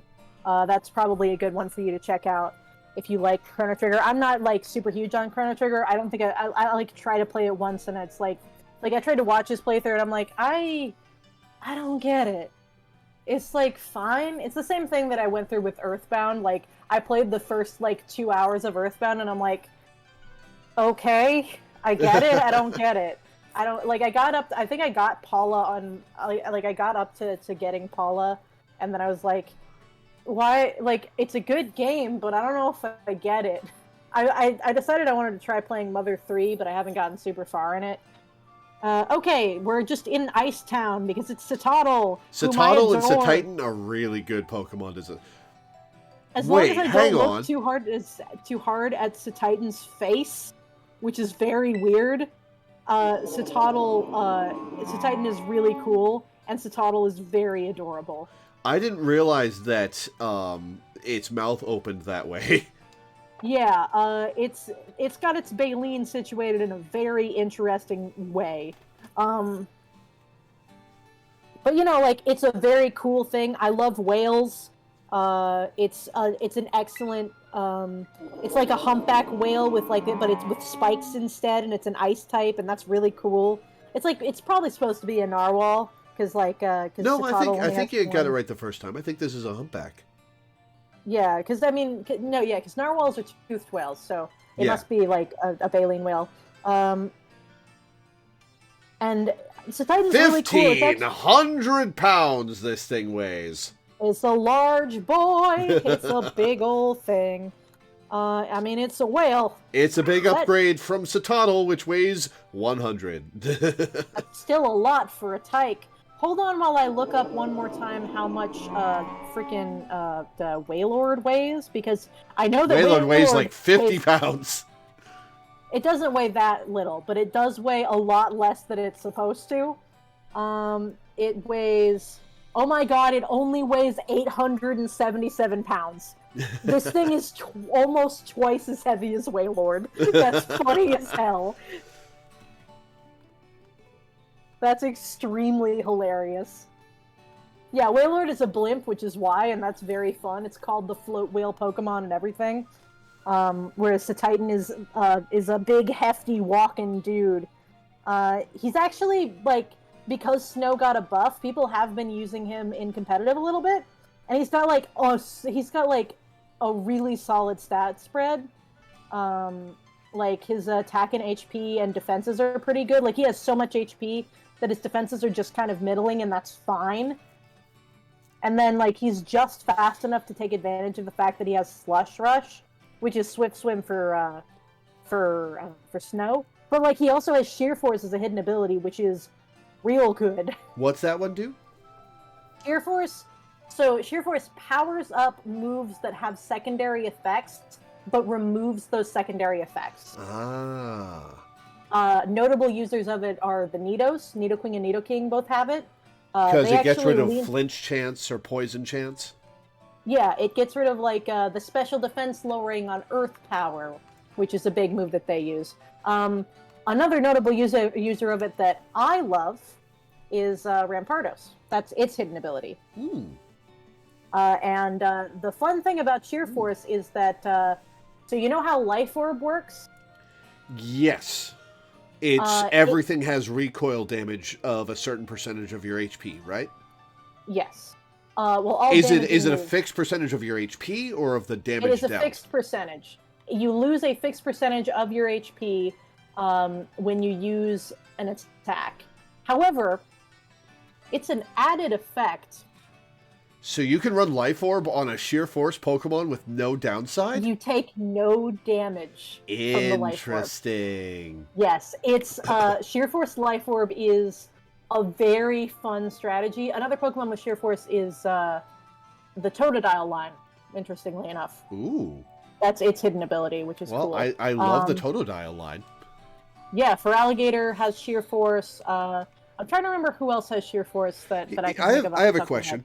I read a ways back that the Gen 2 starters were designed to be bad. They were designed to have worse stats than the stuff you would find later in the game to encourage you to drop them for new Pokemon you found later. However, that's not how people treat their starters, so everybody ran around with their starter on their team. My question is, did they ever get buffs so that they had better stats in later gens? See, I don't know if that's the case because Typhlosion and Charizard literally have the exact same stats. Well, they may have done it with the Gen 1 starters as well. What are the BSTs of Typhlosion and Charizard? Hold on, I'm looking up other Sheer Force users. Tauros has it as a hidden ability.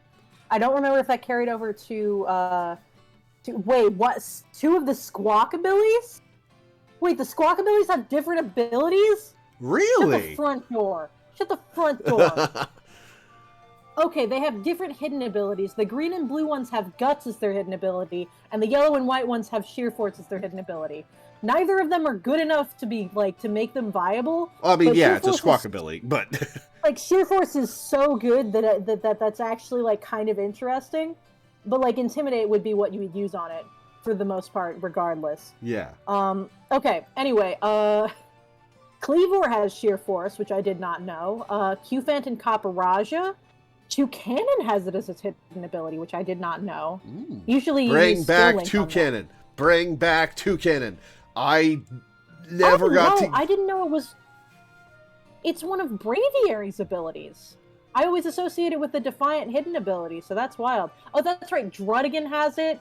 Darmanitan's. That's Darmanitan's ability. That's right. I knew that because you give it Fire Fang or Fire Punch, and that thing just hits like a goddamn freight train. It's one of Conkeldurr's abilities. I didn't know it was that line's ability. It's Bagon's hidden ability before it changes for something else with Shelgon, and then Moxie, I believe, for Salamence. Salamence. It's Camerup's hidden ability, Mega Camerup's. It's Mega Camerup's ability. It's Mawile's hidden ability, which I didn't know, but that actually makes sense. I love Mawile, so that's pretty cool. Obviously, the huge power on Mega Mawile, which feels so disgusting in hindsight. They gave it a bunch of attack and then said, "Hi, how about do you want that doubled?" And then I love Mawile, so I'm glad it got some use. Yeah, I mean, like, it's good, like, good for it. Like, it was a very dominant Mega. Makuhita and Hariyama have it as their hidden ability. So does Steelix, which is wild. And that's all of them. It doesn't look like the Paldean Tauros has Sheer Force. I don't remember what Paldean Tauros's hidden abilities are. Let me look. Oh, it has Cubchoo as its hidden ability. That's right. It has Cubchoo as its hidden ability? Cudchoo. It chews its cud because it's a cow. It's a ruminant. It's the ruminant ability. Which basically, like, it eats the way that works. It was revealed along with Farigiraf, which also has it as an ability, like one of its 2 regular abilities. Armor Tail is so much better that you never use Cudchoo, but basically what happens with it is that if you eat a berry, the next turn you will eat the same berry. Ah. So that can be very useful, like, in healing situations, but I feel like it would also be useful in, like, a bunch of other situations. Like, the stat-raising berries, if you can survive long enough, would be pretty good. Like, those only work when you're in a pinch, so it would be tough, but I could see it being really good. Anyway, yeah, so Titan is cool. I like Titan. It's a good dude, and it's been seeing some competitive viability because of the things that I mentioned. Yeah, go figure, an ice type. Yeah, I mean, like, because Hail is so much better, Ice got a lot of buffs this gen. Just because Hail is good, and terastallizing mitigates how weak it is as a type, because you can change to a different type. You stop getting the buff when you terastallize to a different type, right? From snow? False. Really? You keep the snow buff? No, you would keep no, you do lose the snow buff. Okay. I thought you were talking about stab, which you keep. No, you educated me on that, like, yesterday. Yeah. Yeah, Mega Mawile, there's a very large discussion over whether Mega Mawile or Mega Kangaskhan is more broken. Those are the two best ones. Okay, we got Bergmite and Avalugg here for their Hisuian forms. Yep. Otherwise, who cares? Avalugg is fascinating from a design standpoint. They tried to make aircraft carriers out of ice in World War II. And they succeeded in making a coffee table. Did they? Is that what Habakkuk came from? Is that what happened to Habakkuk? Interesting. But, like, the fact that it was called Habakkuk is probably why Avalugg kind of sounds the way it does. I'm just making fun of Avalugg. Oh, yeah. No, they in World War II they were trying to create a ship design that would be able to be repaired more easily, and they were like, what if we made it out of something that you could just, like, freeze extra bits onto to seal cracks? But then it turned out that you need a lot of energy to do that, because you need to keep freezing shit. So it didn't wind up actually working. They mixed ice together with, like, wood, with, like, sawdust, because that's, like, stronger and it melts slower. But they did actually try to make an aircraft carrier out of ice, which is why you can find Avalugg in the water with Bergmite on its back, like little aircraft. It's very funny and cool, and honestly, that's I like a really Avalugg cool design origin. I had no idea. Yeah, it's really interesting, and I really like the design because of that. And I think, it's like a fun idea to have like a really, I mean, like, it's been done before, like a really defensive ice type that's slow isn't going to be good because ice is a offensive type. But I mean, I feel like Avalugg could be really good in now that snow, like, doubles your defense. Like, holy crap, that's going to be ridiculous. Like, with body press, are you kidding me? What's its defense I would not be. Hold on, let me go look. But I know that it's crazy. 184? Jesus Christ!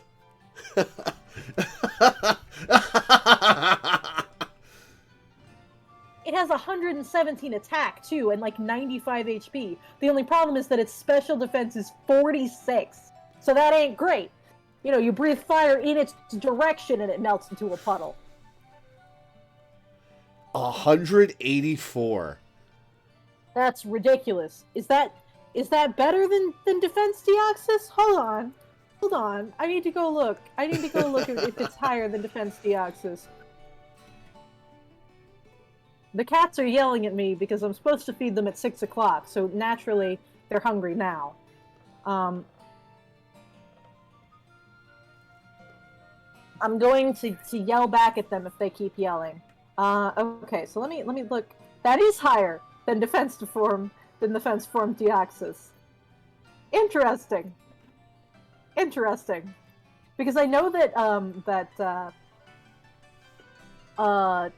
Rampardos has higher attack than Attack Form Deoxys. I think that's it's like wild. Because, like, Attack Form Deoxys has, like, 180. It might be the same, actually, because Attack Form Deoxys, I think, has, like, 160 or... Well, Attack Form Deoxys might have, like, 180. Hold on. Let me go look. Because Rampardos has 165. And, yeah, Attack Form Deoxys has 180, so that's not quite the same. But It's still really good. It's like the highest non-legendary, non-mega attack stat in the game. So 184 is the second 184. highest stat total I've seen after Reggialecki's speed. Yeah, it's an aircraft carrier tank at the same time, which is very cool. Like, yeah. Oh no, wait. Alana said that because I said 184.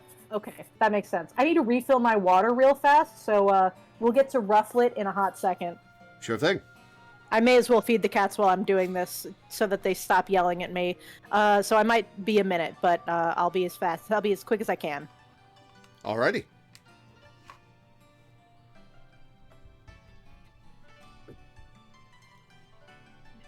You guys having territorial arguments. I could hear her cats a minute ago, and it's always nice to hear cats.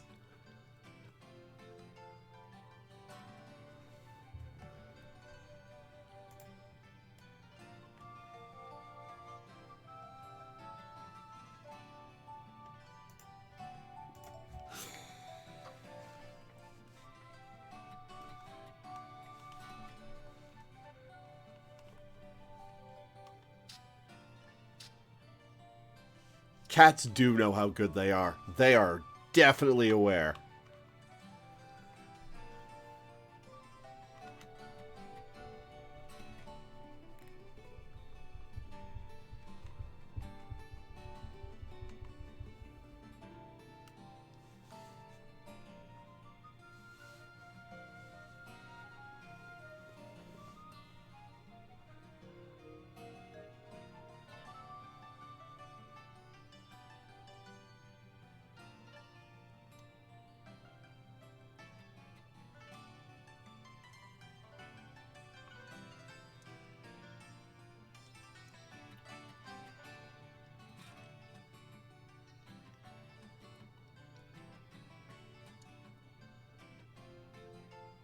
How could they possibly think that making an aircraft carrier out of ice was a good idea?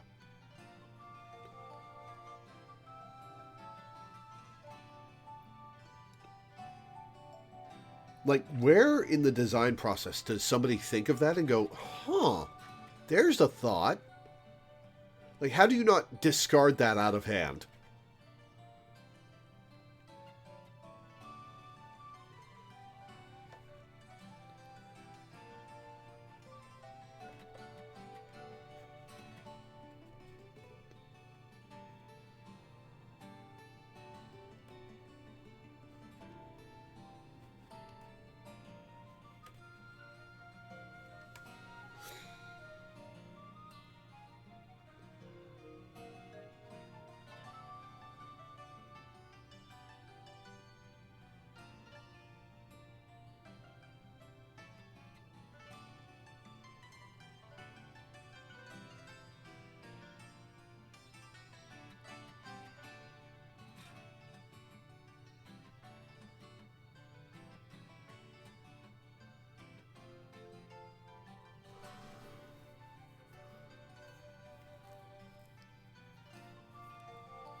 Like, how do you not immediately jump to this is going to melt? There are a lot of dumb weapon ideas throughout the years. True. Very true.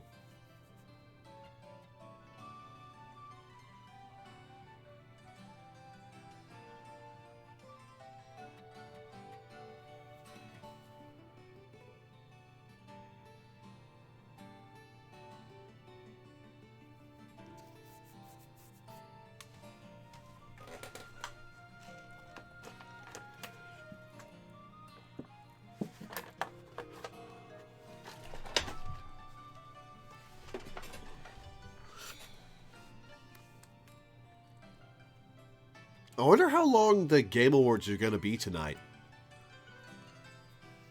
Like 2 hours, maybe?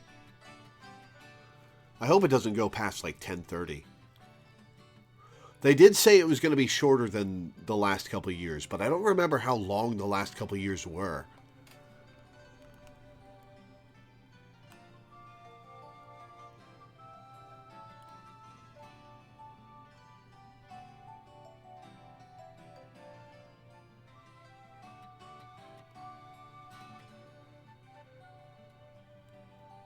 Yeah, I'll be streaming the Game Awards later tonight. 7:30 p.m.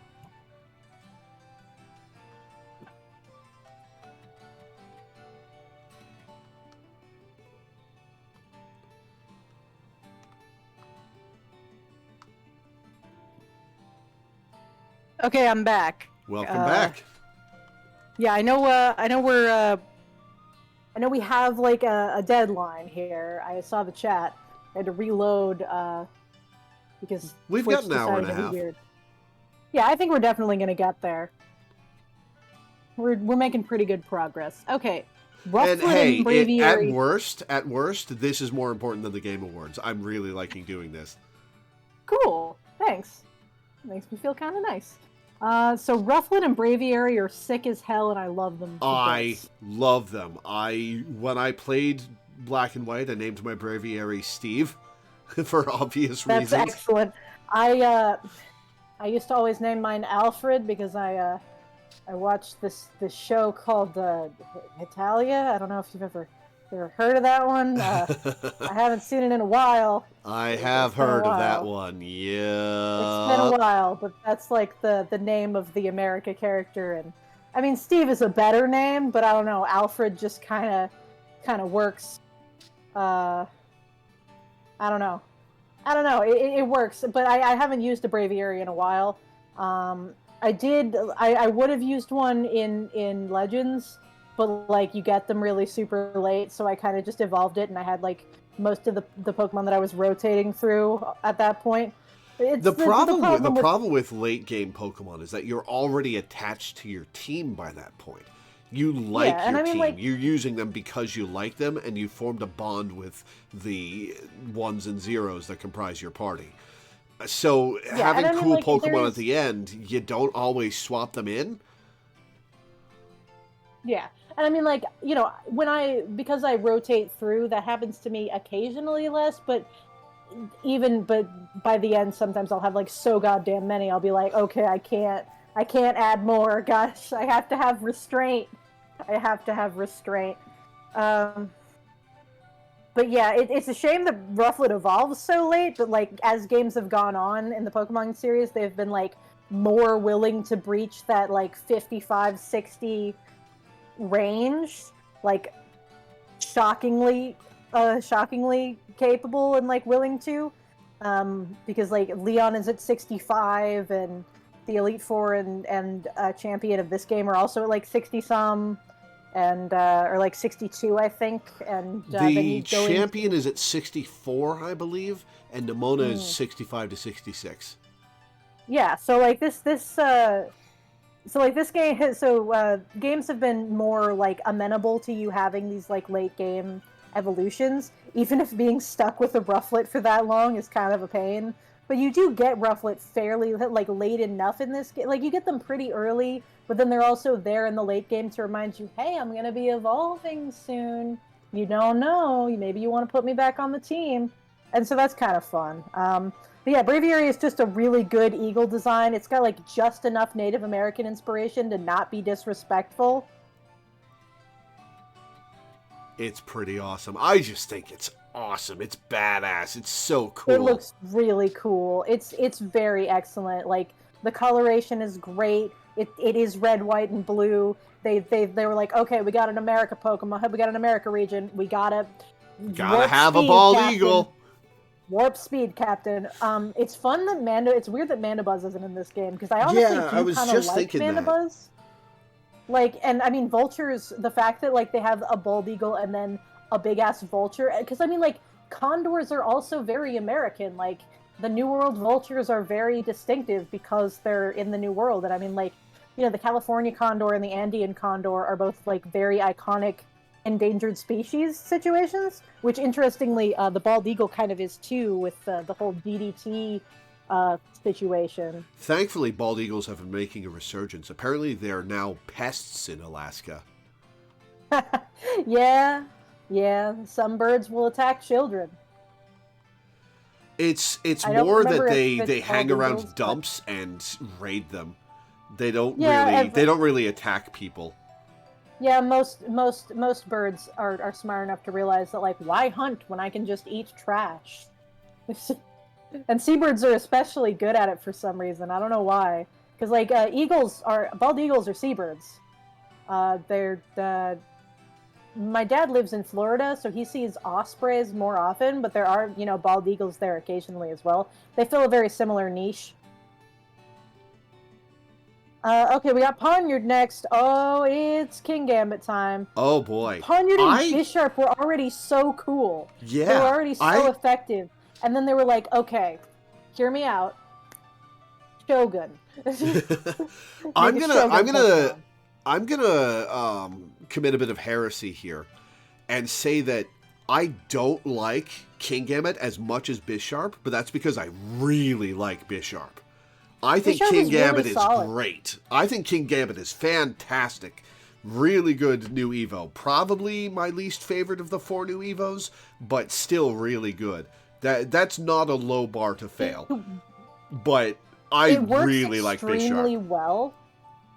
So here's the thing, right? So you've got pawns, and then you've got bishops, and like the thing in chess, I don't play a lot of chess, but I know a few things about chess because I do research sometimes on Pokemon, right? When a pawn gets to the end of the board, usually you see it change into a queen, but it can actually turn into any piece you want. Yep. And I guess that bishop just worked better because for the pawn, for Bisharp, and so they went with that.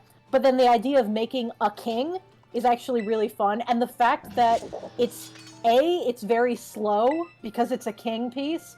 B, it's not actually that strategically minded. It just wins with brute force because king pieces are not actually that are not like they're there to be protected and stuff. And the fact that it has like a move where it has basically false surrender from Morgrim, but like a little bit beefed up, I think.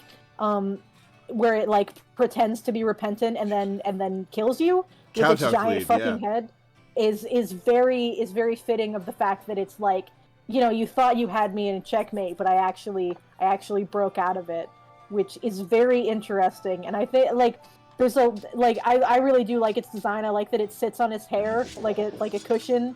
Apparently King Gambit in motion is kind of derpy, but it's not that bad. Like I've seen it in motion like a fair amount of times. It's like it works fairly good. Like its mouth looks a little weird because of the fact that its giant mustache is swords, so that it's like no. I'm saying like it following you around apparently is pretty derpy. Oh yeah, that seems like it would be a little weird. It rocks around on its hair and sometimes floats around on its hair. It doesn't walk. That's about what I expected, to be honest. Yeah, I mean, like, it would be a little bit weird. I mean, I really don't have anything else to say. Like, Gen 5 had so many fucking bangers! Yup. Like, a lot of people remember that Gen 5 is like, it's like the trying to fill in the Pokedex with, like, a bunch of clones of Gen 1 Pokemon, but, like, God, it had so many fucking bangers. It had so many goddamn bangers. There are so many good Pokemon in Gen 5. Bisharp, like, the fact that Bisharp and Poniard are fucking skeletons made out of metal with, like, blades for arms is stupid. I love it. I love it so much. The fact that they've got, like, the pointy ribs like a freaking medieval torture device is amazing. It's so excellent. I love Bisharp. They're so edgy and amazing. It's excellent, and their type is really good, and they're really strong. Like, just because of Defiant, they occasionally still see play. Like, because of how important Intimidate is, which is one of the reasons why, even though, like, the signature ability of Supreme Overlord is really good, people are probably not going to run it that often. Because Defiant is just better. Yeah, especially in doubles. Like, in singles, you might see Supreme Overlord more often, but because Intimidate is a lot more common in doubles, and, like, because it affects both opponents, you can, like, you'll see Supreme Overlord more often in singles for the same reason you'll see Houndstone more often in singles. Right, that too. But, like, as well as the fact that Intimidate is more common because like it affects both Pokemon. And the fact if you have a Defiant Mon out, you basically lock your opponent out of switching in their Intimidate Pokemon. And since they only have 4 to work with, that's like seriously a big deal. Yep. So there's a lot of like, because I have an Intimidate Pokemon on my team as well, and whenever I see Annihilate, I'm like, shit, god damn it. Okay, we're Annihilate is so bangers. Good. Speaking of bangers. Speaking of Gen 5 bangers, this is my guy. I love how like rough it looks. Like the it looks like it's got like very rough skin and like those are scales and not fur. Around like for Dino and Zweilous and Hydreigon. Like it looks I don't know. more I like think it looks like fur to me. Maybe, the black I don't know, stuff, but you mean? Yeah, maybe it does look like fur. I think I mostly just like how the colors are kind of a little bit muted. Like it's not like a bright blue and black. It's very much like a roughed up cave Pokemon that like you would expect to see in the dark. Hydreigon is such a fucking bizarre choice for a design, but I absolutely love it. Got little puppet hands. Like it grew a third head that took like its brains fused into one and then grew a third head to leave their old shells behind as puppets. And like it can finally see now, which is very fun. The only thing I don't like about Hydreigon is the wings. I think they work because like they give it like this spooky vibe. Like it's this menacing cave creature, but it isn't really flying as much as it is like floating menacingly through the air. And I kind of like that. It looks sort of like an insect almost. Yeah, I can see that. Very cool. God, Gen 5 had some real hits. It had so many goddamn bangers. I love Dino and Hydreigon and Zweilous a lot. There was a Pokemon fan fiction that in retrospect was kind of an edgy fest, but like at the time it felt like it was like just the right balance. Like this was me in high school, so I was like 14, 15. And so like I was a little bit more open to Pokemon being edgy at the time, but even then I was still kind of like so it kind of felt more like a realistic thing without like being too edgy, but in retrospect it was probably way edgier than it needed to be. But the main character had a Hydreigon, and like there was stuff tied in where she was like a failed project of the stuff that produced N, because we didn't realize that N was like an orphan kid at the time. This is like before Black and White 2 came out. So like the vibe was that they were like child experiments or something. And like she was a failure and she was going to be killed, but she was smuggled out by her mother. They had a bunch of the women in Team Plasma give birth to kids and then like raise them to try and perfect this whole design. It was very fucked up and bad. But basically she was almost killed by Gets's Hydreigon and like left for dead. So like she got a Hydreigon of her own to like represent her overcoming her past. Nice. And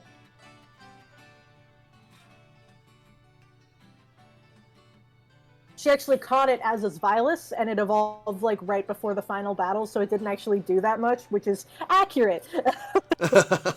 Yeah, Ellsworth Y-blogging was talking about how an entire game's worth of EXP all the way up to Area 0 got his Dino to just half a level before evolving into a Hydreigon. Someone wasn't using the candies. No, I think he used the candies. I don't know. I mean, I wasn't. Yeah, he was. I remember now. He was saying an entire game's worth of candies was only enough to get it to halfway through level 63. I wasn't using a Hydreigon because I was barely at level 60 when I went into Area 0. I was like at 60, I was like at 60-ish, because I had been underleveled the entire game, because that's what raising 30 Pokemon at the same time will do. But it's more challenging that way. So like, I feel like everybody should do it if they're complaining about the games being too easy. There are ways around that problem. I thought this game was I've actually talked about this before, but I think they nailed the difficulty curve. If you do stuff in order, they nailed the difficulty curve. I think that's true as well. I think it works out really well. And the difficulty curve is nailed so well that even if you do stuff out of order, the stuff that you do at approximately the right level feels really good. I have been a staunch opponent of the always-on EXP share for a long time. You know this. We've talked about this. But this is the game where I think they finally got it right. I am perfectly okay with the EXP share in this because of the way they handled the leveling curve. And they finally got it right, in my opinion. Like, to be clear, I think that you should be able to turn it off, but I like the EXP share because it allows me to play the game the way that I play the game. And it keeps, like, I have always had, like, the idea, like, even in, like, Gen 6 and 7 and 8, like, I've always, like, when you could turn the EXP share off and on, I still had it on, and it was still, like, fine with the way that I played the game. But then, like, in Gen 8, I didn't have a problem with, like, I thought that I was pretty much on par with level-wise the entire time. Because you were raising a ton of Pokemon. I picked a team, and I played through with the team, and I was always over-leveled. And I still do believe that they want you to play the game the way that I play the game, and that's why they have it that way, but I do think that you should be able to pick. But I'm glad that they nailed it. Like, the whole idea is that, like, if you fight stuff that's lower level than you, you don't get a lot of experience anyway, so you're not... So if you are over-leveled, you shouldn't stay over-leveled for very long. Like, that's how it is in Black and White. And I think they adjusted it because people didn't like how it was in Black and White or something. I don't really remember. I have two very memorable fights in this game that I only got to have because of the EXP curve. I went into the Arven fight very underleveled. I was like 6 or 7 levels below his team. Yeah, my friend Lil also did that. I think she went into that fight at like level 45. Oh, there's no way in hell she won that. I think she did, but I don't remember. I won the fight by thinking very fast and being very strategic. And the other memorable fight that I had, all the Team Star fights are memorable and good, but the most memorable one for me is Aerie, who kicked my ass twice before I finally beat her. That, in my opinion, is the hardest fight in the game if you're on level or slightly below, is the Aerie fight. Yeah, I remember you talking about this. So I was, out exploring, and I was like, okay, so Grand Tusk is in this area with a bunch of level 25 Pokemon. So surely if I'm like level 27 or level 25, that's the right level to fight this thing. Nope. No, but see, the thing is, right, I went up to like level 27 or something, and I'm like, okay, let's try this again. And like, I was like, okay, I've played Pokemon Reborn. I've played Pokemon Rejuvenation. I can beat this thing, and I did. I used my my Wigglytuff, actually. It was a Jigglypuff at the time still, and I was like, Great okay. Tusk is fighting ground, right? Yep, I've got Charm, I've got Draining Kiss, I've got a ton of HP, and I've got Water Pulse if I need it. We can freaking do this. And I did, but then I got into the second phase with Arven, and Arven has this, like, level 45 thing, and I'm like, oh. Okay. So it's like, so like, my entire understanding of Pokemon difficulty curves has been shot into pieces by the fact that I play Pokemon fan games. I don't know what's normal anymore. I don't know. I got nothing. Oh, man. But yeah, I love the Aerie fight. I love it. It's one of my favorite fights in the series because I fought it on level. And it was memorable. She has Annihilate. She has the most brutal Revavroom of them all. And it was so much fun. What does Revavroom do? I can't remember this fight. It has the attack up, speed up move. And it has Sturdy. Not Sturdy. The one that ups defense when you get hit. That's right. I remember now. Yeah, I was like, okay, let's. Because I had a bunch of different Pokemon, like, I think I used one of my fairies in that, like, I think I used my Gardevoir, actually, because I used a Gardevoir in this game, for the first time in a while. I think I used a Gardevoir. I might be thinking of something else. I might be going insane. Yeah, stamina is the right ability. Okay, next up is Veluza, which I love. I love this weird ass Barracuda thing. Veluza looks like it What- should be steel type, doesn't it? It should, but I like that it's psychic type. I think that it's funky and interesting, and like the fact that it freaking cuts parts of itself off to go fast is very fun. It's a shame that its stats aren't like super amazing, but they're like apparently fairly decent. I have to like look. Veluza is Yeah. fast and hits relatively hard, and it was a type that I didn't get much of, water. So it made my final team when I replaced Cyclizar. It is actually shockingly not that fast. It only has base 70 speed. It's its like second lowest stat after special defense, which is 65. It honestly does not have that great of stats at all. It's like they're like middling, like all the way across the board. It has 90 HP, which ain't bad, and then it has 102 attack, which is pretty good. But it gets a lot of solid moves, and it has the hidden ability Sharpness, which boosts cutting moves, which is kind of cool. So, Yeah, it's move pool, like Liquidation and Psycho Cut, I think. No, it was Zen it's Headbutt. interesting. It doesn't even. Yeah, it's interesting that it has Psycho Cut. It would be Psycho Cut, which is a phenomenal name for a move, by the way. Yeah. Very interesting that they went with that. It's interesting. Its base ability is Mold Breaker. It doesn't even have Swift Swim. It just has its Fillet Away move, which would be very good, except that it doesn't have a lot of defense to work with by losing its HP. I mean, it has a decent amount of HP, but it's like you could be using that for like a substitute or something. What does Fillet Away do? You have your HP, and instead of like maxing out your attack by like with Belly Drum, you instead raise your attack, special attack, and speed by 2 each. It's just objectively worse than Belly Drum because Belly Drum is like focused, and but like you could still like you want to specialize in one stat. And I mean, like, it would make sense. Like, it's not bad. Like, if you give it a citrus berry, it's still pretty decent in terms of, like doubling its attack and speed is pretty good.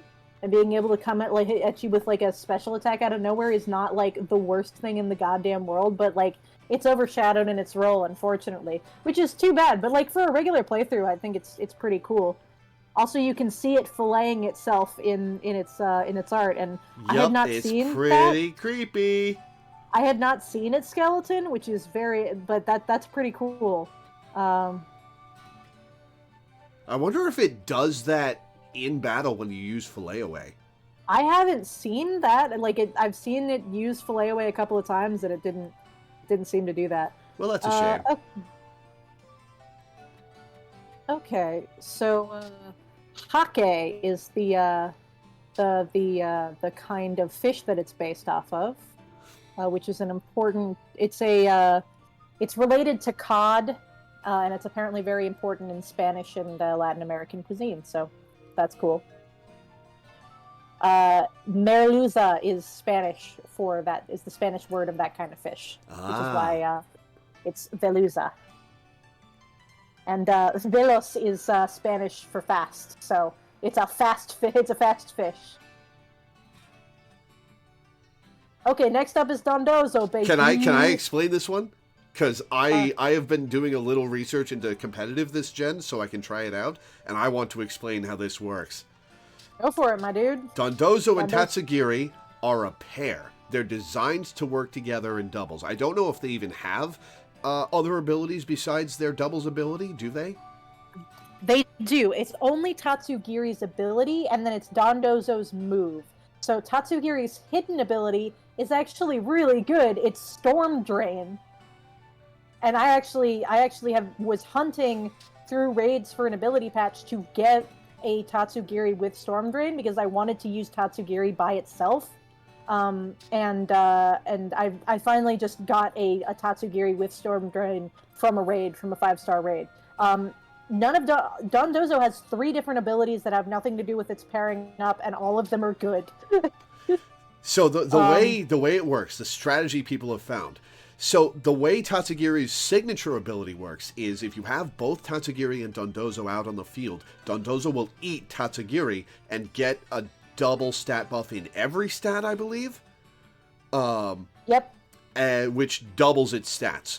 Tatsugiri cannot act while it's in Dondozo's mouth, but Dondozo gets doubled stats. But it also can't be hit. Yeah, it can't be hit either. However, if you poison Tatsugiri, probably with a Toxic Orb, before it gets eaten by Dondozo, it will keep taking poison damage while in Dondozo's mouth. Normally, if Tatsugiri fainted, if Tatsugiri got out of Dondozo's mouth, it would lose the stat buffs. Presumably by Dondozo getting called back, or can you call back Tatsugiri while it's in Dondozo's mouth? I don't know. I haven't tried. Nobody's tried. Nobody wants to. Yeah, I mean, like... But if Tatsugiri faints while it's in Dondozo's mouth, you get to send out a second Pokemon, and Dondozo doesn't lose its stat buffs. Which means you can then... Which is probably an oversight, but we don't know. Like, they've gone through a couple of like, they added a couple of patches recently, but they didn't change that, so I don't know if they just don't know yet, or if it was intentional, or... So if it was intentional, I feel like that's a little bit rude to the poor fish, but, you know... I think whatever, I think if it's a bug and they want to fix it, they should wait until after the first, like, major tournament. Because it's always a kick in the teeth to competitive players to get a patch in the middle of a competition where they've had these strategies laid out like you do in Pokemon. And so I think if it's a bug, fair. They should wait until the first... I don't know, when is the first championship going to be? I know there's tournaments already. There's been a couple of like, not official tournaments, but the first, like, official regionals that I know about, I think, is in January, but it might be the February one that I'm going to. Oh, you're going to a regionals. Nice. Yes, I'm going to the Knoxville regionals in February. In person? Yep. Cool. I gotta save up money and be ready, but I want to give it my best shot and see if I can do well. I actually I need to get more practice in. Like, this team that I built is good, I'm pretty sure, but I can't really tell its weaknesses by myself because I'm still, like, I know basically what I need to do, but it's a lot of practice, and I'm not very good at doing things over and over again when I fail at them. Like, I'm not good at iterating on something if I'm failing at it a bunch, because it doesn't feel great, and it feels like I could just be doing something else, you know? Yeah. But yeah. So Dondozo's abilities are all good, which is amazing. Its basic abilities are unaware, which makes it so that it your opponent's boosted stats and your lowered stats just don't matter. I think it might just be your opponent's stats, actually, but I don't remember for sure. I think it might also be your stat changes. But basically that means that if your opponent tries to get like stronger to hit you because you have so much HP and you can't take a lot of damage, it doesn't matter. You still take the same amount of damage. Then there's Oblivious, which used to not be very interesting. Like, it used to just protect against infatuation, which isn't that great. Then it got upgraded so that you also can't, like, be taunted or encored. Still not as bad as Anticipation. And then recently, it got upgraded, so now you're also immune to Intimidate. Oh. So a lot of people have been running that one because being immune from Intimidate is good. And then also there's Water Veil, which actually isn't that good. It just prevents burns. But, like, being able to not be burned when you're a physical attacker is kind of good. Especially with Will-O-Wisp in the format. Yeah, like, that's one of the main ways to deal with Dondozo right now. So, like, I can see some people playing it, like, to be tricksy, but Unaware and Oblivious are, like, a lot better. So... To finish my explanation of the strat, the one I saw Wolf Glick using... used Annihilate and Flamigo on top of Tatsugiri and Dondozo, because you lead with Tatsugiri with a Toxic Orb on, and have it use Endure.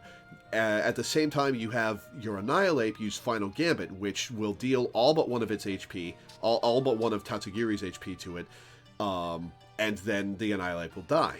Tatsugiri gets poisoned at the end of the turn, does not take poison damage until the following turn. You send out Dondozo, it eats Tatsugiri, it spends a turn, it gets the stat buffs, you spend a turn doing whatever. The Tatsugiri faints at end of turn. You send out Flamigo, which has the ability that copies your ally's stat boost. So you've got doubled stats on a Flamigo and a Dondozo, and your opponent will have a hard time dealing with it. Yeah, but between those two, there's not a lot of types you don't hit, and it's hard to like get a foothold when you've got two giant-ass bitches staring you down. But notably, I think people have swapped over from the Annihilate strat to using Explosion, because I ran into one of those on ladder, and yeah, it was a... What gets Explosion? Drifblim? A Drifblim with Explosion. What happens if a Drifblim with Aftermath explodes? Does Aftermath only affect the Pokemon that killed it? Yeah, so Aftermath wouldn't happen in that case. But other Pokemon that get Explosion are, in this game, Skuntank is one, amusingly. The fact that Skuntank can explode is always funny. Uh-huh. And Electrode. Oh yeah, Electrode. There might be an Fortress. Fortress also goes boom. I can't imagine people using Fortress. I mean, it was really popular in singles for a while because it just does all of the hazards. Its place kind of got taken by Ferrothorn, which basically does a lot of the same things, but also like you can deal damage when they hit you, which is nice. But I don't really know. It's definitely much more of a singles mon than anything else. So yeah, I love Dondozo and Tatsugiri's like designs so much. Dondozo's got like the bandana of a sushi chef, which I was is very just funny. noticing that, yeah. So like when it goes order up, it's like, here you go, I made sushi in my mouth. The one thing I'm kind of sad about with Dondozo was when I first saw it, I thought, oh, Whiscash got an evolution! And then it wasn't. Yeah, I can see that. That happens so often in Pokemon these days. I'm just like, yeah, well, it's a big catfish. You know, like, they don't even really look that similar. Like, that's like a Digimon, like, kind of evolution. Like, if Whiscash got an evolution, it would have brown on it for one thing, and it would like it would have like the squiggly lines on it and everything. Like, Pokemon are very consistent about like keeping design elements for the most part. There are a few exceptions, but like it's always very clear when a Pokemon is or is not supposed to evolve from one another, and I feel like because Digimon is a little bit more loosey-goosey even with its like intended evolution lines, people sometimes think, oh, this is an evolution. And I don't know if that's actually true, but it feels like a lot of the time Digimon influences Pokemon fans more than they like to admit. Anyway, Tatsugiri is a wonderful little sushi roll, and I love sushi, so it's Tatsu like dragon and Giri like nigiri.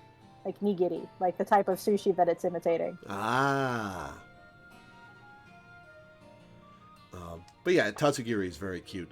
Do the three forms of Tatsugiri have different abilities or stats? No, the difference is that the form dictates what stat gets raised when Dondozo uses order up. Ah. Each of them makes a different stat raise. One is attack, one is defense, and one is speed. I don't remember which exactly is which. People usually use the attack one for fairly obvious reasons. Gotcha.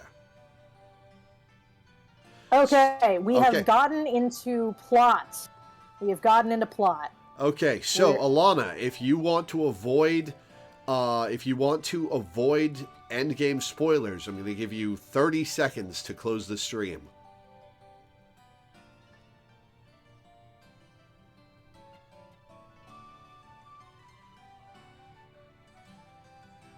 You don't care. Okay, awesome. All right. Okay, so we got this game has my favorite ending out of any Pokemon game and one of my favorite endings out of any RPG. It is so good. The trip through Area Zero is so eerie. The Paradox Pokemon are so cool. The ending is so badass and heart-tugging and tragic. I love it. And a large part of what I love about it is the Paradox Pokemon, which are ancient or future versions of existing Pokemon. For example, there's an ancient Donphan here, Great Tusk. And there's they also all a have... future one. We'll get to called Iron Treads in a minute, we'll but yeah. Yeah. Great Tusk is one of my favorites. I mean, like, I just like Donphan, and I love elephants, and the fact that they made it a goddamn mammoth is amazing. But it's also, like, a dinosaur mammoth, which Yup. is, like, the coolest shit in the goddamn universe. Like, this also looks like a Digimon design. I'll be real, like, there are Digimon that look like this. Like, old school Digimon, like, a lot of them, like, Digimon is also undergone, like, a design evolution process, but there are, like, 3 Digimon I can think of that look like this, like, and I mean, those are exactly Mammothmon's horns and everything, and, like, but yes, it's got the fucking furry feet are amazing, the dinosaur scales, like, spots on the side, those super long dino tail, it's like, I mean, I'm a dinosaur kid, so, like, and I love elephants, so this is just, like, this is perfect, this is excellent. I love everything about this thing. Almost all of the Paradox Ground designs is are an good. interesting type. Fighting Ground is such an interesting type. Like, have we had that before? I feel like we have, but I don't know. Is one of the Landorus forms Fighting Ground? No, it's Ground Flying. Oh. This might be the first one. A lot of Paradox Pokemon are new type combos. So, let me go see. Let me just, like, look at the list of fighting type Pokemon. And see, let's just scroll down for fighting and ground type, because I feel like I want to say that there has been, but I would be willing to believe that there has not been.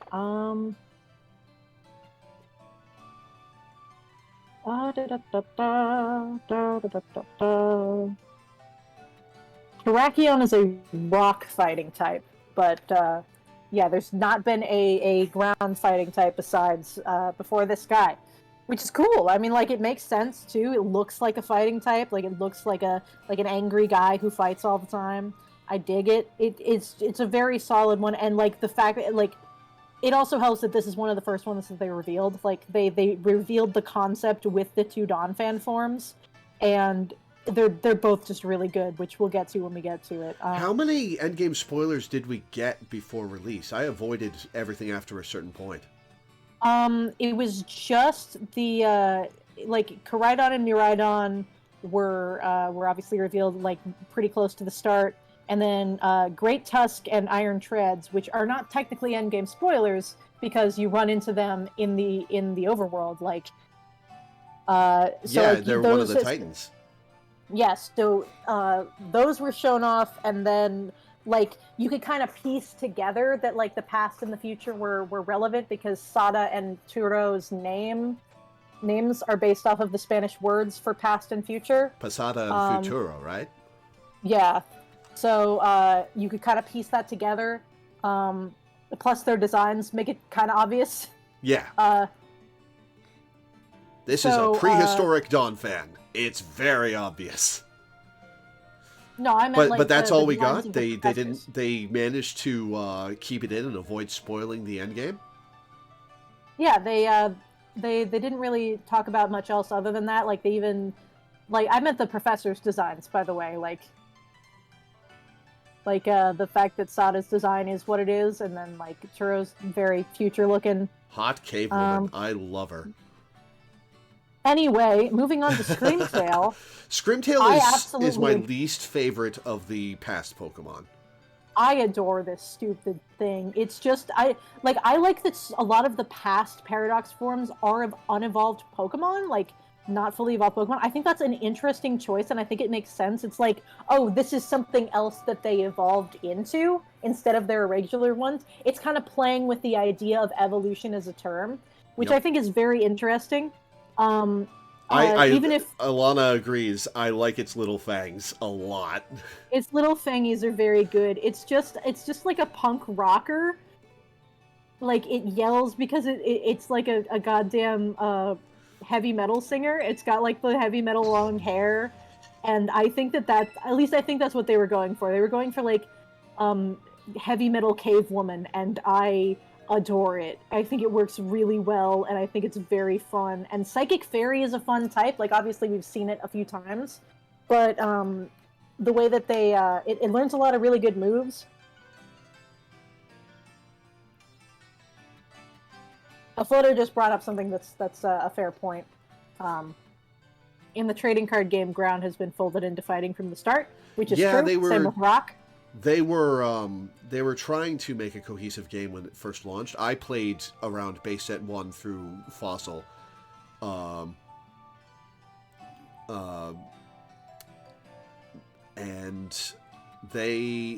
I don't know how many types they could have gotten away with to make the game. Okay, so in order to... In Magic the Gathering, there are 5 colors that all have their own mechanical identities. For example, black destroys things directly, and it has zombies, and it has discard, whereas green can make a lot of mana, which is the spellcasting resource, and it has elves and lots of big stompy creatures. And these... It's called the color pie. Each of these colors has a share of the mechanical identity of the game. And if you have too few, things get too samey, and if you have too many, things get too differentiated and narrow. Pokemon had to deal with the same thing, and I actually believe it was from it was a WotC game at the start. And I don't know how many different types Pokemon could have gotten away with, but I understand why they folded a bunch of types into each other, because it would have gotten too differentiated, and you would have had to... I mean, the choices that they made... Go ahead. That's about all I was going to say. But yeah, the choices that they made were... The choices that they made... They worked really well. I mean, like... Having bugs folded in with grass makes sense. Like, a lot of it was kind of color-based, but, like, rock fighting and ground kind of do the same thing. Like, they're both very straightforwardly aggressive types, so that kind of works. Like, having poison be psychic type. I think poison was actually grass type for a little while, and then they changed it to psychic, and then they changed it back. Then they actually they recently changed it to dark, I think they dark, just actually. mixed it. I think they just mixed it between whatever... like Muck was psychic type and Venonat was grass type. No, it's varied based on generations. I remember very clearly. I mean, Venonat was a bug, so it might have had a grass type version, but I'm pretty sure that originally Poison was grass type, and then they made it psychic type, and then recently they swapped it to dark type because it's also weak to fighting type moves because it would be weak to ground. So that kind of works in that way. And like in terms of play style and like aligning the vibes, it works. Dark type works pretty well. I think they just went with psychic because nothing else was psychic and everybody else was kind of sharing a couple of types except for lightning. Yeah. But I mean, what can share electric, really? Yeah. And fire as well is like by itself.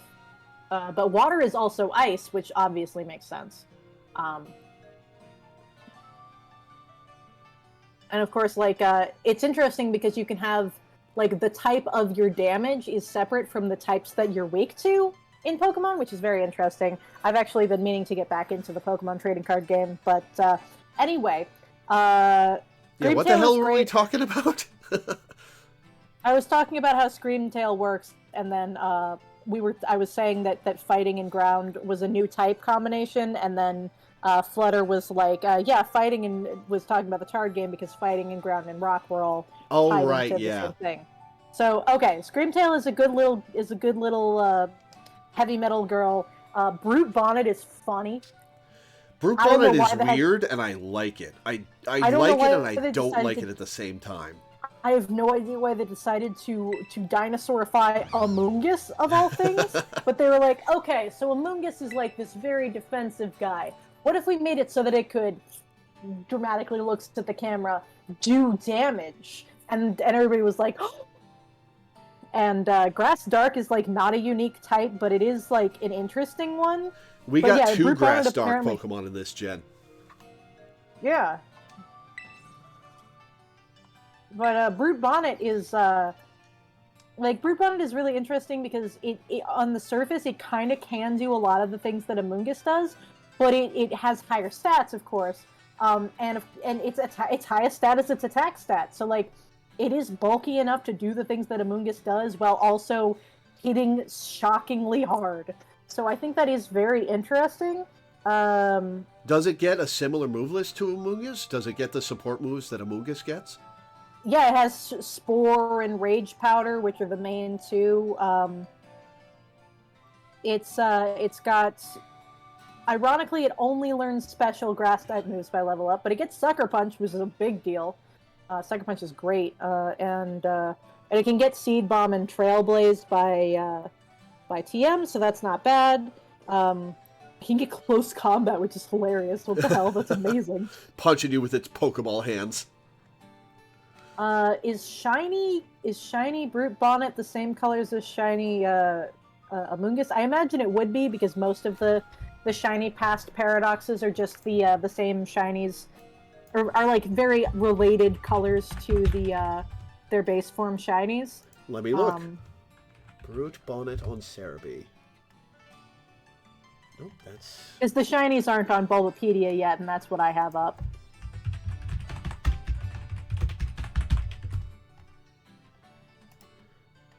Its Psychic is bluish-purple. Not Psychic, its Shiny is bluish-purple. So yeah, Master Ball colors-ish. Yep. That's good. Yeah, Alright, Brute so yeah, Bonnet's a Brute fun Bonnet design. is... I like the Lichen. I think it's a very cool way of having it like look kind of sinister and spooky, like by covering its face. I think it's really cool. The spikes on the top are very nice. And I like the tail and the fact that it's got like these 4 little leggies now, where Amoonguss only had 2. Very nice. Did Amoonguss did it even have legs? I feel like it had 2 legs, but I don't know. I might be going crazy. I mean, like I 2 can little look. stumps. Amoonguss. The Bling just asked if we'll see Emmett show up in the DLC looking for a way to bring his brother back, and I would absolutely adore that. That would be a great way to tie into Legends. I mean, like, they had a bunch of other Legends stuff, and it would be a very good way to introduce the Hisuian forms. I would like that so a lot. That would be cool. Fun. That would be actually really good. I could definitely vibe with that. I don't think that they would. It doesn't seem like super likely, but this game does like Hisui, and it has a good amount of Unova like adjacent stuff. Like the past and future thing is something that Unova did, and the dragons kind of are the same types, or are very similar types to Reshiram and Zekrom. So like, it's possible. It's possible.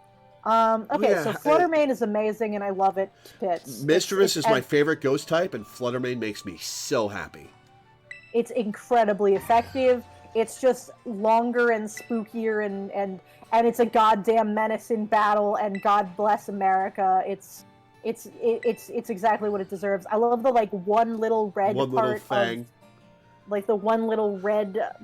Yeah, it's very good, and like the spikes running down it, and how flowy it is. It's like, okay, let's take a Mischievous, and instead of turning it into a big witch, let's just elongate the Banshee parts and like make it like this weird dinosaur-looking Banshee, and I love it. Like the eyes are so good. It's such a good design. Yeah, like a lot of the Paradox Pokemon have like very specific eyes. Like they very much like focused on the feral looking eyes, which I like. Except for yeah, Screamtail. Now Screamtail has like different colored eyes, and it's still got like eyeliner. Like normal Jigglypuff has like these light blue eyes, and this has like the piercing hunter yellow eyes. Remind me, And is Fluttermane the only Paradox Pokemon that Sada doesn't throw out at you? I think it is. It might be. I don't remember. I know they do leave out one because there are 7 of them. Yeah. I feel like it would make more sense for her not to use the Dawn fan, but let me see. Oh wait, I guess I have to put in.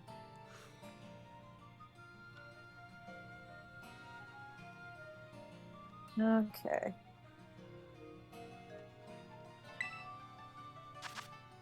No, it is in fact it is the Dawn fan that she doesn't use. So that makes sense. That makes sense because you fight that one at a separate point, so that works. Fluttermane is an excellent execution of the concept, and it's like it's right up there with the Dawn fan in terms of my favorites. Like I kind of want to shiny hunt it. Like it's very cool. I like I like that it is apparently one of the best of the Paradox Pokemon. Like in the top 3. Yeah, I mean, like, it has base 125, special attack, special defense, and speed. Good lord. The speed is the big one. And it just gets better when you have, like, the booster energy. Like, the fact that the ability boosts each of your stats by like, it boosts your highest stat by 30% for all of the stats except speed, which it boosts by 50%. Good lord. Because that's necessary. That's needed. Like, speed's already the best stat in the game. Why did you need to do this? I mean, I don't hate it. It's fine. But, like, all the fast ones that are going to get this boost are already fast. Yeah, Alana, Fluttermane is very large. It's a very big creature, yes. All of these are very big. Like, the Jigglypuff is also, like, 3 to 4 feet tall. Fluttermane does sound like a My Little Pony name, by the way. I just saw that comment. I actually named mine specifically Not Shy. Because it's a reference to Fluttershy. Yeah. Oh, here's my favorite. Here's my favorite Paradox Pokemon. My Dino Bug. We love a Dino Bug. It's a fighting bug type. I love that it's like antennae on the side are a little spikier, but mostly like it's got a longer tail and it's got like fully formed arms, but other than that it's just a Volcarona on the ground. And that's all you need, bitch. That's all you need. It's just a dinosaur Volcarona on the ground because it's gonna kick your ass. I love it. It is so big, Alana. Although I think that height is actually its length. Yeah, I think that the height is probably its length. Although it is about as long as it is tall, and if you include the wings, so... I do have it. I can pull it out. Hang on. I don't know if it's rendered in its full size, because, like, Gyarados is also supposed to be 10 feet long. Well, we're about to find out. Where are you? Gotta go through all your boxes of eggs and Dunsparce. You know you can search, right? Oh, there it is. It is large. It might be 10 feet tall, actually. Oh my god. Yeah, that's a big bug. That's a large creature. I don't think that's quite 10 feet tall. It's more like 8 feet tall, but it's very good. It's a very good bug. Oh, I mean, it's going to sleep. Oh, to be clear, Volcarona is already a very large bug. I think Volcarona is like 6 to 7 feet tall. Yeah, it's pretty big. So, like, you know, all of the Paradox Pokemon are already a lot bigger than their originals, so... Alana is very excited. It's such a cool mon. It's an excellent little design. I think it's very good. Like, I mean, Volcarona is good no matter the context, no matter the time. So, like, any variations on Volcarona are good and excellent and perfect. I had my door open. Whoop! Okay. Look up Slitherwing's Shiny, Alana, because it is sick! If I Shiny Hunt one of the Paradox Pokemon, it'll be Slitherwing. Yeah, a lot of them are really cool. Okay, so let's talk about Sandy Shocks, because it's a caveman. like it's like a cave dinosaur, but also like also a punk rocker, but also like it walks on its goddamn like instead of having magnets, it just has a bunch of magnetic particles that it I turns to like the look like iron sand. magnets. The iron It's sand is so cool.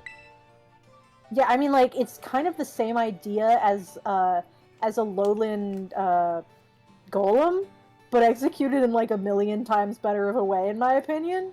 And I love the way that it walks. The way it walks where it bends its magnets is so weird. Like, click on its animations. It'll like bend forward to do an attacking animation, and it'll show its magnets bending. It's so weird. It's extremely bizarre. Yes. But I actually have love to it. look. I love this design. I wonder what's. I'm gonna go look real quick about what shiny what shiny. I don't remember what shiny magnemite looks like, so I want to look up what It's shiny sandy black shocks with it's gold with black magnets. Oh yeah, that's right. I think that makes sense. Sandy shocks, because I might shiny hunt that because that does sound pretty cool. Good luck. It spawns on like one slope in one spot. Yeah, I'd have to figure out where, but electric ground is a fun type. Oh my god, that is such a sick shiny. Oh my god, I need it now. Holy shit. Is it the same colors? It's gold with entirely black magnets. But the fact that because it's like a punk rock look, the black magnets blend into the the black sand, and it's sick as hell. Nice. Oh, that's so cool. It is very Godzilla, isn't it? It is kind of. Oh my god, it's pretending to be Godzilla. Oh, that's so cool. Because all of them are kind of dinosaur based, so it's like trying to be a dinosaur, but it's made out of magnets. That's extremely fun. The thing about Sandy Shocks is it doesn't make any goddamn sense for an ancient prehistoric Pokemon, but I love it anyway. Yeah, absolutely. It's one of the. Yeah, I mean, it's like it's clear that like supposedly artificial Pokemon have been around, and like I mean, magnetism is just a force. So like obviously it's been around since before people. Why wouldn't there be magnets? Especially if like all magnets are just like if Magneton is just like the idea of magnetism coming into like existence as like a living being, and like other inanimate objects have done the same thing. Like I don't know, it makes sense to me. It's fine. But yeah, Ghost Ground is a fun type. I think the only other one is Stunfisk. So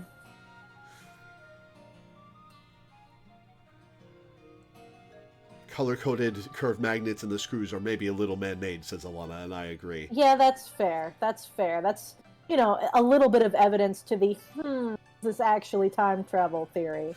But we'll find out. Oh, okay, we're already on to Iron Treads. The future Pokemon begin here. Iron Treads is probably the best one. Like, I think that I never realized its face was so flat. Yeah, I mean, like, it's a cool robot face, and I think it works really well. Like, I like all of the future forms more than I think the average person does. Because I think that it's a fun idea to just make slicked up robot versions. But Iron Treads is probably the most stylized, which is probably why they used it for the promotional material. And I think it's really cool, and it's interesting that because Great Tusk goes with the elephant angle and makes it this big prehistoric mammoth, and then Iron Treads goes with the tire angle and makes it into this machine. Like its treads are even separate from it, so it can stay upright while its treads roll, or it can it looks like it has gyrating motions.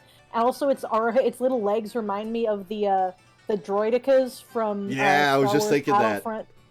Because I played Star Wars Battlefront 2, the original one on the PS2, a lot when I was a kid, and I always wanted to play as the Droidicas. I never played that one, but they're from the movies. That's where I remember them from. I've watched 3 Star Wars movies. I there don't. are only 3 good Star Wars movies. I think I watched one of the original trilogy, and like 2 of the new movies, and Force Awakens is a decent movie. It's Force not like Awakens a bad is movie. fine. I just didn't watch. I think I watched like I probably was like exposed to all of the Star Wars movies when I was really young because both of my parents are giant fucking nerds, and they came out at about the right time for like my older brothers. Like the prequels would have come out at the right time for like my older brothers to watch them. But like I have never really cared about Star Wars. It's like fine. So here's the thing. The Pokemon from the past are from the distant past.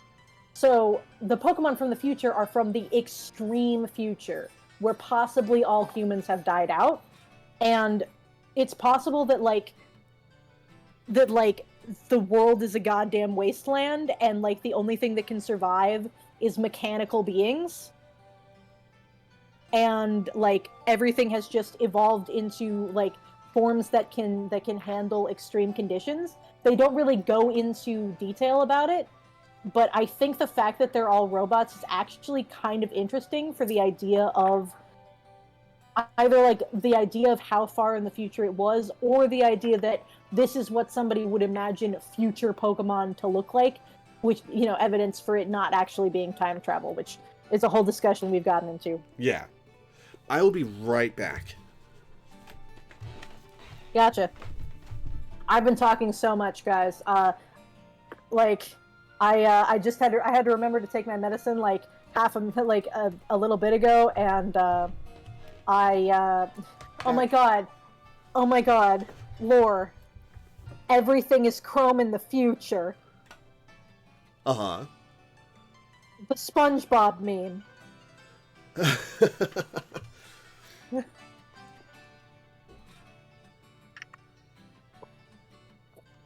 Alright, so after Iron Treads...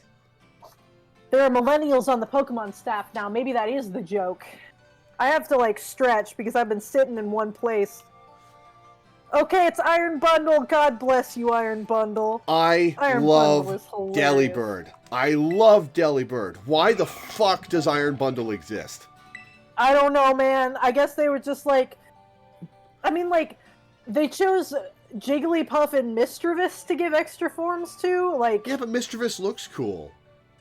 I mean, Delibird also looks cool, and, like, I can imagine, like, a gift-giving robot, like a snow robot as well. Like, I guess they wanted a snow robot, and, like, it's a snow-blowing robot that also, like, carries stuff around the same way Delibird does. And, I mean, Delibird is cute, so, like, why not? It's also, like, a massive departure from original Delibird, because original Delibird is very, like, it's Santa. It feels very, like, down-to-earth as, like, this is a joke divine. This is a joke design. Uh-huh. And so they were like, okay, but wouldn't it be an even funnier joke if... And I honestly think they were extremely correct. I think it's a funny joke, but I think that the joke undermines the Area Zero first dive experience. Like, the final battle with Turo has a fucking metal Delibird in it. Like, seriously? I know its stats are awesome. Like, Sandy Shocks does not look less stupid.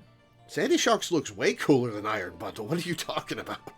Like, I mean, you know, you're coming through all of these past iterations of Pokemon, and then you see this bizarre-looking Magneton. Like, what the heck why would you pick Magneton as a past one? It's the same reason that you would pick Delibird as a future one, because it's funny, and you can do some cool things with it. I think Iron Bundle looks actually really cool. I think it looks really cute. I like the fact that it's got, like, this cool... I like the way that its sack looks. I like that it has skis for feet, because it's going to be traveling over snow.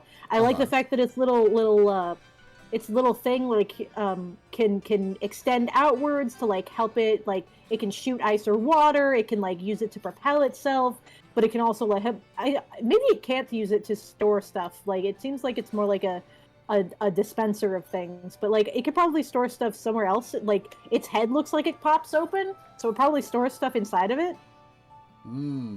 Oh, is this what takes the place of Screamtail in the boss fight where you fight alongside Penny? Venom probably. is implying that, I think. Probably. That actually makes sense, yeah. That would make sense. It is probably the one that looks like...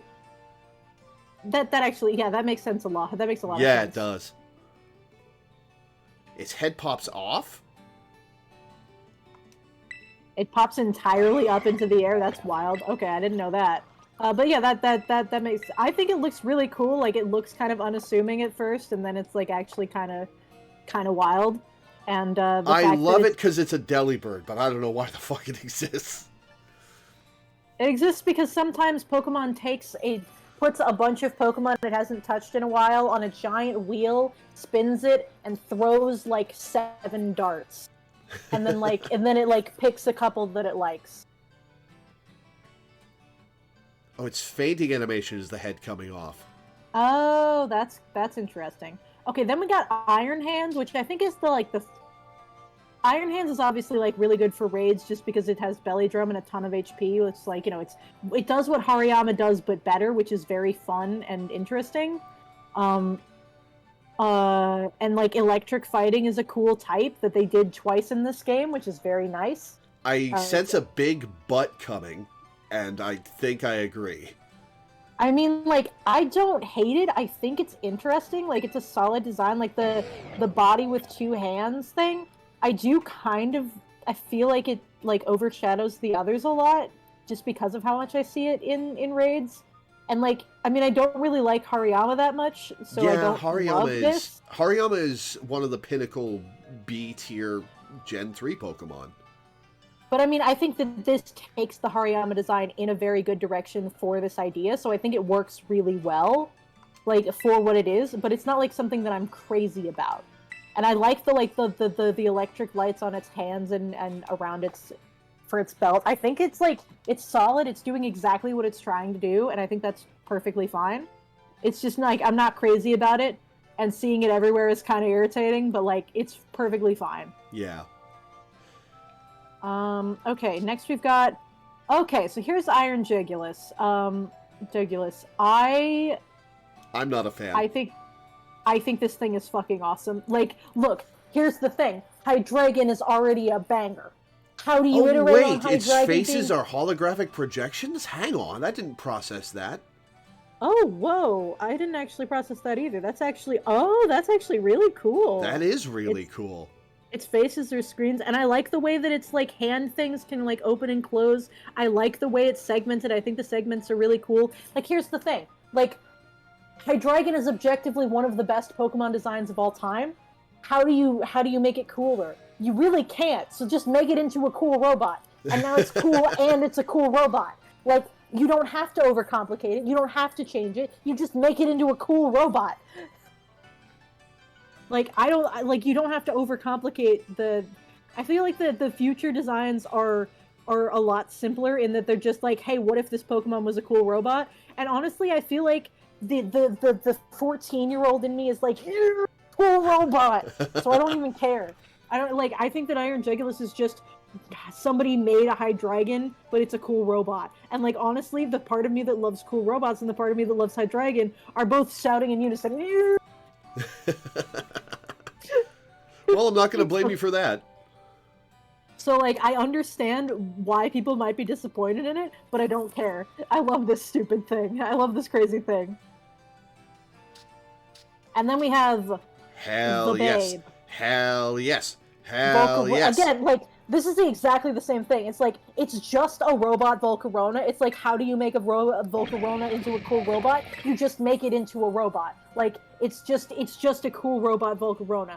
Like, it's a little bit different, more different than Iron Jigulus, because, like, the cool, like, the wings, the thing they do with the wings is so awesome. But, like, that's very standard robot wing design. So, like, it's very, like, they made it into a robot type thing for me. But, That's all you need. That's all you need. It's just a Volcarona that's a cool robot. That's all you need. That's all you need. This might be my second favorite Paradox Pokemon after Slitherwing. They are really cool. Like, it's kind of a shame that the shinies for the future Paradoxes are literally just, let's make it more chrome. Yeah, it's like the non-chrome parts of it aren't painted, right? Yeah, it's like, let's make it more chrome. And honestly, I respect that. I feel like somebody... Does Iron Moth's shiny change the color of its red spikes, or does it change the color of the wings? Let me find out real fast. Iron Moth. I feel like it would be kind of a missed opportunity if they didn't make it yellow like how Volcarona and Slitherwing's wings turn yellow. But let's see. The wings do turn a little bit lighter, but they're mostly I think they're mostly the same shade of orange. But then everything else turns chrome. Like all the red parts turn chrome. The black parts stay the same though. Which makes sense because it's like those are like light projections, so the parts that are like light up stay the same color. Like the yellow parts on Iron Hands are stay yellow when it's shiny, and like I feel like in Iron Jugulis the blue and pink parts would stay. So like the blue the blue metal parts would just turn into chrome. Yeah, they do. I've seen Iron Hands. Yeah, or not Iron Hands, Iron Jugulis. Oh. Yeah, but honestly, I kind of like the idea that they're just like, I feel like it has to be a reference to the meme, even if it's like very subtle. It's like everything is chrome in the future. I feel like that has to be. It has to be the reference. I think that predates SpongeBob. I think that goes back to the 50s. Maybe so, but like I think it is like they're very clearly leaning into the bit. And I think that works for the shinies, even if it is a little samey and some people might not think that it works. I bet it looks really good on the Iron Thorns, though. Because Iron Thorns is mostly not chrome. It's a very shiny green. It's interesting because it looks absolutely nothing like the Mecha Tyranitar that's in the Pokestar Studios. Like, they had it right there. They could have made a reference. But, like, the structure is totally different. It doesn't really look like it at all. It's very interesting that they decided to be completely different. Also, the fact that it has, like, a track for something to go down on its back is like, oh, this is a Megazord. I like that it's full of liquid. Oh, like, that is, like, I thought that was just, like, glowing panels, but yeah, it makes sense that it's got some liquid in there. That's actually cool. Okay, let's look at Iron Thorns. Because I want to see if, shiny Iron Thorns is sick. It is just all changes? The green parts. It's all the green parts turn chrome, but because it's such a difference, that's awesome. It looks really cool. Nice. Like, here's the thing, right? They know that black and white shinies are the most popular shinies. So they were just like, I mean, like, most people like the black and white shinies better than, like, most other shinies. Like, you know, everybody knows, like, black Charizard. There's some other ones, like, the white Gengar, the white Mega Gengar is, like, really popular because, obviously... So, like, a lot of people tend to talk about the black and white shinies. So they're like, what if we made silver shinies? And everybody's like... And I think that's a solid design choice for most of these guys. I really like Iron Thorns' design. I like the coloration. Iron Thorns is really sick. Yeah. I like the fact that it's full of future liquid. I like its shape. I like the panels. I like everything about Iron Thorns' design. It's definitely my favorite of the future ones. Like, Tyranitar is hard to fuck up. like, yeah, it's very cool. And Rock Electric is a fun type.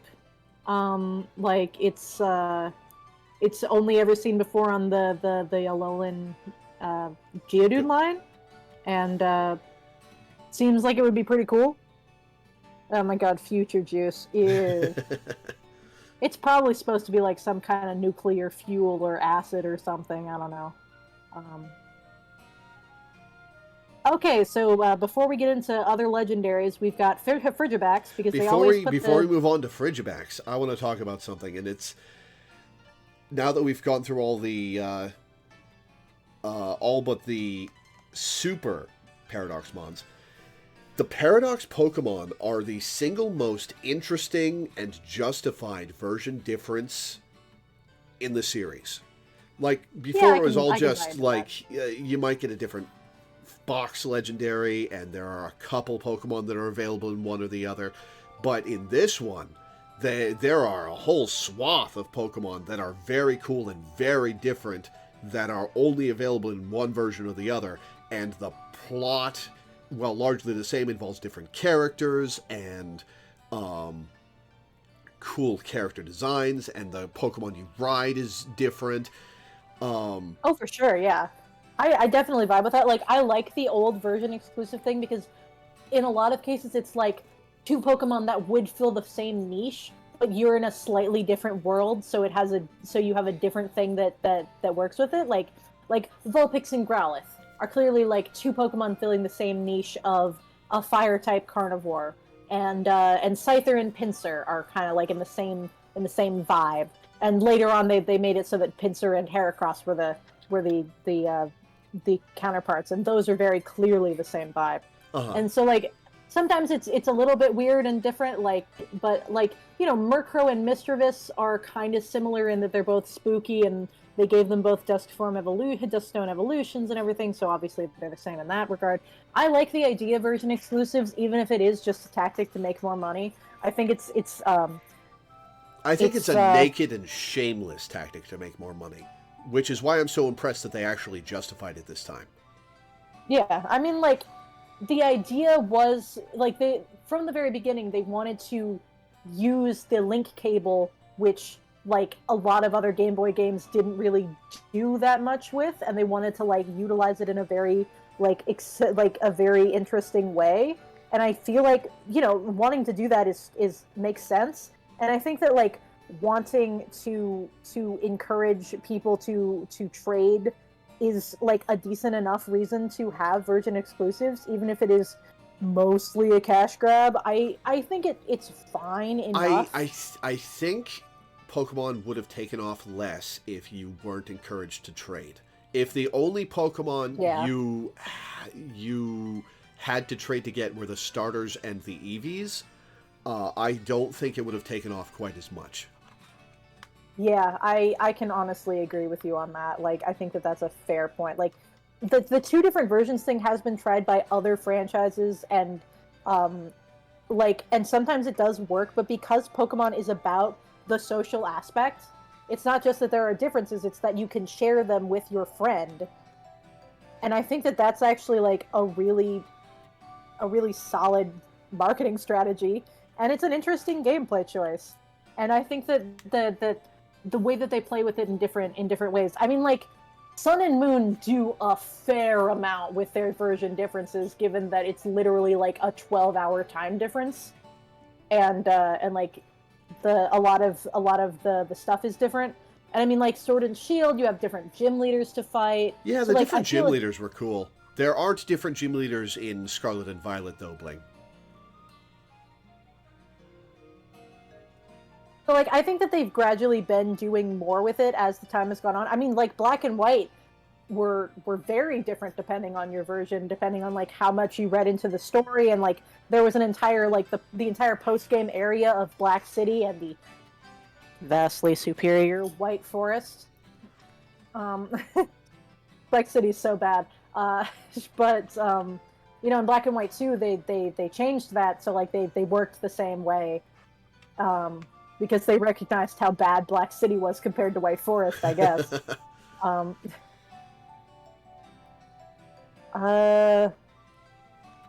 yeah, there's a lot of different flavor. And again, Black and White have, like, the future past vibes in them. Like, Opal Lucid City's entire vibe is totally different depending on version. And there's stuff like that as well. It's really interesting to think about.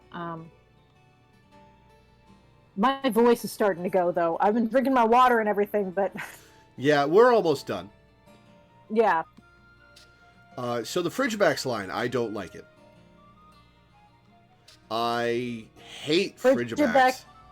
Frigibax is a weird gremlin, and its face is a very strange Muppet, and I don't I don't agree with its choice, but I think that Arctibax looks pretty cool. I Agreed. think Arctibax, and I think that Baxcalibur is a little weird in the face, but otherwise pretty solid. I think it's I think that the things on its hands are kind of interesting. I don't know what lizard that's based off of, but I think I think looks... it's based off of what would be cool.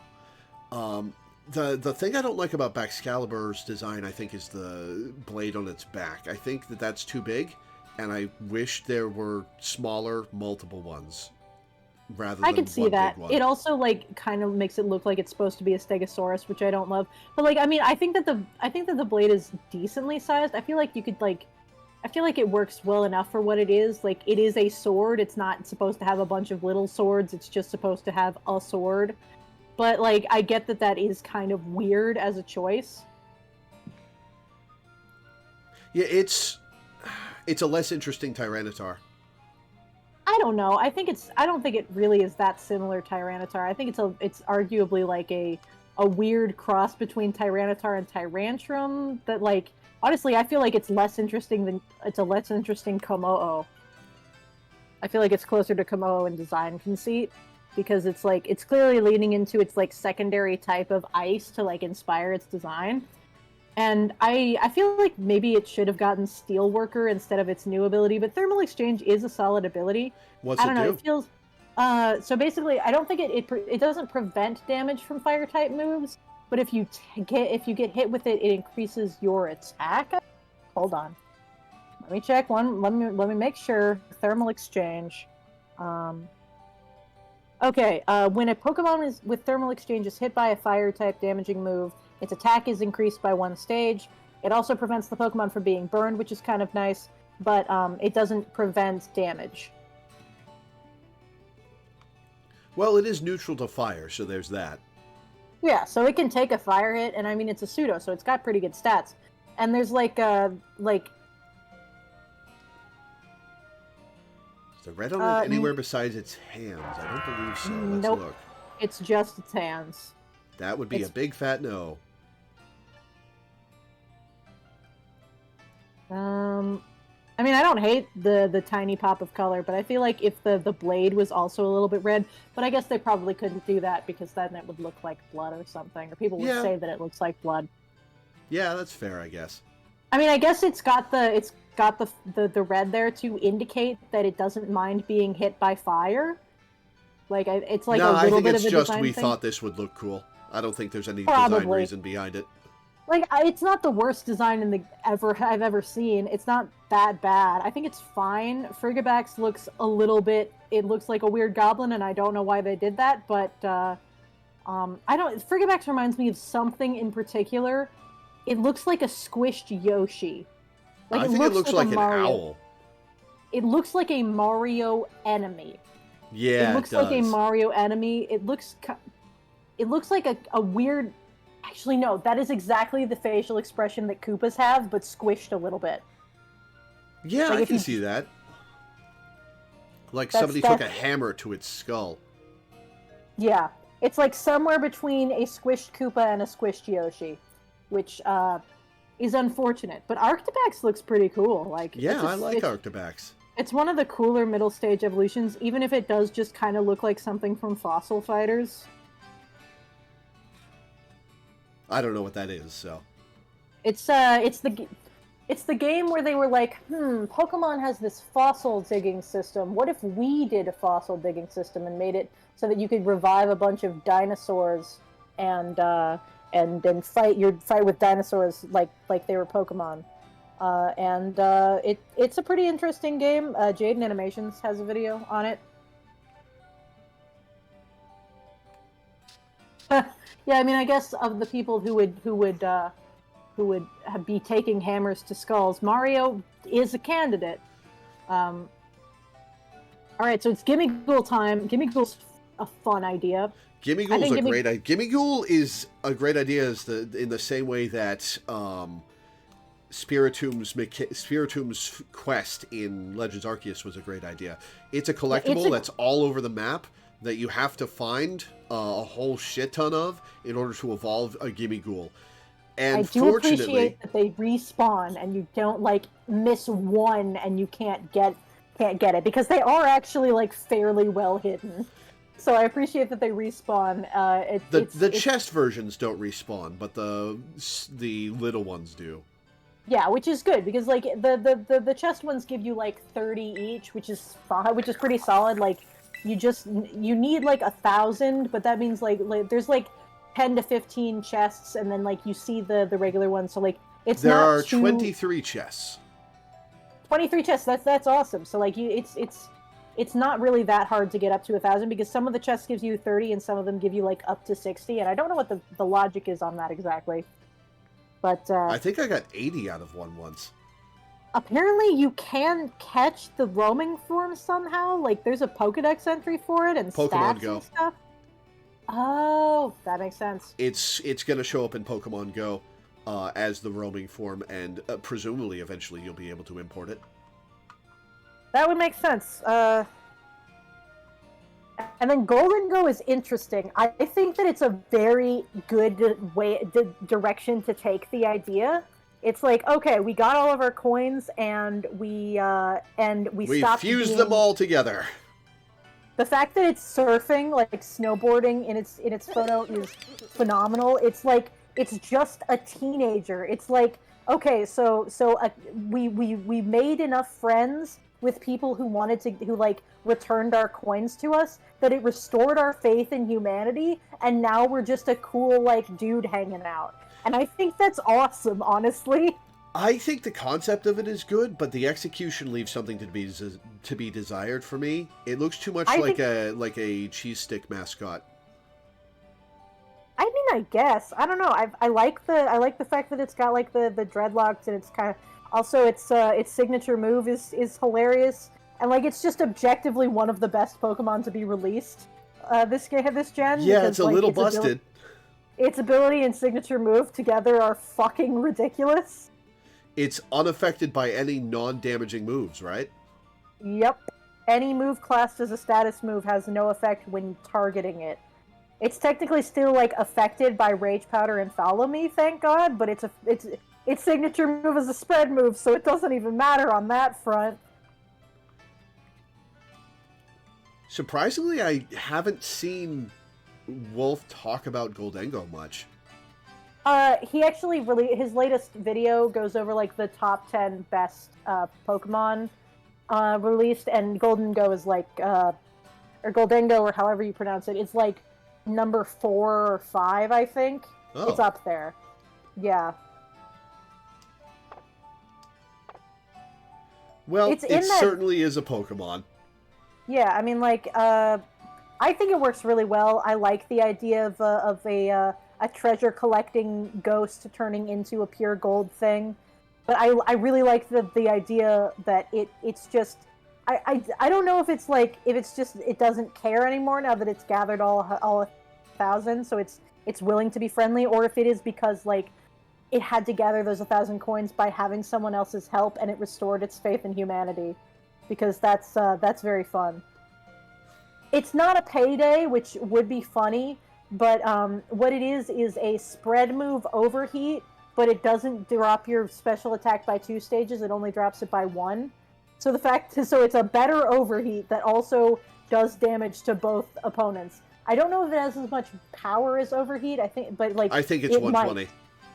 Yeah, so it's a little ridiculous.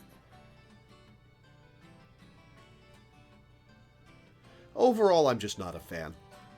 I think it's pretty cool, but I can see why. I like its belt, it just looks like a fun anime protagonist to like hang out with. I hope that that Ash gets one, because he had a Meltan in Alola, and it would be a fun thing for him to have one. It would also be cool for Go to have, I think. So I think that Journeys is continuing into the next generation, but they aren't really making that clear, so we'll see. It's a shame it's shiny locked. I get why it is, because there's a limited number of them that you can fight and catch per game file, but it would be cool to see shiny Goldengos. Oh, I'm sure that you can catch a shiny one in Pokemon Go once it comes out, so that'll be a thing. Oh yeah, the legendaries. Okay, so I love everything about these guys. I have They're no idea why pretty they're cool. here. Well, Ting Lu or whatever it's called is just okay, but the rest of these are pretty awesome. Wo-Chen is phenomenal. It's got like the vines that in the OG anime like Bulbasaur used. It's a very weird snail that's like straight out of Princess Mononoke. It's got like its creepy I mean, eyes. it is and, very Miyazaki, isn't it? it's extremely forest spirit.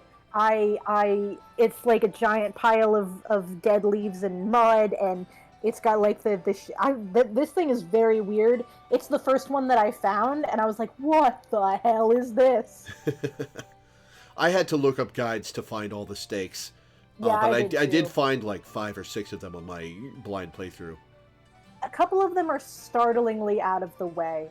The But yeah, one that's in a cave down by Alfornada really tripped me up.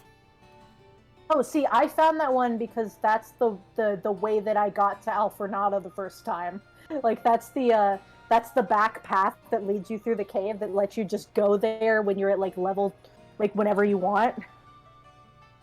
Really? I thought it just Yeah, led from one side of the ridge to the other. it does, but like on that side of the ridge, it like there's like a way to get down onto the beach, and the beach has like a rocky path up to the cave, and then you can just go through the cave to the city. Huh. If I'm remembering right. I might be remembering wrong, but I know that they're in the same area. So I appreciate the lore for the guys is interesting because Wo-Chien's is a person who was punished for bringing out evil deeds, which is interesting, and it makes it like these guys, they are ruinous, quote unquote, and like how did they get here? They're What grudges. Yeah, they're grudges, which is interesting. Like part of it is like, colonialism, because like colonialism for colonialism's sake, but the Portuguese did like barge into the Indian Ocean trade that was mainly dominated by China and like places influenced by China. So it is like very accurate that that Chinese and Spanish like or Iberian like cultures would kind of like intersect in that way. So there is like a connection, even if it's a little bit nebulous. Um, these guys, I thought that they were based on the Guardians of the Directions, the four symbols, but there's actually an inverse to them that they're supposedly sort of based on. But I couldn't find a lot of information about them on Wikipedia. I just found like the basics. Oh, hang on. Oh, that's my alarm. When do the Game Awards start? 7:30. Okay, We're so almost done. yeah, we're on track to finish properly. Qian Pao is probably the most viable because it's fast and its ability makes it do even more damage. And I think it's also clearly the coolest looking. I It's like the just fish more. I think Qian Pao the is fish is close, but I like the fish more. the fish is very cool, but I mean, I just like ice and cats, and snow leopards are some of my favorite. And also, it's got like shades of ermine in there, and I love ermines. And like the saber teeth are really weird, but in a very fun way. And Yeah, I the think it's very broken cool. sword is really cool. I think I just dig it a lot. I just think it's very cool, and I just love felines and stuff. Tinglu is interesting. It's like it's very much trying to be Tapu Bulu, which is interesting, but like with a giant bowl on its head. I don't really like it. I It's just it's kind of interesting. Like I don't hate it, but it is definitely the least interesting. Um, it's interesting. I don't really know what the ritual vessels that it's based on were used for, and like how it could have transformed into a grudge. But I am like kind of interested in learning more about it eventually. So I hope that I should probably like make myself do some research on it. But it is kind of a cool thing. It's like a moose or something. yeah, aren't moose native to the Americas? They are, but I think that there's like they've got like relatives. They are there moose? There might be moose in Europe. Hold on. Are there moose in Europe? Because I know that there are deer in Europe, obviously, and I mean like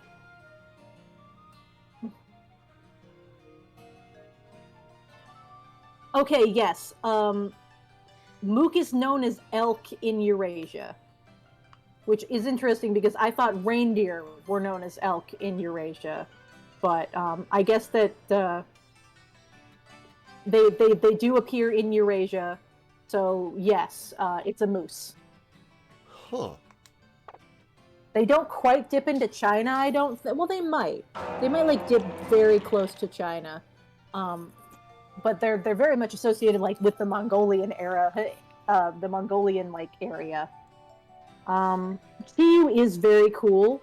Shiyu is I will one of my favorite legendaries. I love I this fish. It's just will made of admit. fire. I love it. Oh right, fire trainer. I forgot. Excuse me. Um, it is just it is really cool. Like these beads that have made a fire fish, and it looks so tiny, but it can hit really hard, and like I think that's really cool. That's the one that one's ability reduces the special defense of everything around it, right? Yeah, a lot of Pokemon are generally better at taking special hits than physical ones, but it kind of depends.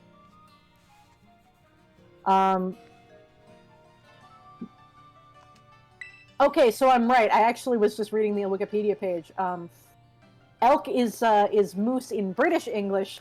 Elk in North American English refers to reindeer. Weird. Or I guess it's called a wapiti. Maybe I'm thinking of something different. No, I feel like this is a reindeer, right? Am I... Okay, maybe it's different. I feel like they're similar, but I guess they're different. Okay, so anyway, yes, Chiyu is very good. The design choice to make the beads its eyes and like have a goldfish made out of fire is excellent. It's a very good choice, a good design choice, and I very much do appreciate it. Okay, so then we got Roaring Moon, which walks around, which I wasn't prepared for. Like, yeah, when that was kind of weird. But like, it does fly when you fight with it. I think, like, it can get up and fly. It was definitely flying in the final boss fight. Yeah, so it's very interestingly proportioned. It's very much like an ancient dragon Mega Salamence, and I love the feathers on its like it very much like takes Mega Salamence and makes it like super cool, because originally Mega Salamence kind of looked a little bit derpy, but yeah, I love Roaring Moon. It's super cool. Yeah, Roaring Moon looks super cool. I like that that like I think that the version exclusives are actually Bagon and Dreepy. Yes. No, wait, Bagon and Dreepy are both exclusive to Violet. So the Scarlet ones might be Tyranitar and Bega and Dino. I think that might be how. Usually they like to make, like I said, the version exclusives be fillers of similar niches. So it would make sense to find Bagon in the places where you find Dino, and it would make sense to find Dreepy in the places you find in Larvitar to a certain extent. I might have those swapped around though. But it's interesting that they swapped places, and then the ancient Salamence is Hydreigon's type, and the future Hydreigon is Salamence's type. It's very interesting, and I don't know how good Iron Jugulus is, but I know that Roaring Moon obviously has like the massive stat total of like 670, I think. Jesus, really? I think so, because like the regular ones have like 650. Oh, like okay, that's not that much higher. It might be 630. Hold on. It's time to look. Okay, no, I'm crazy. The regular ones have 570, and I think the Roaring Moon and Iron Valiant have 630. I think that's what the actual situation is. Wait, what do the regular ones have? The regular Paradox Pokemon have 570, which is the same as the Ultra Beasts, if I'm remembering correctly. Oh no, the Roaring Moon and Iron Valiant only have 590, which is like still really strong, but notably less than Salamence, or less than most. No, less than Palafin, but less than Slacking also. Actually, I think it is worse than pseudo legendaries. Hold on, because pseudo legends have a base stat total of 600. So Roaring Moon has a lower base stat total than Salamence by a significant portion, and Iron Jugulis has a lower base stat total than Hydreigon by a very wide margin. That's actually sad. That's pretty weird. But I mean, like, Roaring Moon stats are allocated in a much more, like, clearly defined way than Salamence's. Salamence is kind of like a jack-of-all-trades situation. Like, it even has decent special attack, which is why often you see it as a special attacker. But let me see if is it faster? No, Roaring Moon is faster and has higher attack. Which is the important parts of the stat line. So, like, the fact that it has lower defense, special attack, and special defense is, like, not an actually big deal. I think Iron Jugulis is worse off because I think it does have lower special attack than Hydreigon does. And it doesn't, like, go for a different, like, playstyle or anything.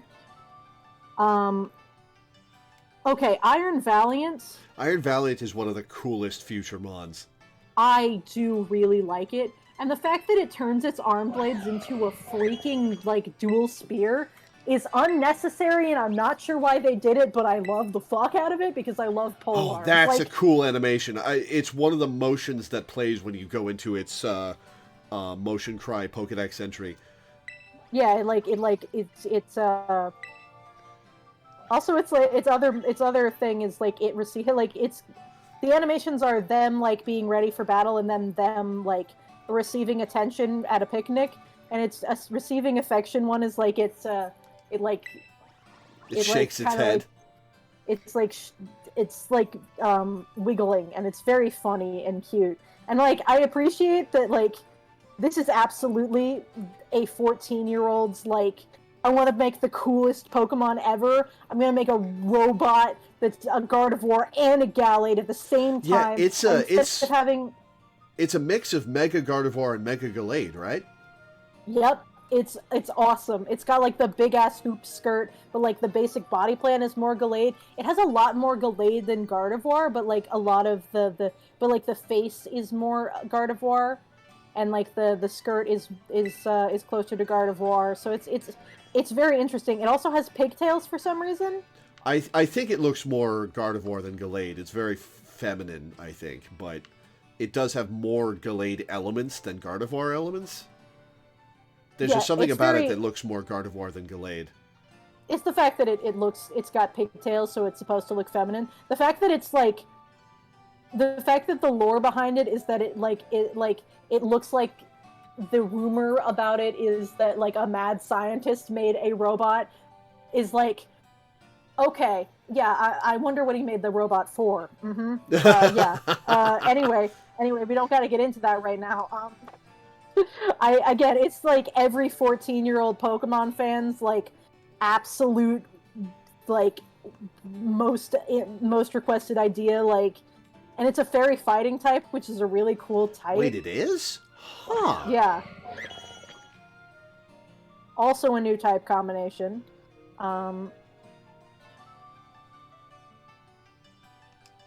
It's a really solid design, and I'm shocked that they went with, like, they actually went with a fusion type design. It's like, that's not something that Pokemon usually does. Like, I mean, you know, like, technically Slowking, right? And, like, Mantine kind of counts, but this is, like, a fan-made fusion design. And the fact that they did that and they made it a cool robot is, like, so audacious, and I'm so happy for them. It's definitely the right choice for Turo's Ace. Yeah, like, the big cool future Pokemon being, like, this much of a fan service thing is perfect. The Beetle... Oh yeah, Carablast and Shelmet. It's not really a fusion so much as it is Carablast stealing Shelmet's shell. But I guess it's kind of a fusion in that regard. Like, Carablast is kind of fusing with the shell. Okay, so now finally... box legendaries. We're finally here. It's the gang. I still don't have Miraidon, so I've just got Koraidon here, and I love them both so much. Miraidon is a cool design, but I like Koraidon better. Koraidon is such a cool lizard. It's just a cool dragon friend. Like, Miraidon does all of the same things, and it looks like it still exhibits the same aw in its animations, but it feels so much more natural with Koraidon because it's just a living dragon creature, and it's extremely cool. And I love it. Yes, Korai is past. Which is another clue that we had. Where oh yes, okay, we get the themes. The themes are very clear and obvious. I think Pokemon Scarlet and Violet giving you the box legendary right off the bat is actually a very good design choice. Oh yes, absolutely. You getting to spend your time with this creature, bond with it, get used to riding around on it, seeing it in motion, but not getting to battle with it until the very end when a plot event happens and it gets turbocharged and it's come to the rescue. Plot event. Such a good I mean, I saw as soon as they said Pokeballs locked. Oh wait, spoilers for Alana. Oh well, she said Alana said she doesn't care. So, okay, as soon as it says locking all Pokeballs except ones belonging to Sada, I'm like, oh shit, it's time! Oh shit, it's time! And I was because I immediately went to my Pokemon. I was immediately yeah, baby, it's fucking time. It's very well handled. It's executed. It took me a moment to figure that out. I was I knew that it was on my party screen for a reason, baby. I knew exactly what to do. Let's go, baby. It's time. At first, I thought you had to exhaust a bunch of options to get it to come out automatically, but so it took me a minute to realize I could select it on the party screen. Yeah, it was such an awesome moment. And the main theme starts playing in the battle, and... Yeah, the game absolutely gives you a good bond with it. You get to share your sandwiches, it interacts with all of your rivals, it absolutely loves Penny, and it's interesting that it immediately bonds with Penny, because it got bullied, and it, immediately recognizes her as, a bully victim, through shared energy or something. It's hello, friend, we are kin, we are the same. And she's just and I love it.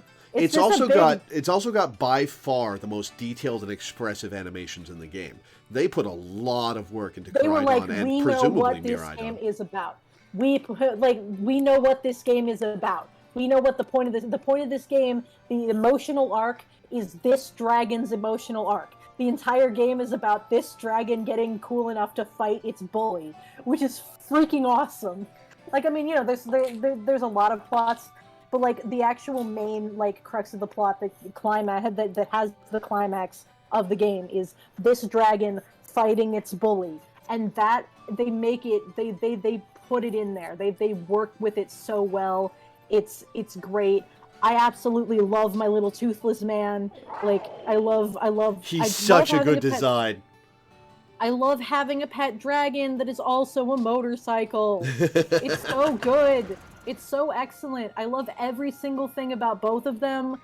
Their attack animations are great. The fact that they turn into goddamn sonic spin wheels is it's amazing. It's beautiful. Every single thing about this, about Koraidon and Miraidon, both are great. Okay, so Koraidon is dragon fighting, and Miraidon is dragon electric. Koraidon it's interesting that they went with fighting instead of fire, but I guess if they went with fire, it would just be Reshiram and Zekrom again. So I get that. It is kind of it's kind of interesting that it sets up the sun, but it doesn't really benefit from its fire moves being buffed. Well, but, you say that, but it gets a stat buff in the sun, and the sun does buff fire. Yeah, so it gets it doesn't get it gets flare blitz too. It gets a lot of fire moves. Yeah, it's very flavored well. It's just that it doesn't get stabbed from the thing that it's getting buffed. Whereas Miraidon does. It sets up electric terrain, and electric terrain boosts electric moves, so its Electro Drift hits for a ton of damage. I hope in the future they let you ride other Pokemon. You actually did get to ride other Pokemon in Gen 7. There were a bunch of ride Pokemon that took the place of HMs. Yeah, that's where they kind of like started messing around with the concept. My friend Lil actually was like, I want to ride around on my Pokemon like they let you do in Let's Go. And then but she recognizes that like having it solve the problem of HMs would not allow you to like ride on any Pokemon you wanted. And then she was like, oh, okay, this is exactly the way that they should solve this problem. It's perfect because it is your Pokemon. You just can't fight with it. It's still your buddy, and you're still helping him grow to get new powers. And you get those powers through Herba Mystica, which initials HM. Yep. When I saw that tweet, I was like, you motherfuckers. Game Freak, you fucking creatures. Yeah, Legends basically worked exactly the same way that Alola did, with like a bunch of different rides that did various things. Honestly, the rides even like filled the same roles. You had one for fast land movement. You had one for searching out items. You had one for scaling difficult terrain. You had one for flying, and you had one for crossing water. In Sun and Moon, you actually have two for crossing water. You have one for crossing water quickly and breaking obstacles in water, and then one for like leisurely strolls that you can like fish off of. And in Brilliant Diamond and Shining Pearl, you have Bibarel. God bless. God bless. It's what it deserves. It's what it deserves. Everybody used it for its HM slavery for so long, and they just made it canon. And honestly, God bless. God bless. I think it's perfect. If they had done anything else, I think I would have been upset. The only thing that I think is disappointing is that you should use Fly with a Drifbloom instead of a Staravia or a Staraptor. That's just a personal opinion, though, because I think Drifbloom works better. But like Drifbloom is a rare Pokemon, whereas Staravia could conceivably be on every route. And like the idea is that you're getting a wild Pokemon to help you out. So like I get that. That's fine. But it's still like flavor-wise, the Bidoof and Bibarel thing works so well that I wish that it was a little bit better flavored. But, I mean, I'm one of like two people who think that Brilliant Diamond and Shining Pearl are actually decent games, so... I didn't like Diamond and Pearl, and I didn't like Brilliant Diamond when I played it. He said, Bibarel. AKA one of the least favorite Pokemon of Gen 4. I mean, most people love Bidoof and Bibarel. I don't know what you're talking about. Really? People don't find it annoying? No, it's an ascended meme, my guy.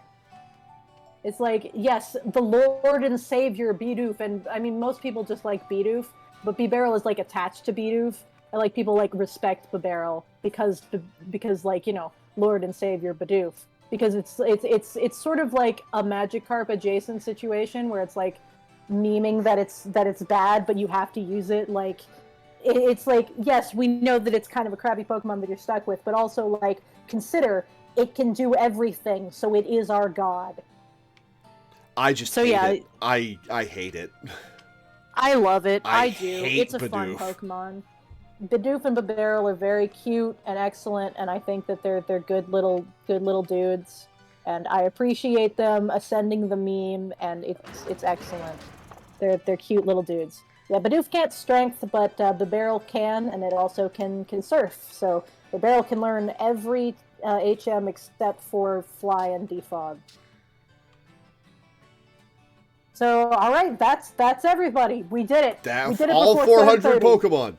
I don't think I'm going to do the Game Awards tonight. I'm tired and I'm hungry. And yeah, that's fair. I also need food. This was a lot of fun.